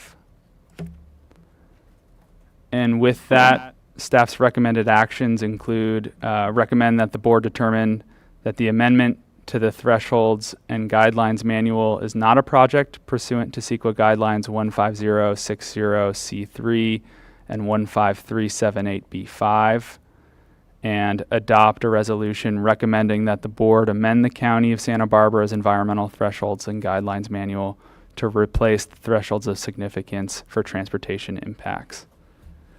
And with that, that concludes staff's presentation, and we are available to answer any questions you may have. Thank you. Okay, so this is the time for the commission to ask questions of staff. Commissioner Park? I wanted to raise my hand first to show that I have not fallen asleep and that I'm listening. But second, no, seriously, I have a question where, and is this the time to comment on this and talk about this, or are we waiting for some other time in this presentation? No, I think let's just do questions during comments. That's okay. Am I making a mistake? Anybody? I don't know. I think it's kind of fluid, Commissioner Parks, so just go ahead. Okay. So as I was thinking about this, and remember, this is sort of the second time I've heard this, but I'm hearing it in a different way now. So that's been very good for me. I was thinking that I would like to discuss a sort of a hypothetical, very simply, so that I can understand how the screening works, which helps me understand whether to make the recommendations or not. And then after I discuss that, I want to go on to potential application of this tool outside the CEQA context, but in terms of our finding consistency with the general plan. So bear with me for a moment, okay? We had a cannabis project a while back that involved a road, a side road from a highway, and the road was a few miles long, and then it dead ended. There was concern from the folks living out there on that road that this project would result in quite a bit more traffic on this road. And we didn't really have the tool to analyze that. As we looked at level of service at the intersection of the highway and the road, well, you know, there wasn't going to be, there would be some increase, but the level of service change would still fit very low on the set level of service rankings. But I would think if one did a VMT analysis, one could show that the increase in VMT would be pretty drastic over what was already being experienced by neighbors. So here's what I'm getting at.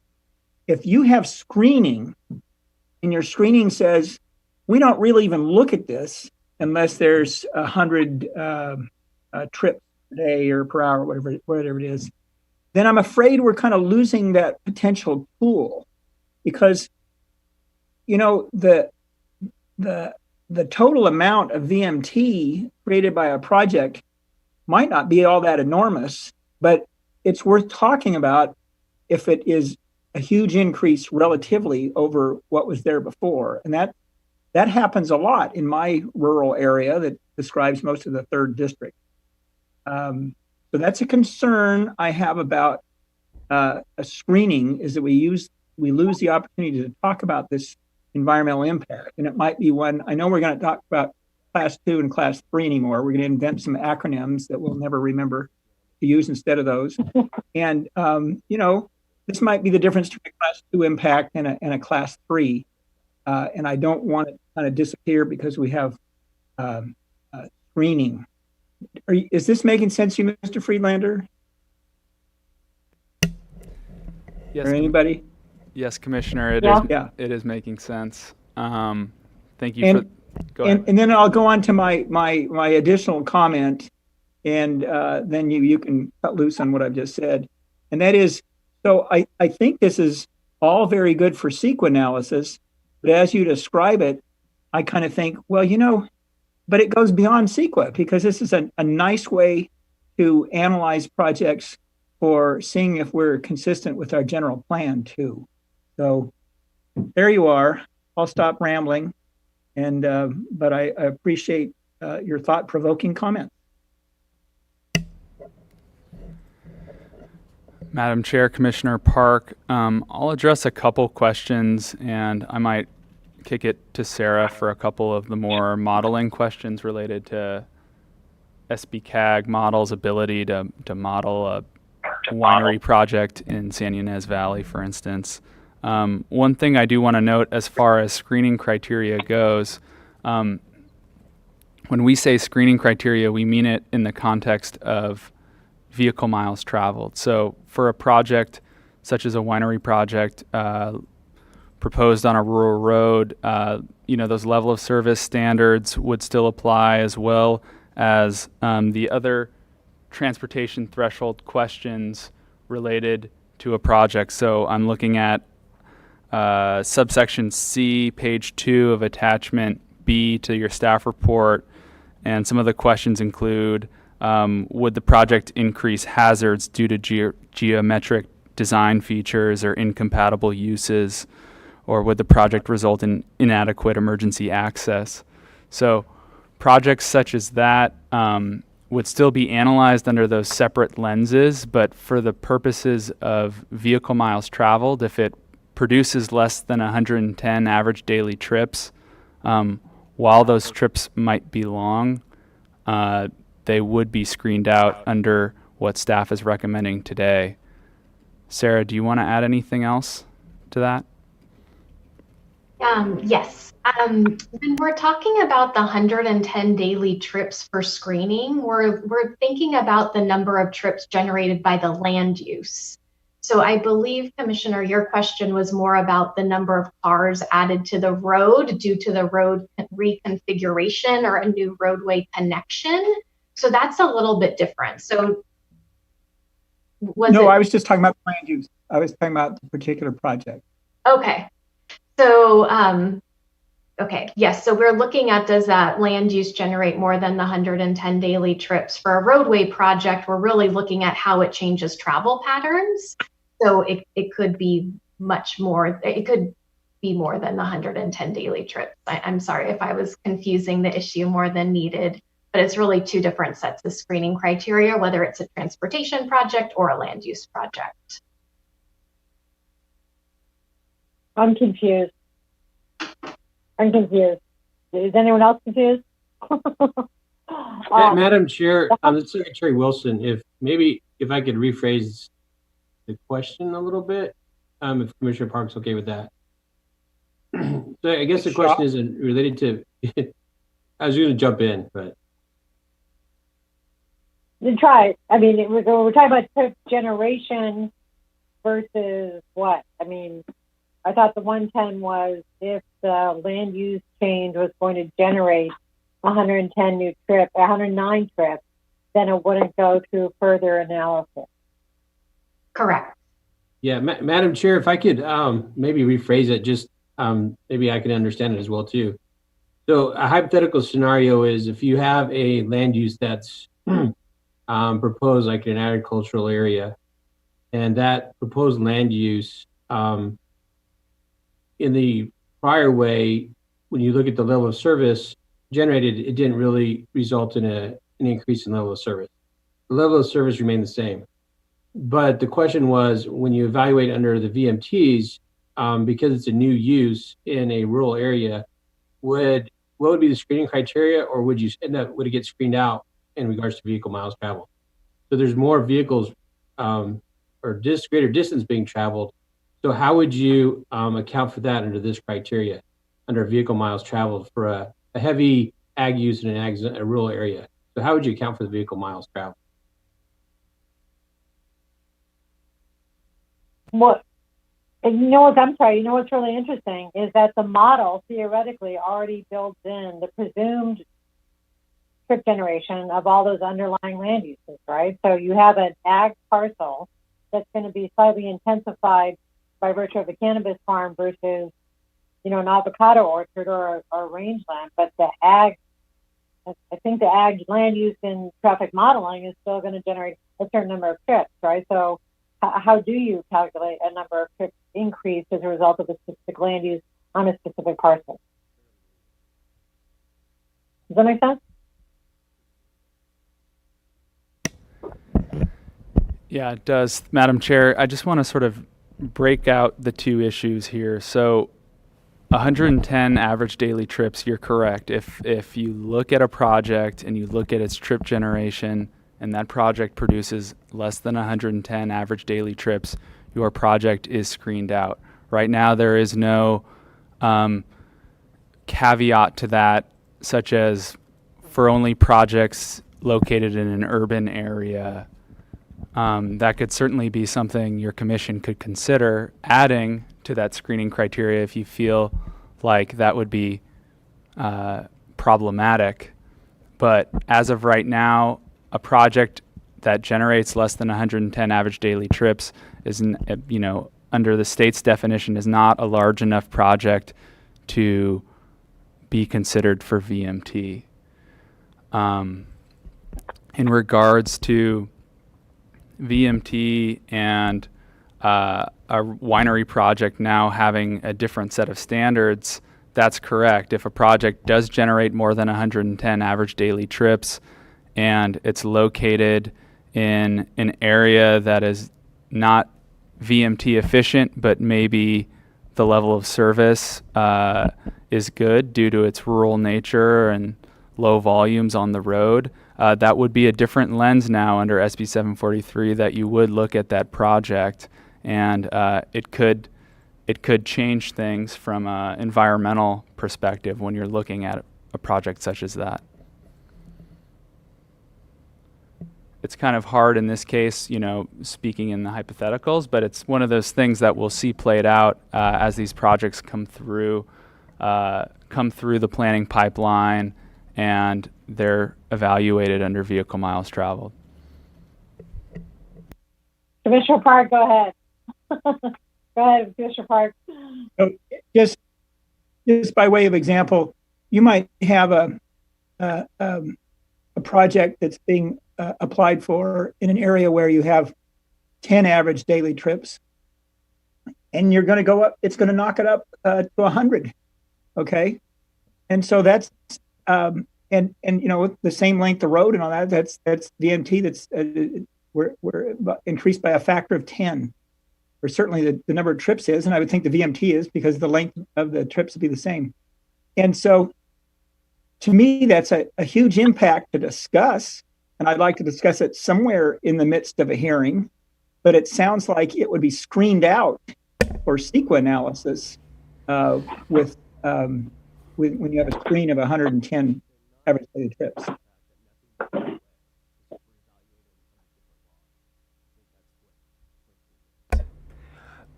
Chair Mr. Briley. Friedlander? Chair Bradley, this is Dan Clement. Just wanted to take an opportunity to respond to Commissioner Park's response, if possible. Sure. So I think we need to back up here because I think something's getting lost in the analysis. And I think some of what's getting lost is due to the fact that we keep saying that level of service is going away, or we're no longer going to look at certain types of traffic impacts under CEQA. We mean just that. It's only under CEQA that we're not going to be evaluating traffic congestion level of service. All of the standards in the comprehensive plan, including the community area plans, which have level of service standards, will still apply to projects. We'll still be evaluating projects' impacts with regard to traffic congestion, level of service. However, it will be done under the umbrella of a comprehensive plan policy consistency analysis in the staff report, not in the CEQA environmental document. And then also, as Mr. Friedlander explained earlier, although traffic congestion and level of service is now being, I don't want to say relegated to the comprehensive plan, but it's only going to be evaluated in the context of the comprehensive plan. Those other considerations that go into traffic impacts, such as roadway safety, the geometrics, those will still be evaluated both in the CEQA context and in a comp plan consistency context. So I think that's very important because you're not losing anything by this change in the law. In fact, what I see is you're now actually afforded more opportunity to look at different types of transportation impacts, that is, those which are related to VMTs, whereas prior to this time, that wasn't even a consideration under CEQA or the comprehensive plan. So now you're looking at everything, but it's just going to be in the context of different laws.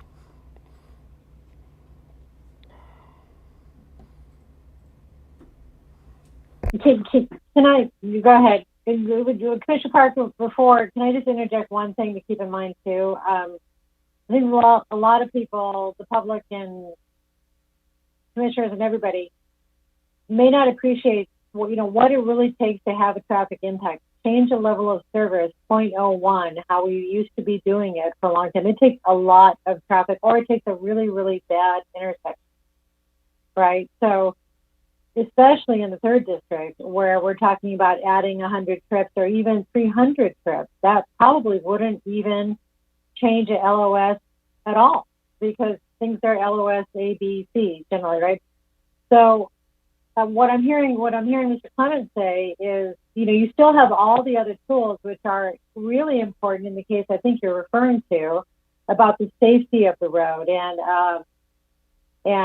speeds, and people want to say that accidents are an issue, but frankly there's accident data that kind of tells us that too. So I don't know, maybe it's not as much of a loss as we're thinking. The LOS change. Oh, I don't think it's a loss, because I think the level of service analysis is just totally inappropriate and useless in rural areas right now. I just see this as kind of an exciting new tool, and I would hope to use it in every appropriate place and not have it be unusable because we set some artificial barriers to it. But I do agree with, I think it was Mr. Wilson or someone who said, we're going to understand this a lot better once we start living with it. And if we need to tweak it after that, that's fine. I did have a request of Mr. Clement or Mr. Friedlander, and perhaps I didn't hear you say this in the already in the presentation, but could you just comment briefly on how through trucking fits into VMT? Because I think that's something that would be useful for everyone to understand. Through trucking. You mean trucks outside of the county that go through the county? What do you mean through trucking? As I understand it, VMT is going to exclude, things like that in its calculation of the impact on the roadway. It's going to be looking at, when it's looking at a residential project, it'll be looking at projects generated by those residences. When it's looking at some other project, it'll be looking at that, but it's not going to be looking at overall use of the roadway by every user, which can include large amounts of trucking traffic. Am I right or wrong, Mr. Clement or Mr. Friedlander?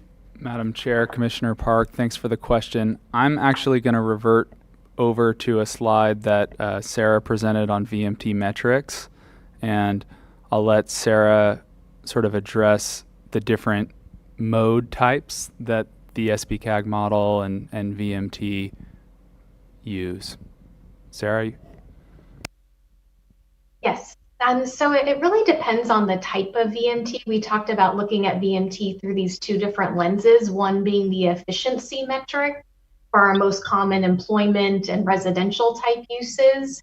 In those cases, we are considering just passenger vehicles, kind of autos on the road, people that live there, workers that are commuting there. In the other two examples, when we're looking at projects and looking at the total change in VMT they may generate, or we're looking at a larger transportation infrastructure improvement where we're looking at all of the vehicles driving on the road and how many are driving today and how many would drive in the future and what is that total vehicle miles of travel, we will be including both the passenger vehicles and the commercial truck vehicles in that calculation.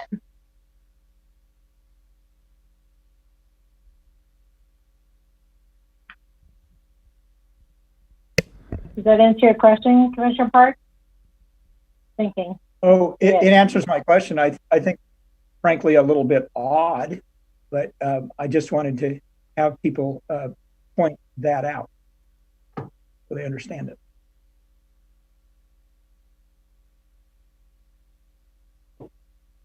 Okay. Did you have anything else you wanted to ask as we're moving through? No, not at this time. Okay. So, did any other commissioner have any questions about? Because I think staff presentation completed, right? Correct. Yeah, staff's done with our presentation. Thank you, Madam Chair.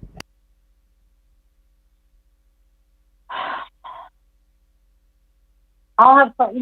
I got a copy of the Galileo preliminary VMT analysis. for the case that's coming in the second district. And, you know, clearly, especially if all of us back up a long way. I mean, this is another state directive to have land uses concentrate on already developed and highly infrastructured areas, right? Actually, I would like to ask Ms. Brandenburg, are there a lot of counties that are kind of struggling with how this applies in rural areas? Because this is about getting stuff into an urban core near high frequency, you know, transit and bike lanes, and you're living in a workspace where you only need a half a car per 3-bedroom condo. And that's most not of what Santa Barbara County is. So how is it that other counties have bridged that gap? It's definitely a challenge in more rural counties such as Santa Barbara. I mean, they're doing the same thing that you're doing, right? Having the same discussions you're having today, and knowing that they need to consider VMT and thinking about how they define their baseline, right? Like in Santa Barbara, as Mark explained, really looking at the unincorporated county baseline, not looking at the regional baseline. So doing things like that can somewhat help as they're considering VMT impacts, but still wanting to have defensible environmental documents, right? So if you don't kind of follow the rules, then you're open to CEQA litigation. It's better to really implement the guidance coming from the state, doing our due diligence and disclosing any environmental impacts we may see going forward with VMT and transportation. But you're right, it's very challenging in areas like you are. If you're in a downtown urban setting, this is kind of a check the box exercise, right? And so it really completely flips where we're going to see transportation impacts going forward. It used to be our most congested areas is where we saw the most impacts. Now we're likely to see the fewest impacts going forward. And Well, you know, this is another example of the state coming up with some stuff that doesn't, I feel like, really fit us. And I'm sure that the public is going to take a long time, much longer than this commission will, to get its arms around the fact that what they react to is bad levels of service when they drive. You know, they're upset when they have to wait 4 signal cycles to get through an LOS intersection, or they take, traffic is backed up on 101. That's what John Q. Public reacts to. And now that's not going to be the primary CEQA analysis tool, right? So it's kind of like, so what if 101 is backed up every day? Well, whatever. Anyway, sorry. Commissioner Park, you still have your hand up. I didn't mean to talk before you. Yes, I do. I think that we've had as good a presentation from staff as they could do. It was a very good presentation. I think we've had our as good a questions as we could have from the commission, having just heard the presentation.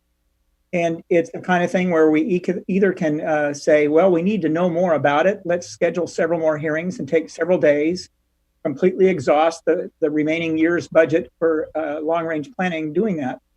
Or we can adopt the recommendations of staff and move this on to the board. And that's what I think we should do. I hope that somehow in the future that all of us, the whole planning apparatus, does a good outreach to the public, and especially the private planners and other people that will be using this, so they know there's been a change. They need to adapt to it. That's one thing. But I think we have to look at whatever we think of the state imposing new ideas on us, we need to move forward today. And so I think we're at the juncture where I want to make a motion to adopt staff's recommendation to move this on to the board. And if somebody needs to help me word that motion, you're welcome to it. I see County Council's hand up, no and down again. Okay. I'll second the motion. Commissioners, I just wanted to make sure public comment was taken if there were any comments. Yeah, thank you. Oh yeah, that's you. Mr. Villalobos, do we have any requests to speak under public comment? Madam Chair, we do have someone, but she was here for the first item. It's Marjorie Johnson. It is conceivable that she hung out for this item as well, so I can unmute her and see if Ms. Johnson would like to speak. Ms. Johnson. Okay, and I think we received an email this morning from someone on this item, right? Did we have to recognize that because it came in late, or? Madam Chair, you're right. That was from Mr. Becker. It was 1 page in length, and so I think that it's just automatically part of your record. But thank you for bringing that up. If the other commissioners haven't taken the time to look at that, it's a quick read. So you're going to check with Ms. Johnson, right?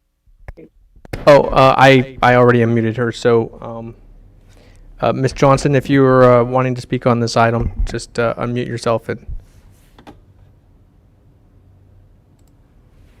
I suspect it's just a mistake, but in hearing no response, I think that's probably safe to move on. Okay. Okay, thanks. Then with that, we'll close the public hearing and bring it back to the commission for deliberations. And I turn to Commissioner Park, who is going forward with the motion. Oh, do I need to make the motion again? I mean, that's. No, actually, you're right. Is that we heed staff's recommendation and pass this on to the board. And like I said, if someone can advise me better on how we word a motion of this sort, please chime in. But we're at the juncture where we should do that.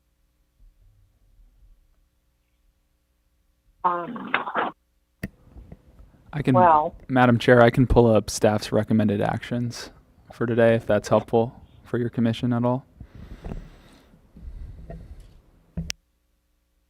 You're right. It's just basically on the staff report, right?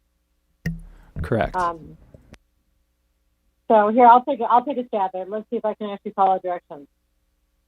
I think this is where Commissioner Park wanted to move, was to recommend that the board determine that the amendments to the Environmental Thresholds and Guidelines Manual, Attachment D, is not a project pursuant to CEQA Guidelines Section 15060C3 and 15378B3, Attachment C to the staff report. And 2, adopt a resolution recommending that the board amend the County of Santa Barbara's Environmental Thresholds and Guidelines Manual, also Attachment D, to replace the thresholds of significance for transportation impact. Correct? Bingo. That's what I thought my motion was. But if you're making it, then I'll second it. Or if I already made it, then you second it, and we'll get there. I'm not either way. I just read it for you. So that's John Park's motion, and I'll second it. Straight out of the staff. Right. Thank you. Okay. So, Mr. Villalobos, do you want to do a roll call vote on that, please? Yes. Thank you, Madam Chair. Commissioner Cooney. Aye. Commissioner Park. Aye. Commissioner Farini. Aye. Commissioner Blau. I'm sorry. Chair Briley. Aye. Motion passes 4-0. Okay. All right. That brings us to the end of. Thank you very much, Ms. Brandenburg. I appreciate your being at the meeting and staff. Great job, Mr. Friedlander. Complicated topic. So I think that brings us to the end of our meeting. Look, my arms go away when I'm. And can I ask Mr. Villalobos to give me a buzz? David Villalobos, give me a call if you get a chance. Thank you. Sure. Okay, I think we're done. Thank you. Bye. Bye.